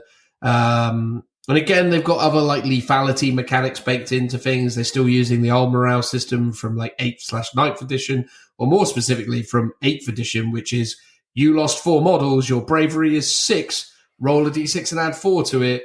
You fail, then you lose the difference. You know, it's like everything over. Honestly, I prefer that. I love it. It's weird. I think in part, a lot of our armies are all high leadership, doesn't come up quite Not as mine, mate. much. The Auric War clans are all like leadership 6. They're terrible. True. Yeah, no, okay, but all of your Auric War clans, all of your stuff's super tough though, so it's quite difficult to kill a lot of your units or en masse to trigger it or to make you lose a lot unless you just happen to roll really badly.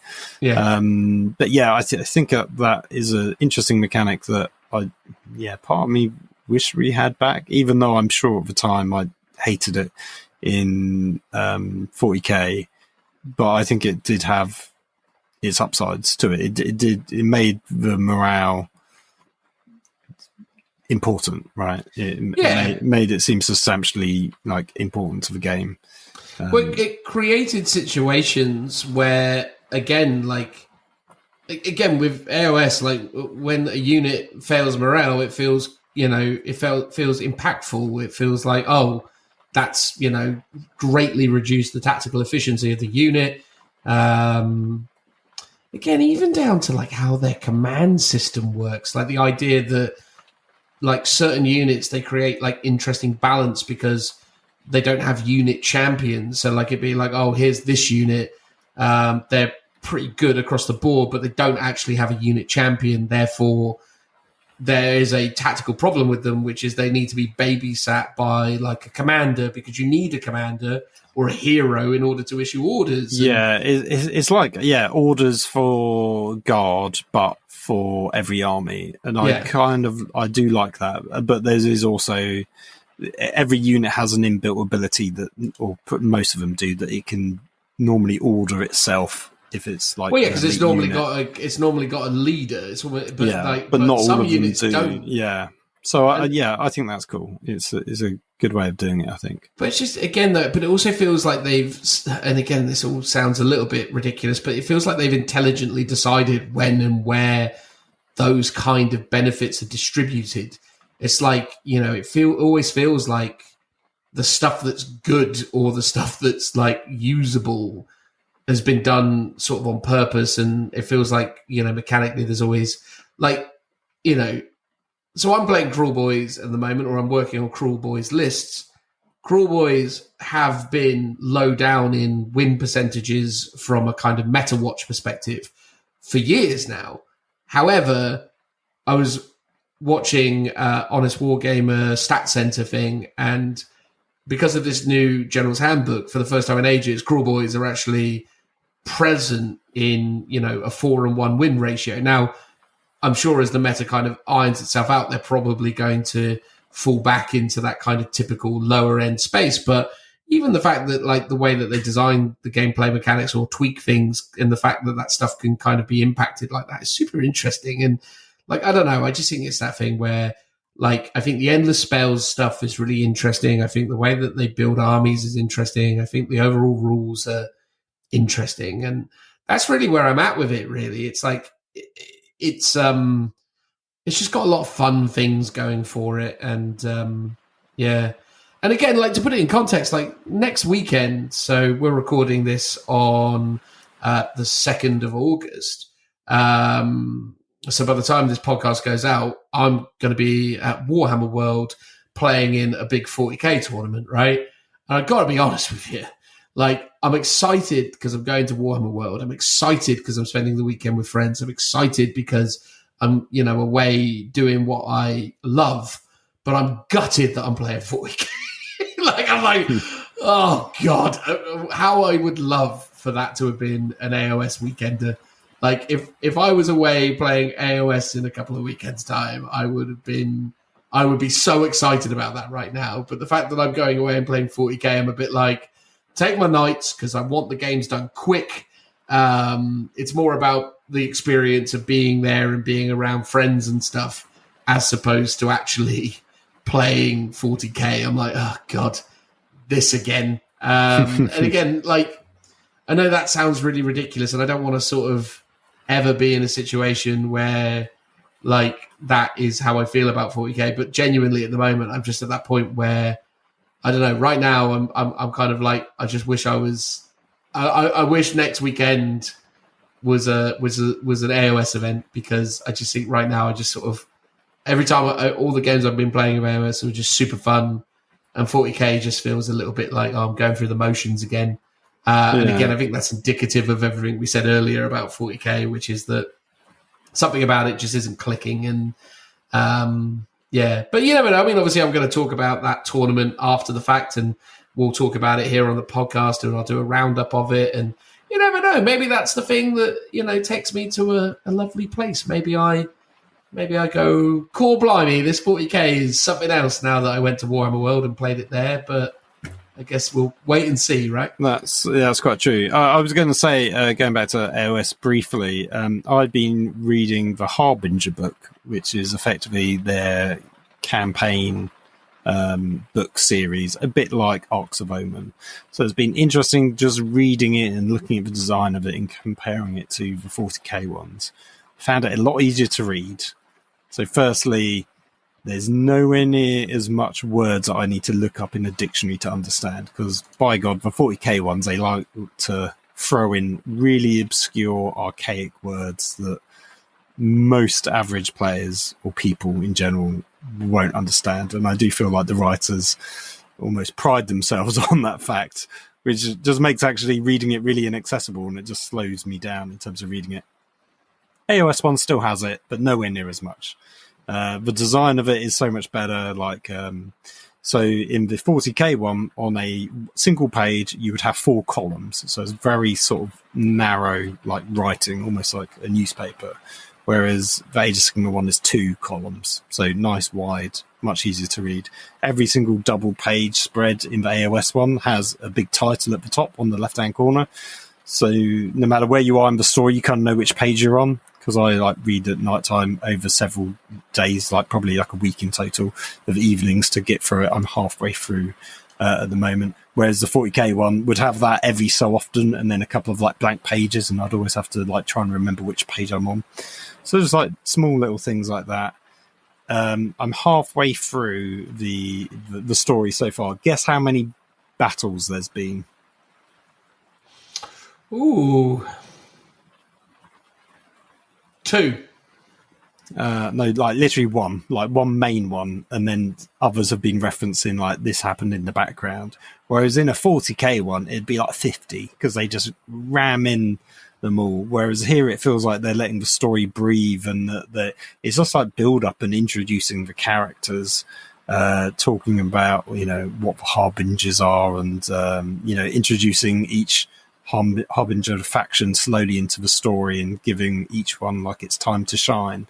And not a huge amount has really happened so far, but they do go into like detail. Like the moment I'm in a bit where they're talking about Hammerhal and how the city's dealing with like this plague that's been going around and stuff. But, yeah, so it's just a much more refreshing read, and all these little niceties and like the front bits of the story.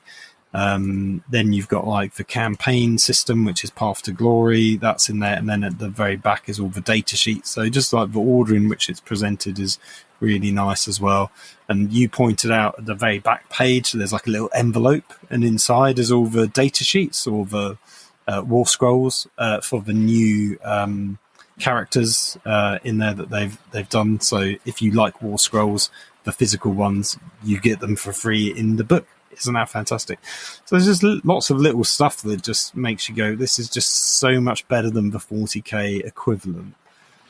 Yeah, I think the thing I always take away from AOS is that I get the vibe that everyone involved in making AOS love it, care about it, play it, and just live and breathe it. Like, they love it.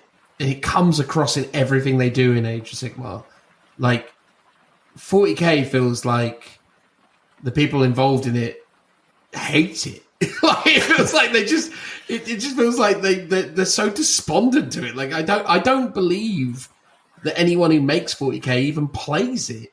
Like, I even remember we went to like Warhammer World back in like, I think it was like still when 8th edition was a thing. We were playing some events, and we were playing some of the studio guys who work on 40k. They go, oh, how you this, that, and the other, and they said, "Oh no, we just play Age of Sigmar." I was like, "Oh, flipping heck! Even the 40k designers don't even play, even say like Age of Sigmar is more fun."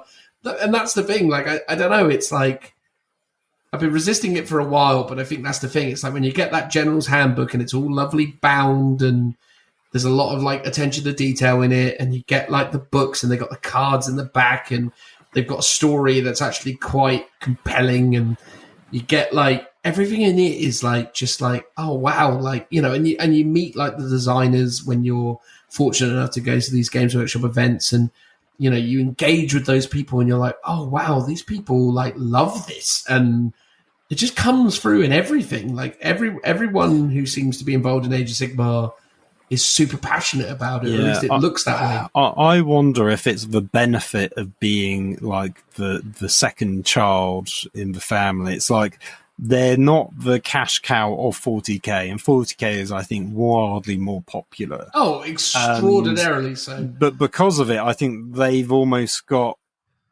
probably the managerial dictate to be like, make this the best product that you can to get more people to play Age of Sigmar, which is why the production quality of all the books is like much higher than 40k.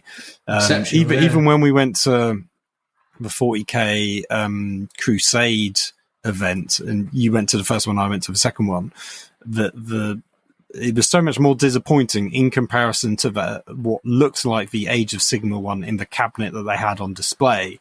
Like, that had custom tokens, like little stoned things, like a map and all sorts of things that you got as part of it.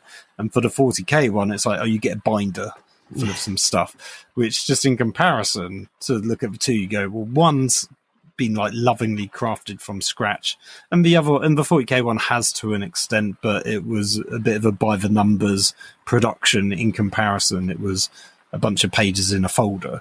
No like extra, like, you know, as I said many times when we reviewed it, I want tat, I want little cards, I want little punch out things, I want, you know, little maps of stuff when you're doing those kind of campaign events. And the Age of Sigmar one completely nailed it by the looks of it. Admittedly, we didn't go, but they had everything out in the cabinet for you to see.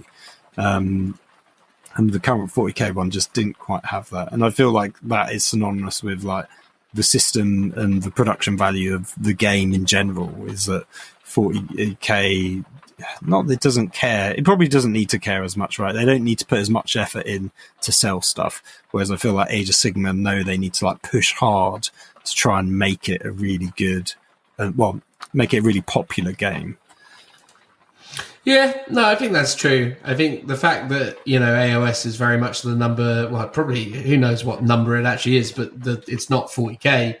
They obviously have to do more. But I think the thing is that I get the feeling that they want to do more with it. And I feel like the game just feels just so much more compelling because of it. And I think that's the thing, right? Like, I think what I'm getting to with all of this is that this is a hobby based on passion. You know, people love this. They love the artistic expression. They love the world building. They love the characters and the setting, everything, right? Like, this is a fantasy that you get lost in. And when you engage with this hobby and you build an army, you become fascinated by, you know, what it is in the context of the world in which it exists, but you also create your own, you know, narrative around that, and you build your own stories and you create your own history for this, you know, collection of small plastic miniatures that you paint and put on tabletops. But the fact is that you become so invested in it,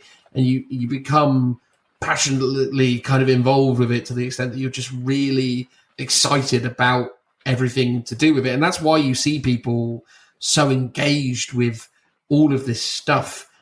But the thing is I feel like what I get from AOS is I get that kind of reciprocal kind of passion and enthusiasm from the studio, whereas I feel like a lot of the time with 40k, it's become more transactional. Like, it's much more just about shifting product, whereas AOS is more about celebrating a hobby. And I think that's the difference in terms of the two systems. I genuinely think that AOS is being made by passionate people who are excited to, you know, innovate and create, whereas I feel like 40k is being made to horrific deadlines and is basically putting the people involved in creating it under unbelievable levels of pressure and stress. Yeah, I think the indexes that they put out kind of show that. It does feel like it's sort of riddled with a lot of errors, right? Whereas I'm sure AOS had a similar thing probably,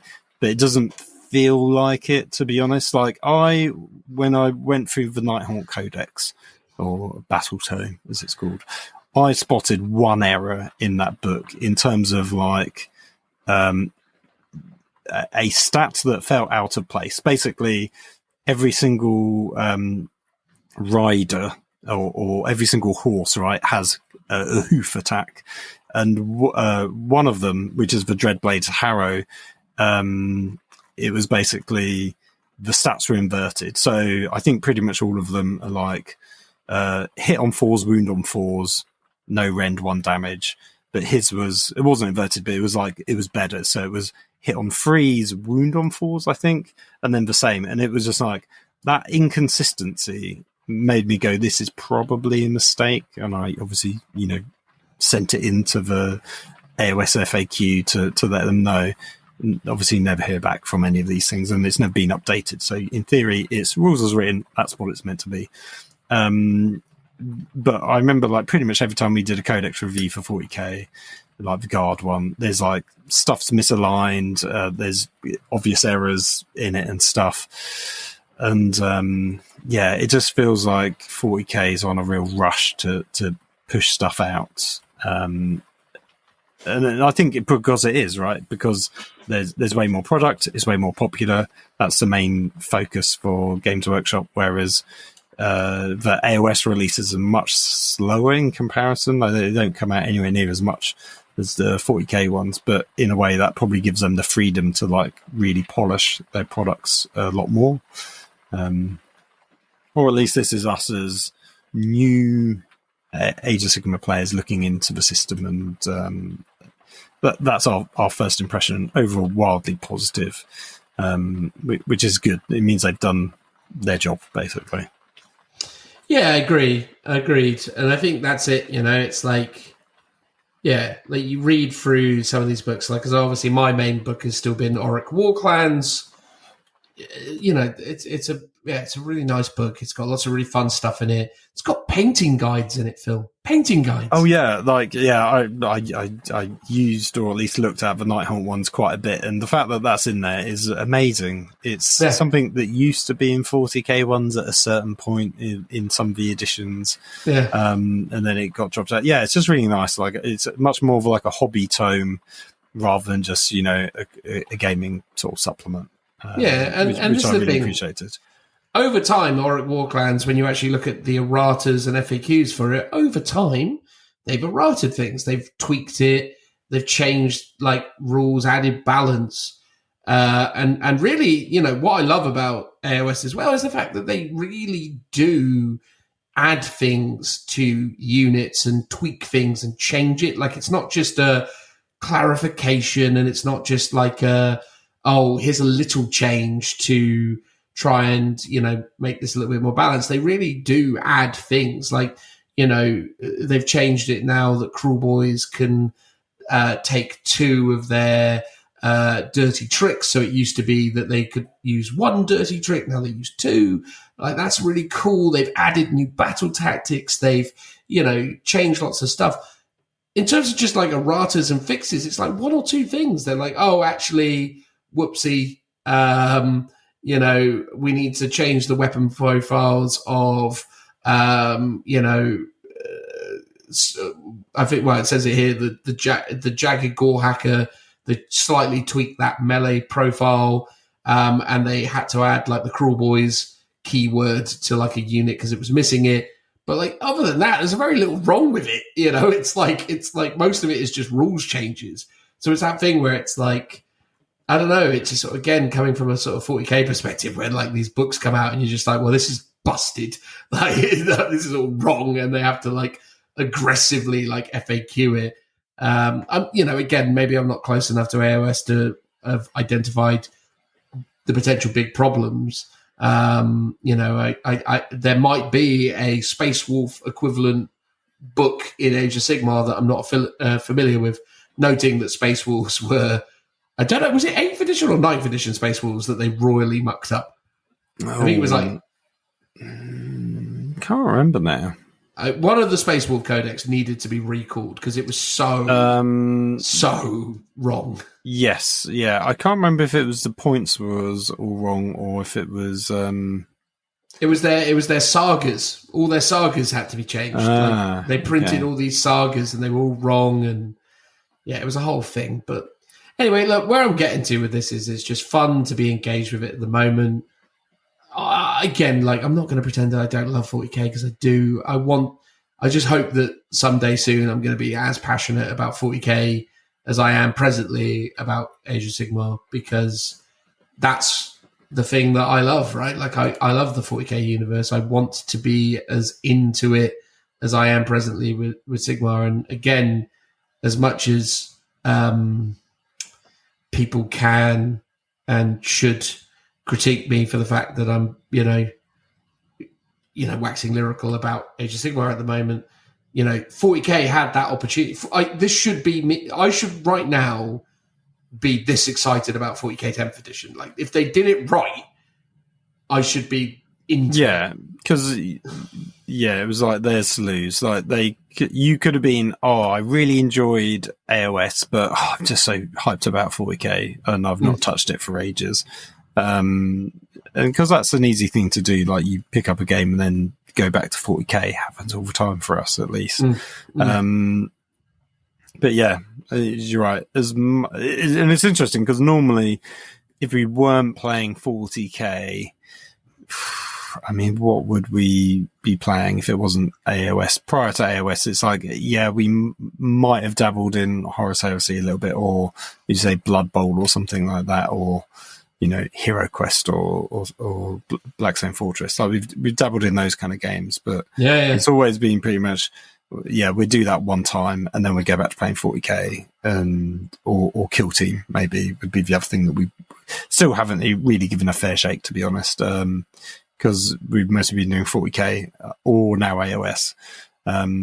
So yeah, and it's a really good comparison because it's like it's the same company, it's the same studio. It's not like it's Forge World and Games Workshop. It's literally just Games Workshop, but admittedly they are different departments, right?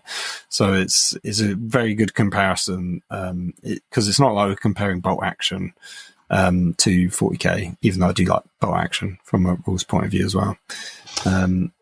Yeah, that's it though, isn't it? That's the thing. Like, yeah, I don't know. I have constructed many Destruction, Auric War Clan, and or Gloomspike Gitz armies over the last couple of weeks. I've bought so many miniatures in the last couple of weeks. I've literally been on a Cruel Boys marathon. I have built and painted, or rather built and undercoated my 1,000-point list that I managed to buy out of those Stormbringers, and since then I've also acquired. I managed to pick up the 2022 Christmas bundle with like loads of monsters, building those at the minute. Like, I'm just going completely and utterly bonkers for it at the minute. It's just so much fun to be engaged with something that just I'm really excited about, and like, and again, it doesn't disappoint every time I play it. And bear in mind, right? Do you know what happens to me all the time in Age of Sigmar that rarely happens to me in 40k? Oh, is it you lose? I lose all the time. I've hardly ever won a game of Age of Sigmar, and I still love it. Right? Yeah, I mean, I've had many a game where especially against Tim, which was my first 2 games, I got absolutely steamrolled. Yeah. And I was a bit salty to an extent because it's just like, what does this do? Like, his stuff does insane, kind of crazy special rules. But you soon go, okay, every army has that. Every army has crazy special rules. So even the times I've sort of lost, it doesn't. I don't know. Yeah, it's still. I'm still infused to go back and play again. Whereas if I get smashed in 40k, I'm just a bit like, oh, the game system. Whereas with AOS, it's a bit more like I just want to play more, which is a good sort of foundation for wanting to do it. Also, like we've been talking about it a bit, like there's a campaign system that I want to do from an old White Dwarf. So it's from last year. I think there was like 5 issues. It's like a proper campaign system where you get cards. Each card's got a territory on it. If you're like, I'd say the good guys, the defenders, if you're not orcs or not destruction, you get a certain set of rules for that territory on one side. And if you're destruction, you get a certain set of rules on the other side, because it's all about this big war coming along and trying to claim these lands. So it's kind of simple but good campaign narrative, and just a really nice campaign, relatively simple campaign system. You can tie it into Path of Glory, which is a campaign system. And actually what I've noticed is throughout lots of other White Dwarf episodes, there's these like mini campaigns that they do that they're called campaign arcs. So it's like 3 missions, normally themed around 2 specific races, but they just say you can swap them out for anything else that you want. And it's like you can do this as like a one-off, like basically play it in a day, like with the 3 missions, or you can tie it into any of the campaigns that they've done in those White Dwarfs. And it's like, oh, this is fantastic. This is like what I want from tabletop games, is like a decent campaign system. And I don't think they've done anything remotely similar in 40k for White Dwarf. Now, what I will say is the one they did do, which was the prior Nexus one, which was the map-based Tar one, which is what you and I played at the Crusade event at Warhammer World, because they basically used the White Dwarf system and then tweaked it ever so slightly. And it's like, that is a campaign system, but not quite in the same way, because I think that was just play generic missions with this twist applied based on which tile you're on. Whereas, admittedly, this one is predominantly play your own missions and, pick and choose where you get them from. But then the Arc ones have their own specific missions, and then normally there's like a finale mission that we can play as well, that they provided. And it just seems sort of much more interesting and engaging, and it's like, this is the kind of hobbying I want to be doing. Yeah, there you go. So there you are, all of our glorious 40k fans. Sorry. Again, sorry. Like, I feel like we need to do a AOS primer episode or segments at some point for non-Age of Sigmar players that might be curious, because we've been waxing lyrical about it so much, or because you want to get into it, and you don't know where to begin. And we can talk about, I don't know, the backgrounds and the factions, and where to start if you want to get into it. It would probably help us as well in terms of better enriching our kind of understanding of it, right? Because like, you've become very night haunt specialist. I've become quite broadly destruction specialized. Richie's very invested in like chaos, and Tim's very invested in like a broad selection of armies. To be fair, he's done like Skaven and chaos and that kind of stuff as well. And no one's really done order. No one's really done order, no. But then order are sort of boring, in my opinion. Although, to be fair, I think the Idenef are pretty fun. Maybe one day I will diversify into some elves, but to be honest with you, to me, like, fantasy is like orcs and goblins. That's what I want. Like, that's why I'm sort of stuck in that realm. I'm like, yes, just give me more greenskins, please. That's what I want. And in a way, Crawl Boys scratch the elfy itch because they're kind of cunning and wibbly. They kind of they're like orcs in the Lord of the Rings Tolkien sense, in so much as they're like elves that have fallen and corrupted. But yeah, look, I think that's the thing. Like, I'm aware that there's a lot of our fans, or long-standing 40k fans, who will find these kind of segments frustrating because ultimately you don't want to hear us just prattle on about Age of Sigmar all the time. So we're going to try and obviously temper where we can talk about it. But let us know in the comments if you do like the AOS, or if you don't, let us know. Because we don't know. Because I think, we've spoken to a few people, and every single one that I've spoken to about it, or they've spoken to me about it, let's say, they've gone, oh, I like the AOS stuff. Oh, I've really gotten into it myself. If people aren't liking it, do let us know, because we don't want to ram it down your throats if you're not going to be enjoying it. Yeah. But again, also as well, it's typical, isn't it? Right? Because obviously for us, we started doing this podcast because we're passionate about 40k and we're engaged with it, and it's like our hobby. But our hobby is obviously migrated a little bit to have a bit more. We're in a bit of a sort of like, our priorities are a bit more split than they were when we started this project years ago. And I think that's the thing, isn't it? Like, there is a sort of thing where you want to kind of talk about the stuff that you're really kind of passionate about and all the rest of it. And I don't know. I just hope that 40k pulls off a blinder, and then before I know it, I'm back in the saddle, getting all excited about all the different things I can do with 40k. But presently, we've gone over all this all the time. But like, I am where I am with this whole process at the minute. But there you go. But AOS, super cool, loving it. Long may that continue. The epic stuff, I want to like it, but I don't care. Like, I look at it and I just go, I don't understand. I don't want it. Like, it just is. Nothing about it interests me at all. I appreciate there's diehard fans to that stuff, and I love the fact that you love that, but just saying it's not for me. Old World, great, cool, glad it exists. Probably will never play it, but again, more likely to play it than I am to play Epic. I mean, this is the thing, right? From an external perspective, Necromunda looks like the funnest thing in the world. The models are incredible, but I have never been able to play it, so I can't make time for that. We've been talking about Necromunda for a couple of years as well, a bit like Kill Team. We've been talking about it, but not doing it. And I feel like, it would be really fantastic to do. Because again, it's 40k. It's like, so yesterday I played against George.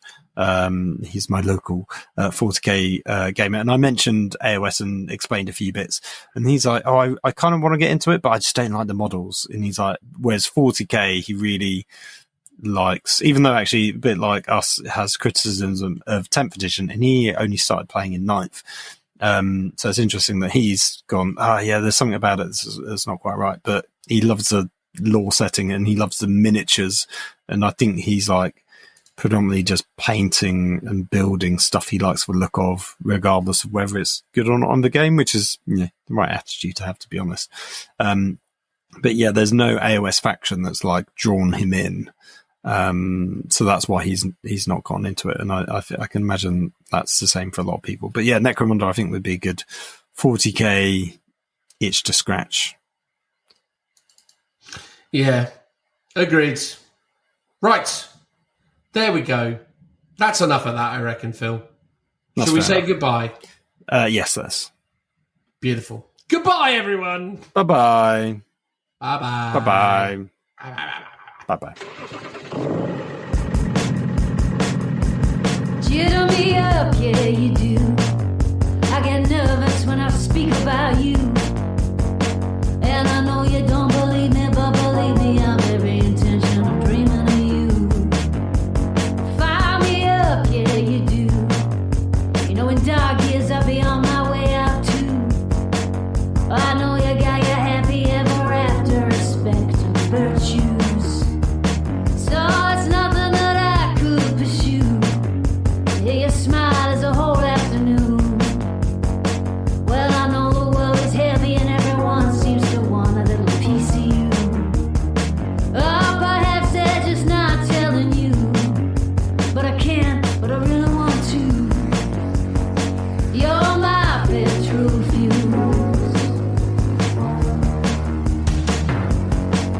Well, nothing's ever gonna really be the same right after this. Oh yeah, the walls can fall down. There's nothing in this world I'll really miss. But I believe in you. You're my petrol fuse. Somebody do that to you. Everyone else turns to blue.